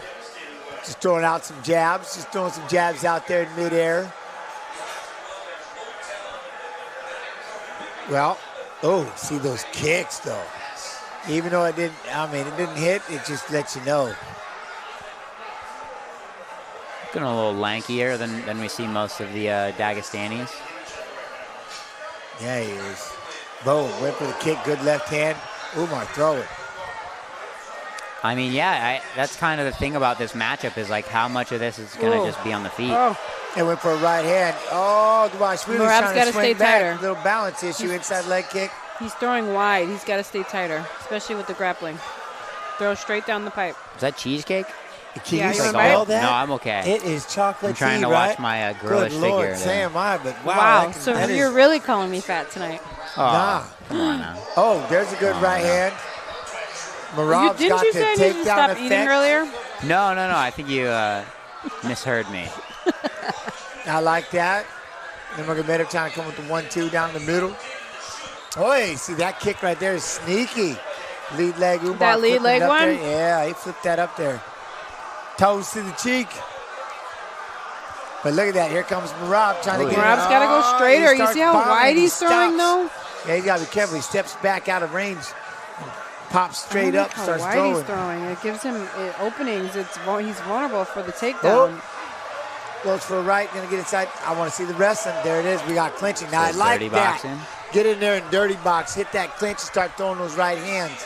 I feel like we're gonna see a lot of maybe more boxing-esque strategy here. Like, be a little lighter on the first round and then start playing the pace on it later. Just feeling out these first couple rounds here, and then get down to business later. I like it. No reason to blow your wad here on round number one. Oh, wow, nice kick and 1-2 when he planted. He's got to hold the leg. Going in for the single leg. Pushing down on the head. Umar tries to spin away, gets away. Oh, Umar tries to hit that knee. See, these are these scrambles I'm talking about. Yeah, this is what we want to see. Yes, it is. Merab looks so focused in this moment right now. I like that jab. I like the striking of Umar. Merab trying to go in with that overhand right.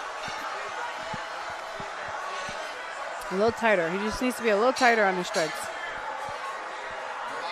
Oi. Umar going to try to go in with tonight. Beautiful sprawl. Yeah, nice big stuff. Underhook. Umar's pressuring in. Little hand fighting. Nice, right little hand check on the break. there.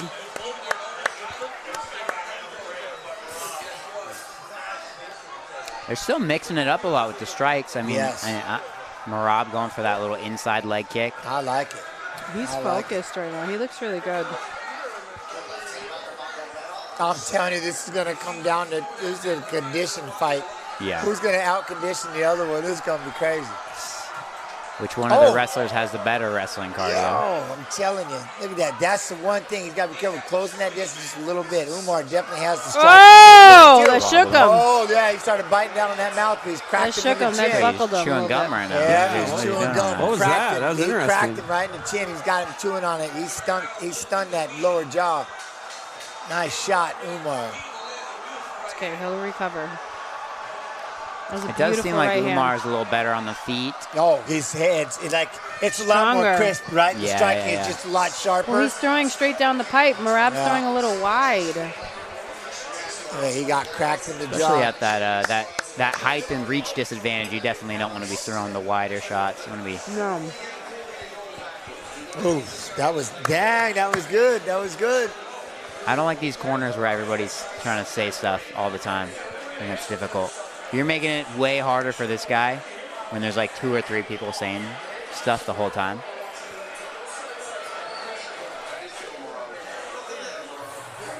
He's doing a show right here. Look at that. 1, 2. Is that the one? Two that buckled him? That yeah, wasn't that the was one. that buckled him. This has got to be it right here. Boom. That's the one. Right on the chin. Beautiful positioning. See, that one got him. Look at it. He started right there, chewing on the mouth.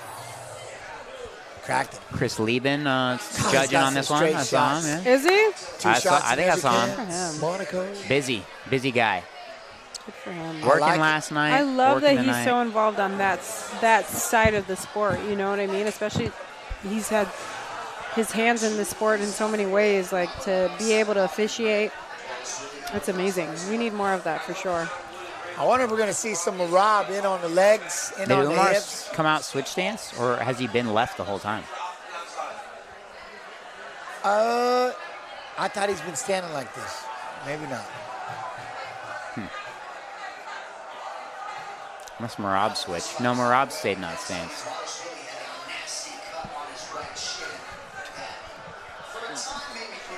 Wait, flip that kick up there. These two just kind of, look at it, bouncing. Try to throw a big right hand. Look, Umar comes back with the left. I want to, come on, get back into them shots, guys. That's what I'm saying. Why don't you guys just wrestle all night? There we go. Oh, I thought we had a single. Oh, nice left hook. Oh, Merab. He's got it there straighter. With God, the kick. dang. 3 kicks back to back to back. Oh, good jab. You know DC's glazing on the commentary, dude. That was a nice hook. Merab is really content to stand and trade here. He's not trying to That's what I wish those legs he would. as handles or anything. Yeah. Look, he's trying, and the way he loads up that shot. Yeah, you can see it. He certainly telegraphed. There we go. But that's what he was doing that for, to set up the shot. I wonder if he's just trying to wait a little until Umar's kind of, taking the edge off on the cardio. I would like to see Merab throw more feints. He's not feinting as much as I saw in his last fight. He's out there moving around a little bit, composed. Nurmagomedov, composed.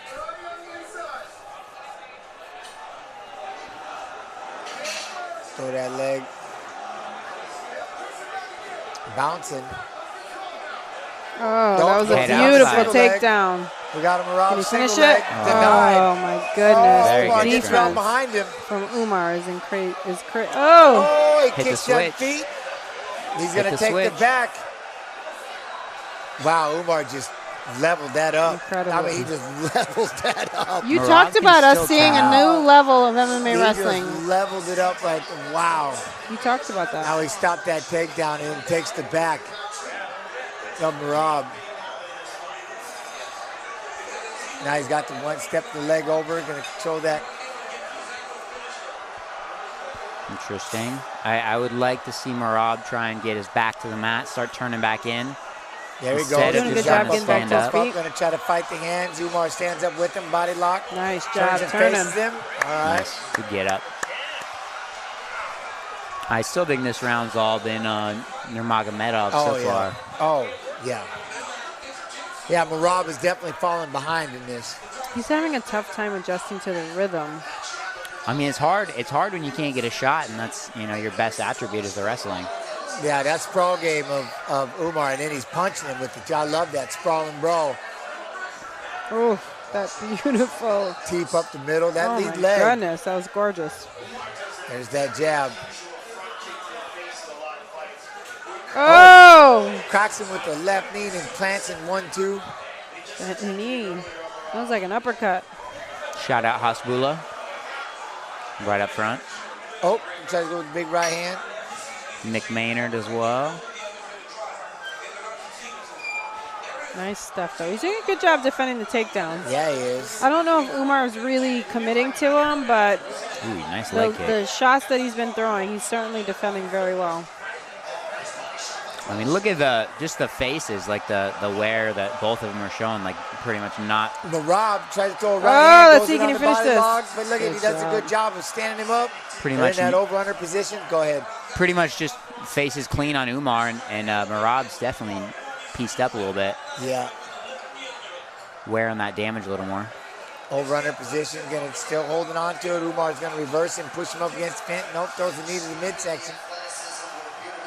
Oh, he's doing the over-unders. Just keep kneeing all day. I want to see. Nice. Dirty box, go to town. I want to see it. But Merab's pushing forward a little bit.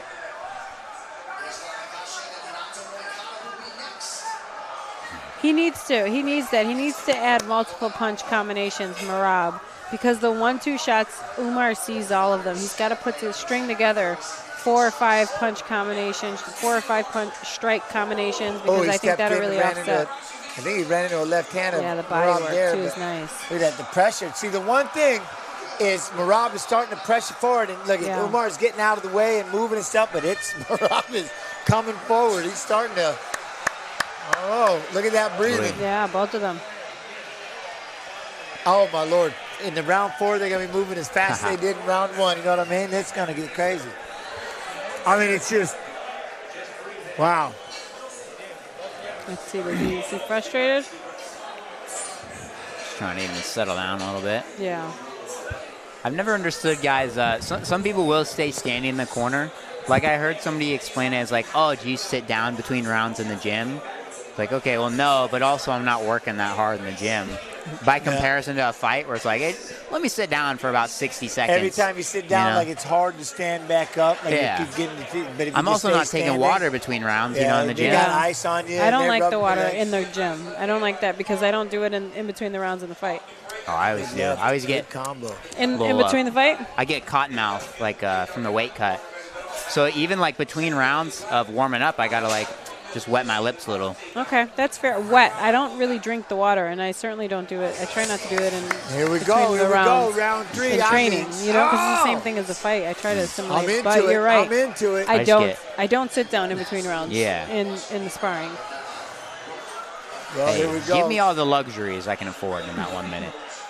So what do you think? Umar's up? Oh yeah, 2-0, pretty easy. Really, you gave him that second? Okay. Yeah. With that kick and he took his back for a little bit. I mean, I think it was pretty one-way traffic as far as like the strikes go. Like some good scrambles. Mr. Aaron Braunstetter, shout out. My favorite Canadian. I don't know any other Canadians. Iole goes with Nurmagomedov 10-9. Okay. So yeah, everybody's on. 2018, they all got 2 rounds. Makes it. I'm with it. I do think Merab started Big right hand. He's in on the leg. Drive. Umar's trying to fight it. Going to come around the corner. Oh, nice but then Merab goes in for a second shot. They're in the clinch. Joe Rogan is locked in on this one. Oh, good jab, Umar. Feeling it. 1 takedown surrendered by Nurmagomedov in 7 fights. Oh, first takedown. Okay. We really call that a takedown? I don't know if that was your takedown. Stats people. Whoever your stats people are, TJ, they're calling it a takedown. There we go, 1-2. Dave's hot chicken. They might amend that when this one's all over. Look at Javier's like. Look at that, though. Merab, man, I'm telling you. This is the round if you're going to try to come back, Merab. Umar's in. I like it. Composed. Wait, get in here. I got a left hand for you. Merab with that lack of we're spinning backhands? Was that AC joint deal on his lead side? That's always disgusting. Nice. Were their collarbones jutting up over the shoulder? Oh. That's gross. All the wrestlers have that. Oi, nice kick. Nice body kick. Umar. That's what Merab has to do. He's got to get in tighter. The range is not helping him. He's got to make this a tighter fight, in the striking at least. Hits him with the right hand, goes in for the single. Oi! All right. Umar's like, no takedowns. I've got to say, like, nice job dipping underneath the strike. That headbutt might have rocked him a little. The clash of heads there? Yeah. It looked They wobbled him a smidge. Who? Nurmagomedov? Yeah. Okay. I think he ate it a little bit. I think he hit his chin on the top of Rob's head. Yeah. A little bit. That was his flinch, so to speak. Oh, nice kick. He could hear it. Are we going to call that one a significant strike? Significantly to the cuppy. Those ones are always significant. Oh, yeah. There we go. There goes Merab. Punch. The body work. Trying to throw the right hand. I'll give these two, man. Their conditioning is off the chain. It's ridiculous. Yeah, I mean, they haven't slowed down yet. Not even a little. That's just dumb. Merab's starting to implement those feints we talked about earlier on. And I think that's going to help him so much in this fight is the feints. It's those punches mid of the air, but look at that. Umar was able to get his way. Goes in for a single leg. Oh. Such a nice shot. Merab denied it. These two. Notice Merab's trying to push forward a little bit. Goes in on the single leg. Oh, got another one. Points at him. That was a legit takedown. Points at him. Oh, Oh, he's talking smack. I love it. He is. Here he goes. Oh, that was a big right hand. He got cracked again in the right, though. He's chewing on that mouthpiece. He's starting to pressure. You know who does the chewing thing? Mike Tyson. Boom. Jab. Oh! Beautiful. He was able to flip it up. No takedown in on the leg. Umar's in on the body. Well, who's he talking to Mario Lopez? Hello, Mario Lopez. He just turned right and started talking. Look, he's pointing at him. He's got the underhook. Definitely don't let him take you down after that, though. Oh, he's talking to the announcers. Okay, never mind. Oh, then he's going to get that over-under, lock underneath. There you go, spin around behind. Nice. All right, he's having fun with it. I've got to say, everybody talks about Khabib as the GOAT, but it seems as though these Dagestani folks have been getting better even than Khabib. Like Islam, at least more well-rounded. Yes. Yeah, well, that's Habib talked about that. He's making that. That's the he next was generation. The start, right? Absolutely. And his striking was definitely not on the level of Umar's. Oh, Umar's something. This is fun. If they're able to even keep, 80% of that wrestling prowess with the strikes. Goes in on a single. Umar on a single. Marab's going to try to sprawl. Step off the side, use the fence, grabs the grabs cage. the fence. That might have been a cage grab, yeah. Oh, look, he won't let him do it. He's still holding it up. Look, he's laughing. He was clowning, going to try to hit the switch. Not hit the switch. Nope, he's going to stand right back up, but that's still 2 takedowns. Mm-hmm. And again, who takes the round here? Potentially Nurmagomedov again. I don't know, but that salesmanship, like I'm in total control. I'm going to give that one might be to hard. Marab. Look at him. Oh, trying to push him off. I think Marab got that round. 3. Oh. That was a close one. I wouldn't feel confident as Marab's corner being like, you for sure won that round. I feel like Umar won. Yeah, I wouldn't feel confident telling you TJ, you said Umar won that one? Yeah. I would think he won it, but the one thing is just kind of the momentum.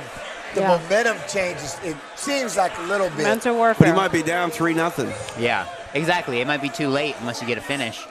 Marab's not the biggest finisher. Umar could have already won the fight if he's able to just, make it through to the end. I mean, Marab had good moments in that round, but not enough to really made it entertaining. Solidify, get a 10 written next to his name. I thought he took that round. He got 2 takedowns in that round. But he didn't do anything with them. I mean, and they were negligible takedowns. But he got them. I don't even know. I mean, they're takedowns according to the statisticians. But the demeanor right here, does it? Can he fold him in 2 rounds? Marab looks good still. He looks fresh. I know. Can he get this one's far from over. Far from over. Adesanya versus Mavov. That's a fun one. I think. Did you kill that cheesecake yet, Pearl? Almost. Do you want to bite before I do? I do. Hey, don't eat the marshmallow. Oh, no. Don't eat. Not allowed. I don't eat marshmallows. You don't? No. I will never eat a cold marshmallow. I will only never want eat a them marshmallow. melted. Did you want to bite of my cheesecake? I'm okay. There we go, Again. lunging forward. I went pretty hard this week. I'm trying Did you? I've been so on point with my diet. This is my cheat day. All right. Hey, fair enough. Trying to get inside there. Look at Rob pushing. Rob pushing. Boom, I'm on right vacation head. right now. Goes in on the single leg. Spins Nice job. Again, another takedown. Someone else thinks Marab Look at takes the Ioli's third. got him taking the third. I totally give him that third round. Come down to 3, 4. Come on. Look at the he's feints. starting to take over. The feints are money. Yeah, I do like the feints. I feel like just MMA judging, you can never be so Boom. sure. There he Look goes at that. again. Take it. Jive on the single. Let's see gonna if he gets it. Oh! Oh! Gonna push him down. Knee. Oh! See, that's what you got to do is throw these right hands short. on that break. Look at Umar is taking breaths. You know how hard this is that I was talking about? Just in on the legs over and over and over. He's going to try to keep him wrapped up. He got the cradle. Nope, he's going to pump the head up. Nice job. Look at that. There you Nice go. Pump the defense. head out. Sit on that leg. Nice. Really nice. Now you got the cradle. You won't do it. Okay. But look at this. Tired. Marab, He's tired, and that's what I mean. He's just going to keep shooting in on those legs. Yeah. Look at Oh, big right hand. And now this is where Marab's strikes are going to start coming in. Y'all 100%. He's got a little more respect on the wrestling. Oh! Then he throws that left leg up there. Look, it goes with the right hand, denies on the takedown. Oh, I love that shuck by. Oh, this is crazy. Let's go. Get on him. Get on him. Umar starting to step back in there a little bit. See, I like it. Merab stepping forward. Merab bouncing.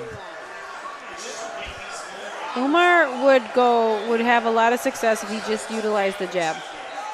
He just started sticking his jab out there. Lands a big left, but see, there's that overhead right in on the leg. He's breathing. He's breathing. Which one? Oh, Umar just looks like he's just having a hard time. Yeah, he's look at Merab just getting warmed up. Big sprawl.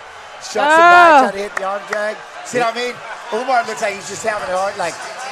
Do you see that live odd number? Merab was a -125 favorite right now. Interesting. Hey, big jab. Another one. That's really interesting. Oh, wow, nice right hand. Here he goes. Oh, Umar trying to go with the hook. There he is, in on the single leg. Oh, he's in on the leg though a little bit. He's gonna kicks it away, walks away. Did you see how he just confidently walked away from him? Drop down on that. See what I mean, bud? Just gotta get so tiring having Merab just constantly shooting in on those legs over and over and over. It just gets to you. I feel like they got to make him an honorary Dagestani after this. They got to give him the white hat instead of the darker one he's been wearing. Look at that. And then Merab pressing forward, pressing forward. What a big moment for Merab right now in this there one. it is. Good left hand. You know what, guys? He deserves a vacation after this. Oh. If he wants one. Pressure, pressure, pressure. Look at that. Big shots in there. Look at that. He's just, Umar goes in on a single leg. Merab's got the, nice trying to bring that foot down. There you go. Denies it. This is a lot. This is a lot. Umar has not been effective at all with the takedowns in this round. Cracked him. He's in on a single. There you go. Merab denies it. Wow. Here he goes. Oh, that body shot was nasty. Merab, ooh. Oh, he's getting closer. He's got to keep there going you to the go. body. He goes to the right hand, going in on the double, making a big one. Umar's going to try to peel him up. He's going to try to fight him. Merab's going to lock him. Get it? Get it? Oh, he gets it. 2 takedown. Look at Khabib right is not in the happy. Khabib corner. Khabib says, "Get up, brother. You're not tired." Sitting on a leg, driving with the head, driving forward. Ties GSP for most takedowns in UFC history. 90 takedowns. Wow. Damn, Ties. There you go. I will say he's probably going to get one more before the fight's over. Yeah, I think so too. We got a body lock. Let's see if he gets one right now. Standing behind him. There you go. Come Left on, Herzog. Left him. If we're going to throw some knees to the thighs, Merab is taking over. Bunch of right hands from Merab. Oh, Merab with the left. Look at Umar is breathing. Breathing. Wow. Wow. The war of wills is ridiculous.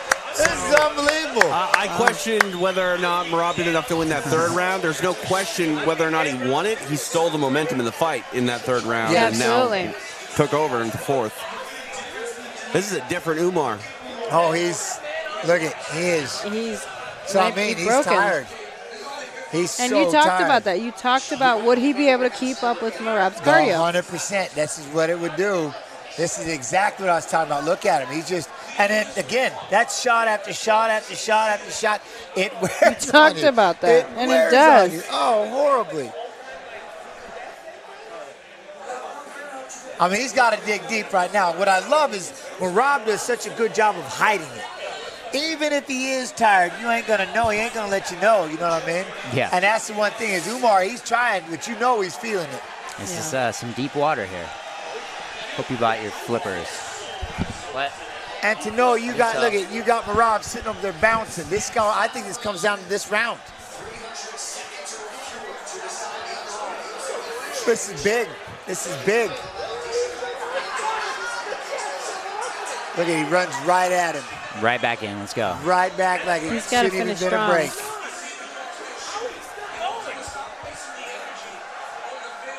Moving around, bouncing out there. Merab bouncing, bouncing, bouncing. Umar, though, hey, he's still trying to, he's got that hand moving. Umar, he does look a little refreshed. It's the last round. Right up until that Merab gets in on that leg the first time. Look at that. Fainting that.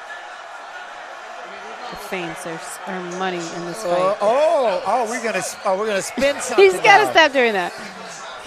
What? The spin. It's just. Hey, why not? Spin to win. I love it. Drop a Do spin. you like it? Oh, there we go. Positioning is trying to get in there, gets pulled up to the body, runs at him. Come on, beat GSP's record, dude. Let's go. I have a feeling, just the way the judging goes, this is going to be a split.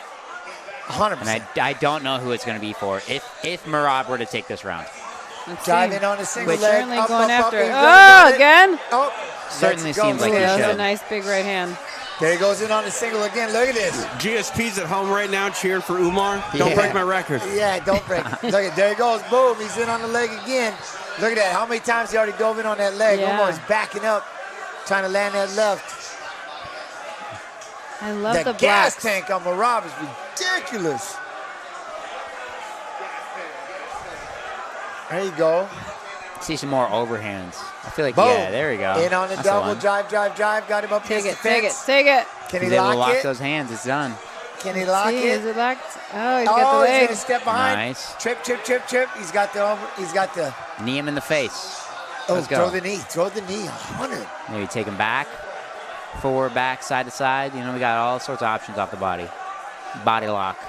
Nice Got him underhook pressured from up against the Umar. fence. Umar trying to dig in there to get over, get a He's got one under. over-under, trying to lift that left arm up, sorry. Boom, there you go. Then you punch him when he gets tied up. Mm-hmm.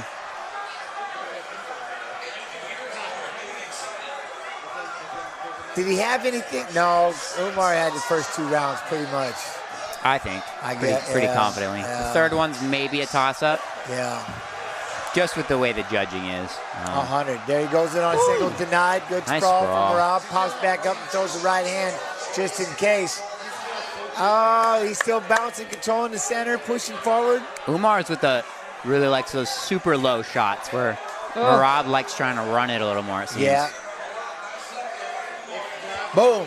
Drop in, snatch that leg That's what up. he needs to be doing. Fake the shot, come up, hit. Boom, right? And then throw it to fake. Bang, hook. Oh, nice kick. Umar got kicks, though. Umar got kicks. Oh, this is crazy. We still got another fight. This is nuts. Oh. Shout out Dave's Hot Chicken, you know? Is that the one? Oh, dude, I told you, this is that fight. I'm so happy we went 5 rounds. Boom. Nice. Going in on the single. Up. Take it. Dump it. Oh! He's tripping. They call that a takedown? Oh, nope. He's got the front headlock, though. What do we think, Tej? Did he break GSP's record with that one? Not yet. Not yet. All right. Come on, he needs one more. Let's hope for GSP's sake. He need to grab that, run it. Take it. Maybe that he stepped graphic's out. going to be a curse and he's not going to Nice. get one Left, more. right leg.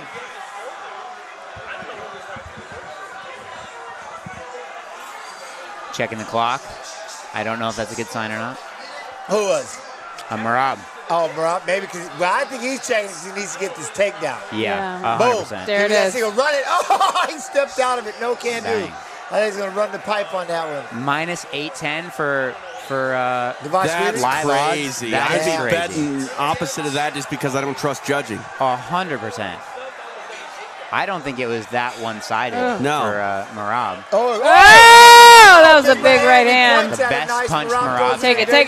In on the single. Yes! Pushes to the floor. There it is. Oh, he knows what he's looking for. He knows he's looking for another takedown. He wants that takedown. Look at that. He missed. Look, That was the best strike of Boom, here he Merab's goes. career. Oh! The Wizards. Oh, he's got the Wizard limp arm out. There it is. Wow. Limp arms Shook out. him out, Keeps it dude. control. Oh! You know what's One crazy, more. though? He's... There he goes. He passes. Oh! Takedowns. Look at that. Takes him back down. Beautiful. You watch, though, guys. I mean, that third round was still questionable. yeah. He might Yeah. finish this strong and still walk out the Look at- loser of a split decision. I still don't know that he's won this fight.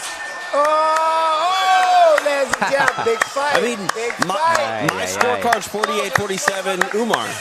I would not be mad with that. I give That'd the be last all right, 3 too. rounds to Merab. I could see that, but at the same token, He's the he champ. What he I'm calling just did split. for those last 2 rounds was He's Yeah. the He stole champ, but the that show. does not factor into your I scorecard. know. Unless we're know, going but damn it, it was GSP fun. Johnny Hendricks We'll find here, out maybe. right now, guys. We're going to find out right now. I wouldn't be upset with Look the at- 10-10 he's third swinging. round. What are they Look, doing? he's He's swinging stuck, at the he's door stuck. people. He's stuck. Look, he's swinging at security. Don't pull on me. Look. They say get down from there. They're trying to say get down. He's swinging down. Trying to pretend like it's let Nevada. my man have footy. Man, you let him sit on that fence. Is this for pride scoring? Easy win for Merab. Because Easy it factors in the end of the fight, right, correct? 100%. This is not alcohol, by the way. What's the problem with alcohol, guys? I'm so lost here. Why are you telling me? 75 hard. Wait, huh? Who? 2 shots in every can. 2 shots in every can. 2 shots in every can. Look at 2 shots in every can. It's an energy drink brand that I was not sure if they wanted it on air. Oh. See, then they start I don't showing think they have monsters they at start most showing bars. the Umar highlights. That was fancy. But this is the beginning of the fight. That was what happened. Third rounds. And then the third round came, and he won from there. Oh, he just took over in that aspect, but good right hand. I mean, live odds at -850. How do you not put $100 on Umar? Yeah, why You know not? what I mean? It's free. What is that? $850. Yeah. For free. Oh, it's gorgeous. And that third round was close. It was incredibly close. I know that the live tweets were saying, 10-9 Merab, but I mean, the pressure. It's one of those things where it's like, Do we fight again? Is it because you want this guy to win, or is Right. it because you actually thought he won? I actually thought he won. I want Merab to win, and I thought he lost. I want Merab to win, and I think it's going to be a split.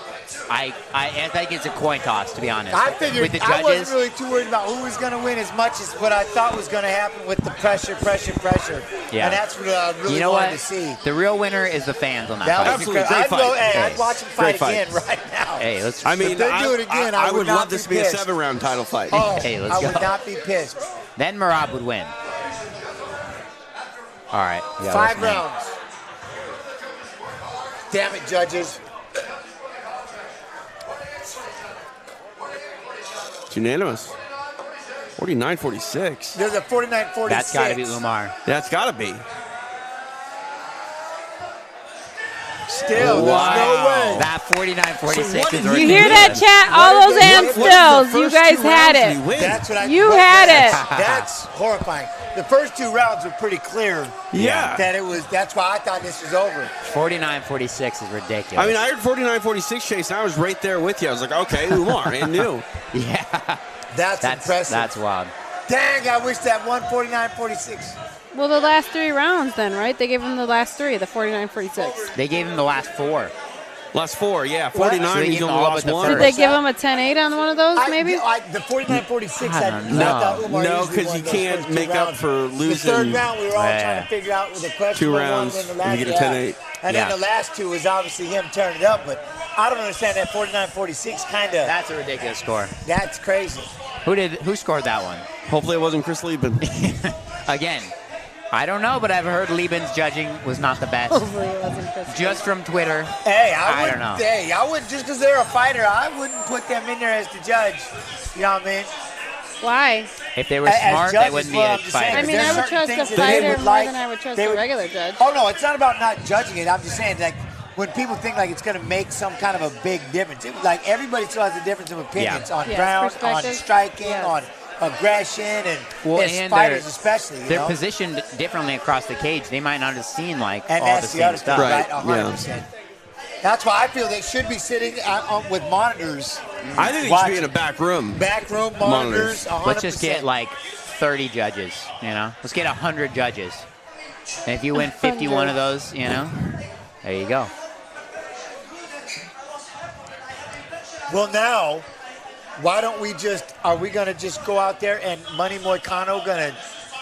Hey, the energy's going well. The energy that's, I don't know that I would put the money on that, but I would love to see it. Brother, and I've always I like my Moicano. watch-along brothers, and it's Money Moicano. The attitude, maybe. I want to see him get that win, but that's a hell of an opponent to take on 1 day's notice. Yeah. Where, Of all the people. Now, him and Sarukian are...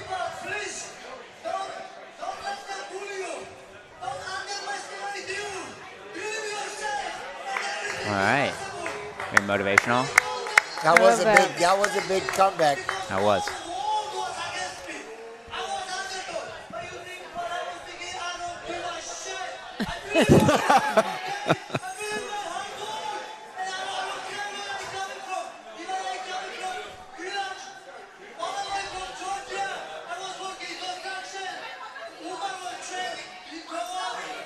Marab. All right, let me see here real quick. So I loved the comment. It had had so many legs in their the presser for this one. And you know how him and Umar were going back and forth? So one of the comments was, the real opponent is English.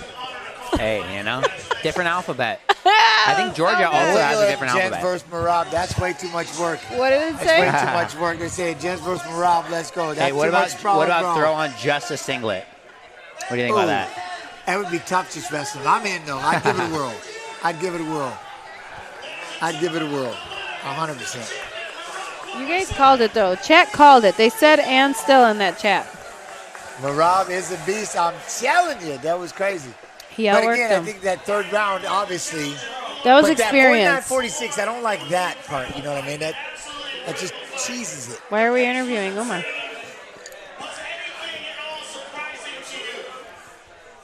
Yes, his conditioning. Look how.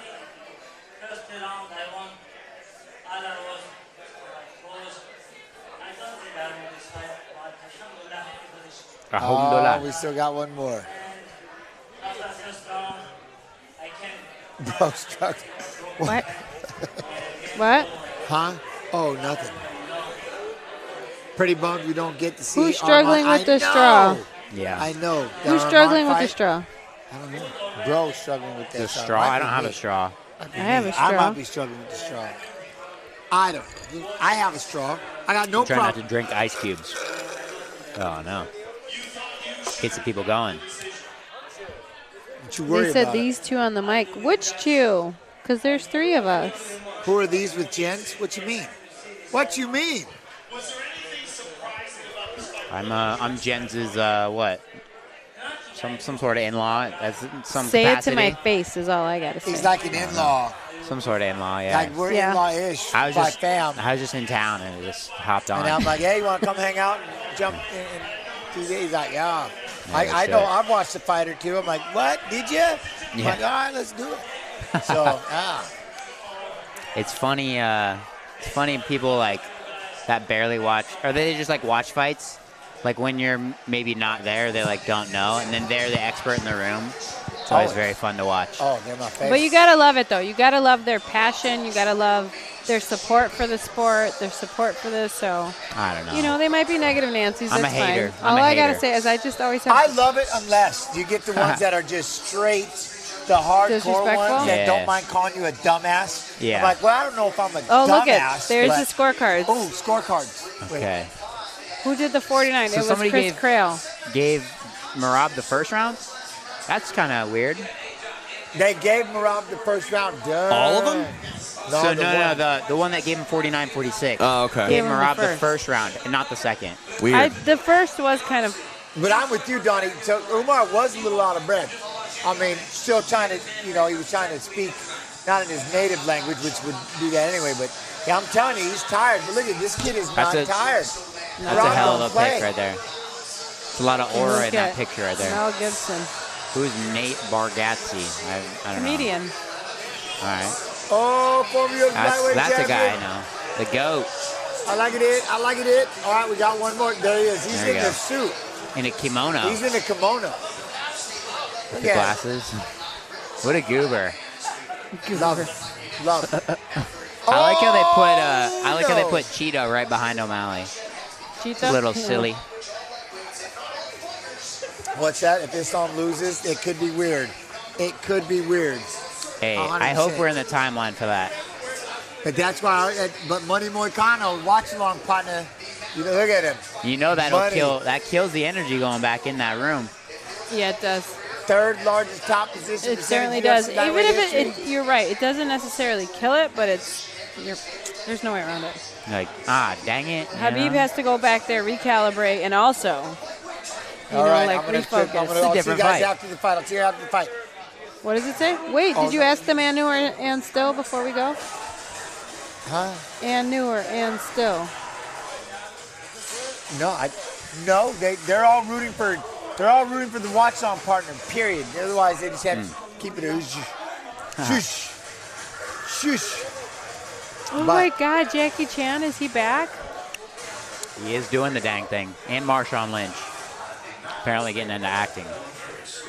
I don't know who that is, but that looks really cool. Oh, he was on the Seahawks. The one year that we got to the Super Bowl and won, he was on the team. Okay. Is he the guy that goes beast mode? Yeah. Yeah. I think he got sponsored by Skittles or something. He started my, love for the opposite. Still owned by Mars, actually. M&M's. Skittles are owned by Mars? My favorite is a Mars bar, but we don't get those in the States. No. You know what's really messed up? In M&M world, they have all these like little levers to pull for M&M's, and then one of them's Skittles. I was like, please keep those away. Taste the rainbow, Chase. I don't want to be getting my chocolate and then it's like fruit. I like a handful at the same time of both. It's so All right. Did he say M&M's and Skittles? I can see that. Yeah, it's good. Well, guess what, guys? Okay. Red's going to be gone. Which color? Not red. I like red. I just don't like orange and purple in any, like, orange and grape as fruit flavors for candy make me mad. When they brought back lime, because they did sour apple for a while, when they brought back lime, I thought they should have used Bruce Buffer to come out and announce a return and say, it's lime. Oh, that's slick. Yeah. That's really good. Did you hit up Mars on that one? I think it is Mars. I'm pretty confident. I like Mars bars. You guys like Mars bars? I've you only ever had a Mars had bar? one, but it was like stale because it got shipped over here. Yeah. It's okay. I used to have listeners of my old podcast send me Mars bars in the mail from Australia. Have you ever had hobnobs? They're really good. No. It's like a Scottish, it's like a cookie. It's like an oatmeal. It's like oatmeal flour, so it's not like an oatmeal cookie, but it's like hard, like a biscuit with like chocolate on the bottom. They're really good. Hey, thanks for everyone tuning in to TJ and Chase's Candy Cast I here. like it. I'm my stuck favorite. listening. It got me to stop cookie, talking yeah. and literally just listen. I'm like, what? I'll demolish them. No video. No video. No video. No main event video? Nah. Well, I mean, the whole main event changed. You know what I mean? Oh, yeah. Very true. Very true. Somebody threw this together probably in about an hour. You know, but the way that he flexed on the neck of that dude. I've seen Moicano multiple times tonight with that AirPod in just his left ear. I fully expect him to. He had both on in the warm-up, yeah. Okay. I'm not a big music guy in the back. Like, I like if it's on and like in the room, but I don't want to be like headphones in. I want to be like joking around. You don't want to be like two in your own world. Yeah, I want to like have other people to like lean on, like entertain me, please. What freaks me out is some athletes they like to sleep in the back before their fight. I'm like, who's napping? You're a psychopath. Wonder Boy's one of those guys. Really? Wonder Boy always told me, he's like, oh yeah, I like to just sleep, and then I'll wake up, and then because his dad's his coach, he's like, I'll just have my dad hold a couple rounds of mitts, and then we go. Weird. I was like, I cannot do that. I really enjoy how UFC does it now, though, where it's like they stage it a lot better.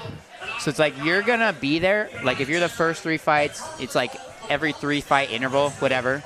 You're going to get an hour and a half, 2 hours at the venue. And, that's time to wrap hands, warm up, drug test, and then fight. Like then you're not just there all night. Like, I don't know, a lot of local shows, if you're the main event guy and you show up on time, you're there for 6 hours. That's where guys are napping. But UFC, I feel like you can't do that now, which is nice. I like it. I like it. You think it's better for Moicano to not have had a long time to like think about this short notice fight? Because like, is it better 100%. To have it on a day's notice rather than a week's notice? 100%. When you're already preparing for a fight, that is. I mean, sort of different styles, right? But he had the nerve, but you're not getting this ready. caliber. I don't know. If something gets you motivated, you got to train for 3 months to win that belt. You know what I mean? Not to like he was certainly obviously motivated and prepared to fight, but like not to this level, not to this caliber of fight. Like everything that's on the line, the lights, being the main event, the pay-per-view, the points. The other thing, right? It was only a 3-round fight. Now it's 5-round fight. That's a big switch. That's big. You're gonna have to fight for 10 more minutes. You're the main event. You're the last fight. I think if you knew it was a title fight, obviously, but again, props that you're doing it. Let's hope Islam does the thing that Khabib did with Ali Quinta. He's like, I'm not going to wrestle him the first, 3 rounds. And just try to strike with him. Well, you remember watching that fight? Yeah. It's as if it was like I'm going to be polite to this guy for stepping in. I'm going to strike with him a little bit. And then. That's sweet. Make him think it'll be competitive and then just take over. I don't think that Islam has the mindset that Khabib did. Like, I don't see that confidence where he's like, no one. it's just a different mindset. I'm not going to say he doesn't have confidence, but I certainly see a difference in mindsets between the two, him and Khabib. And I just feel like he wouldn't play with his toys. He's not going to play with his toys. He's going in to break them. He wouldn't. Interesting. And where Khabib like just had that killer confidence instinct. His graphic is very fun. I like this. What the? Look at that. That was the graphics that they were talking Toucans. about. That's badass. Some snakes. Snakes. I'm in. Is that toucan or is that a different type of bird? I'm not a tropical bird expert. Parrot, maybe? No, but I want to picture that. Like a macaw. I think it's a macaw. My bad. Damn it, I missed it. I'm in. Very fun. Oh, I like this. All eyes on me. It's some Tupac. Is that what he's coming out to? I can't hear it. Yeah. Let's go, money. Let's go. Hey, he must have got a bag for this one. What is it, All Eyes on Me? Oh, you know he did. Is the song All Eyes on Me? Hell yeah, that's cool. One of 11 active Brazilian UFC lightweights. What? I imagine this song goes pretty hard in LA. Oh my God, best Get song some ever. people going. It's really cool, like when I train on the different coasts, and I train on the West Coast, and all you hear is like Tupac. And then you go to the East Coast, and all you hear is Biggie. It's cool. Fair enough. I think Tupac. Then I go south. Chicago. Chirac, Kanye, Twista. Yay. Easy, Twista, yeah, for sure. And then when you go south, you hear like Jeezy, Young Jeezy, and like Ghetto Boys. No, the like South rappers or a Lil Baby. I think I don't know where Lil Baby's from. I don't know. It's certainly like Young Jeezy and like Lil Wayne. I think's New Orleans, right? Yeah, that's like a South style guy for sure. Is that Pantoja over there in the corner? Yeah. Yeah. He is so awesome. What's he doing in Pantoja, there? I really love Pantoja. All right. I like it. Pompina. I feel like it's interesting when you look in a corner and you're like, I don't really see anybody that this guy's going to like move around with. That's how I like to warm up. I like to pretty much like kind of spar in the back. Okay. But it's like, is he moving with Pantoja or like these are other two big old dudes or like his actual coach? Like, is he like sparring these guys in the back? I don't know. I mean, or do you just not do that to warm up? Second longest active win streak in UFC lightweight division with 6-10 wins by submission. Brazilian Jiu-Jitsu black belt. I've heard he's almost a coral belt, actually. Look at that smoke. That is so fire. I'm telling you that. So it must have been his dad was the coral belt. There was a coral belt mentioned when we were talking about Barcelos. There was a coral belt mentioned on Friday. I'm still calling Granted, we were going late. I had to get up early to get to the airport, but I was in there. That's all right. Whatever fight it was, I'll have to go back and watch the fight, but I'm telling you, there was coral belt mentioned somewhere. His dad is a coral belt, Barcelos' dad. So 514% increase in ground control time during current 4-fight win streak. What?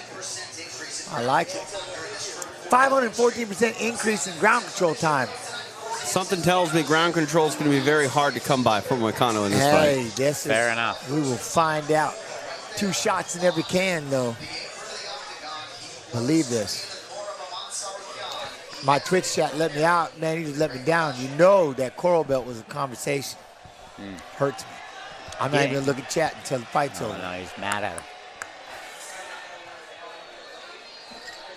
I'm sure somebody in the chat's been saying the same message like 5 or 6 times and you just keep missing it. Trying to explain what's going on.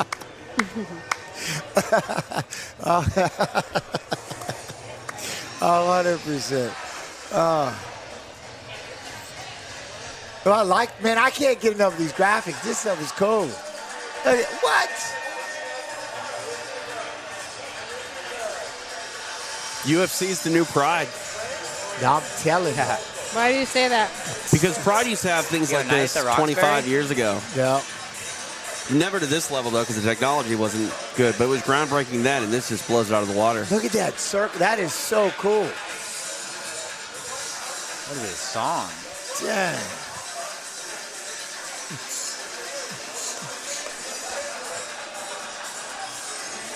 Oh, here they come, here they come. One of 3 Russian champions in UFC history.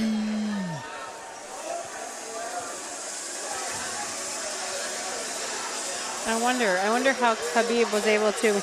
You know, he has to be able to shut off and reset. You know, one of the greatest of all time. He knows how to have amnesia. But as a coach, how did he? You don't think he forgot how to have amnesia? What did you say? I forgot. Hey, got him. Got him. And that's how I stay married. Just kidding. With your jokes? It With makes your her dad mad. jokes? It makes her mad. They're good dad jokes. I'll give you that. You They're know, good dad I'm jokes. fully embracing the dad life. I love it. Is that a UFC LA Letterman jacket? Look at that thing. Yes, What? they do. They got badass Yeah, jackets. those are I cool. asked Steve That's for one a of the jacket social for guys. weeks, and he didn't That's give one me of what? That's a social media guy. Like, he'll put up the stories. Oh. Company employee right there. Huh. I think they might have been tight on the orders for those jackets. They're probably like friggin' $500. I did get I got my UFC Fight Pass sweatshirt. Yeah, that's a so nice one. I had one of those. Cool. It's like a I wanted shirt, one. like a shirt with a hood type Yeah, deal. it is. You know? I like it. Very Thin enough to layer. No, I I can wanted layer the it. jacket. They got this really cool jacket. That was what the vibe was supposed to be today, was with a jacket, but I don't have one. Same. My shoulder bag, everybody calling those kids calling it a fanny Purse? pack, though. That A broke me. fanny pack, not a UFC purse? lightweight champion, longest active UFC win streak, 14. Highest strike accuracy in UFC lightweight history, 60.3%. Dang. All right, Makhachev.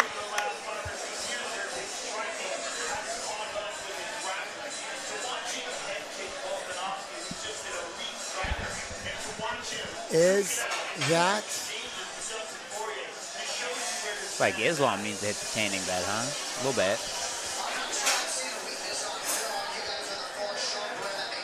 Oh, here we go, here we go. Right on the Dave's hot chicken. There it is. Just stand right there. It is. I like Wow, look at how cool his legs look. Cool his legs? Yeah, you see how, like, I don't know, it's obviously the screen. I can't unsee the Dave's hot chicken. That thing is beautifully placed. 2 shots You in every see it? can. Or am I tripping? They're I going don't to get know. mad at me. They're going to hate me in this Might thing. just be a Dave's hot weird, chicken. that screen might just be going Yeah, it's like the, I don't, is that what it All is? right. 33 Yeah, years probably. old, 5'10", 154. 154 and a half pounds. Minus Look at him. $1,200. Minus 1,200. 35 over there, 5'11", 155, 72-inch reach, plus 750 for the money. Dang. I didn't know Islam was already 33. I didn't know that either. Damn. I feel like he just got into the game. I feel like there was a while where he was doing like maybe 1 fight a year. Like he was kind of just sitting back in the rankings a little bit. How old is Habib? Do we know? Probably like 30. See the bullet. DJ, do you know how old Habib is? 38. Let me look. No way, 38? That's No, my he said blind 30. He's blind 30. guess. Maybe. Watch him be 29 or something. Yeah, hey, you can never tell. Ooh, Herb looking all 36 cleaned is up. Khabib. Thanks. Habib is 36. Dang, BB, dang. He Okay. gets, you know, he's 1 year older than Moicano. He's still doing the dang thing. And he retired a couple years ago. Yeah. Oh, here we go. And now. Oh, chats. I want to know what did the chat say? And new or and still? Probably and still, if I had to guess. I'm They're not rooting, allowed to say on this one. That's the point. I'm rooting for They're not Moicano. Watch allowed? along, family. Hey. Watch along, fam. I'm Money rooting- Moicano's been our. Yeah. I've competed against Tanato. I'm pulling for him. Not a fight. We grappled. How'd that go? Pretty good. I mean, I felt like he just had really good dominant top control. Like it was just, and the CFFC rules for their grappling is very much like if you end up in top control, you're gonna win. Buff was So. going extra. So is that how it was? It was a draw? No, he won by like a decision. Because it's like if you have top control, you're gonna win that match. Got it. And I don't know. I was still 45 at the time. I'm pretty sure. Good guy though. 25-1. I'm looking forward to seeing this opportunity for him. You know. 7-1 as a UFC underdog. Dang. Hey, Dang. make it 8-1 tonight. Good. This guy. Make people some money. 2 shots in every can. Do you know why they call it an underdog? Why? Jen should know this. It's about Jens? dog Why? fighting. So in 1919, there was an undefeated racehorse called Man O' War. Never lost before. Yeah. And he lost to another horse named Underdog. Underdog. No way. Was the horse born under a dog? No doubt. I do know the Man O' War, but I didn't know about Underdog. Yeah. Right. I have failed my horse racing lineage. Yeah, you totally talked about that too. I failed at it. Hey, once I got too hairy to be a jockey, I wrote it off. That was it. I turned 16, got too big. That was it for me. Should have worked on keeping your boyish figure a little more. Yeah. Trying to be 115 pounds is a no-no. Wow, 115, huh? About 125. You can just kind of sit around and hover in that area, depending on the age of the horse and stuff. He looks so confident, Islam. Sometimes he does not look this confident, but he certainly looks confident. He looks filled in right now. He looked like boo-boo when he made weight. Did you see him? It took a little while for him to hydrate back to this. He looks a lot better right here. Yeah, we all been there, you know? Oh, man, he looked a little more. He looked a little more. Now, I bet you he's massive. But Moicano is big.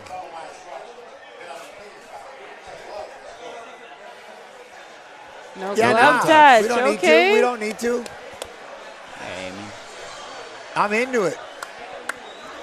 This Moicano's best bet is not getting anywhere near him. Look how tan Moicano looks. Punch him with the left hand. He's Brazilian. He should be tan. Ooh, All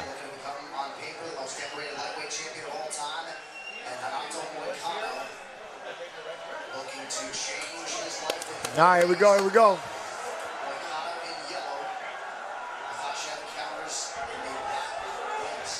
Oh. Goes upstairs with the kick. Okay. I like that. I like the post, too. Question is, well, there you go. I like the feints. Trading a little. Let's Trying go. to trade with them. I'm very content with I like that. Islam not shooting yet. Oh. I like those lead leg kicks. I think he needs to continue to throw them. That'll slow down the shots, potentially. Stagger him one time, Moicano. Trying to throw that right to the belly hole. Ooh, all right, he's going upstairs. Saw it.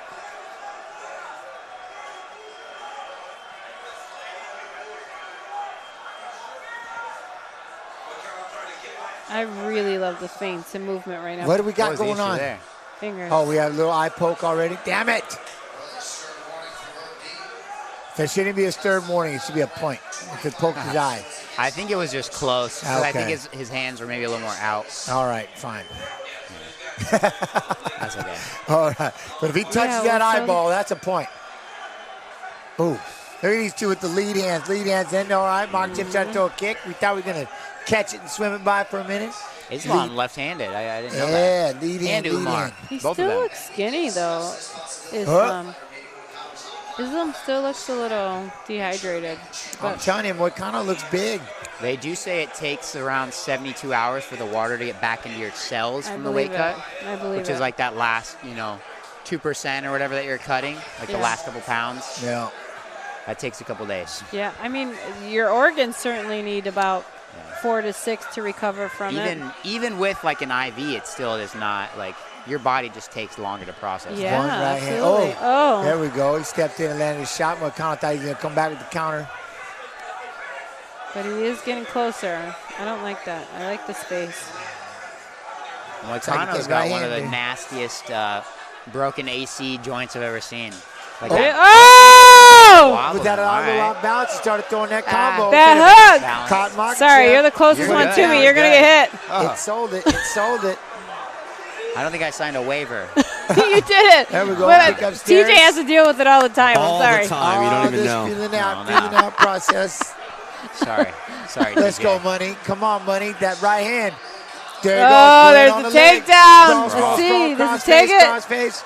Let's see. No can do. Got He's it. going to go for the down. He's right into the arm triangle. Gorgeous. He's already in half guard. Oh, man. Let's see. With 2 minutes and 12 seconds left, you got the monster already in. Little shoulder strikes. Those are fun. In half guard, throwing shoulder shots. Islam said, no more of that. No more of that trading on the feet. I mean, we played for a minute. I'm going to wear you out a little bit. And that was the fight. No, Moicano needs to get up. If he can pummel in a little bit. Yes, he's on a hip. He can get that underhook. He's got one underhook, but he's not on the right hip with the underhook. He's got to get the other one. I don't know why he's reaching over the head like that. I don't like it. He's got to dig that arm in. Yeah, I don't know what he's going for with the. Is he trying to create space? Trying to move Islam's arm over to the other side? Maybe. He's trying not to grab dare do that. Too. Islam slowly moving him to the fence. Little rabbit punches. Okay. Come on. You got a minute 20. Get in. Come on, get your underhook. Very close. Right, well. I think Islam's looking for those elbows. That's what Moicano's trying to watch out for. Now he's going to try to climb up the fence a little bit here. Push on him. Kick away, create some space. There you go. Push him off. Push him off. Come on. Up. But gave him a front headlock. Oh, don't let him get on that. No, he's got a Darce. That's tight. There you go. Flatten out. Ah! You can't even make a mistake. I mean, he made one boo-boo. You can't even mess with him.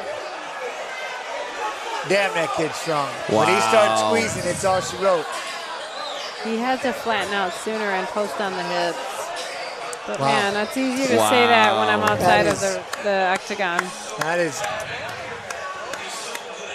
That is impressive. He locked up on the head. Once you knew it, too. Once he gave up that front headlock, you cannot. I mean, look at him. Oh, that boy can But squeeze. he got dropped. He's the man. He is the man. Round two. Let's run it. Best 2 out of 3.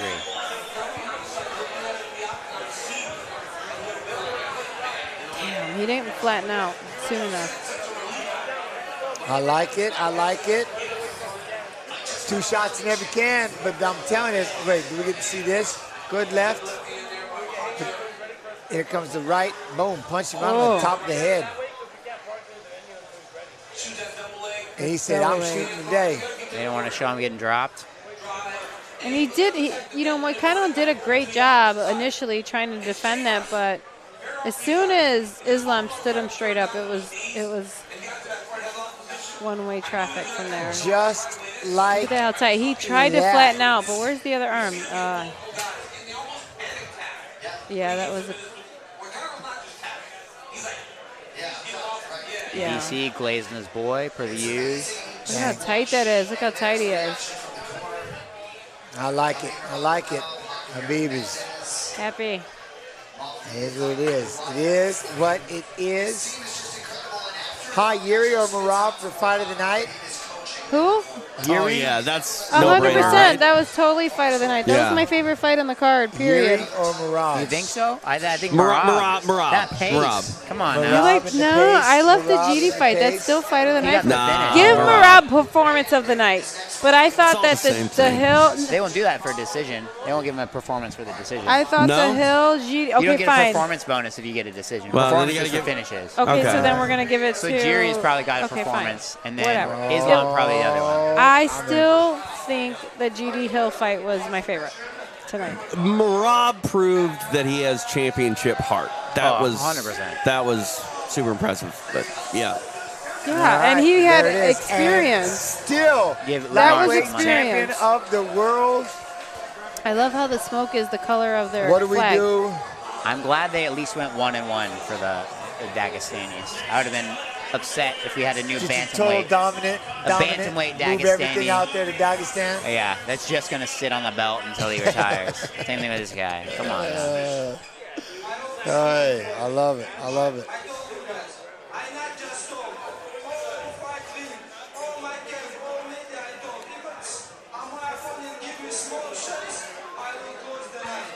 Dude, he's not playing, man. Just one little boo-boo, and it was a squeeze. But 100%. So is that it? Love and appreciation? That is. Well, hey. We can talk about all the fights that were leading into this thing. If there any one fight that stood out the most. Fight that stood out the most? I think for me, the co-main event, that was the set. I don't even know Jamal Hill, Bell to bell. Bell to bell. Jamal Hill and GD. Okay. That was the best. That fight was exciting. They both had good movement, moments in there.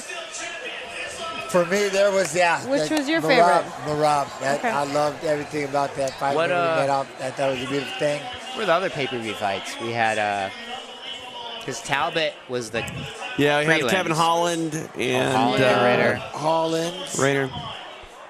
Ritter looks strong for what he had to do. They might give him $50K because he hates ONE FC and he's very public about it. I like it. Well, that is it. Chat, as always, love and appreciation. Another watch along down. We'll be back this week. I have new things to tell you when I get home, when we get back. I'm learning about new stuff, but then we'll be back, obviously, doing the watch along next weekend. More fights. Fridays, fights and fighters fighting. Saturdays, we have the watch along.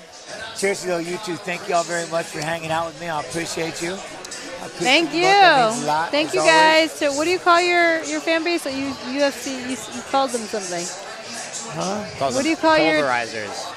Pulverizers? I thought you called them like Pulverizers. Did you call them like UFC something? I don't know. You named them something earlier. No? I didn't name them.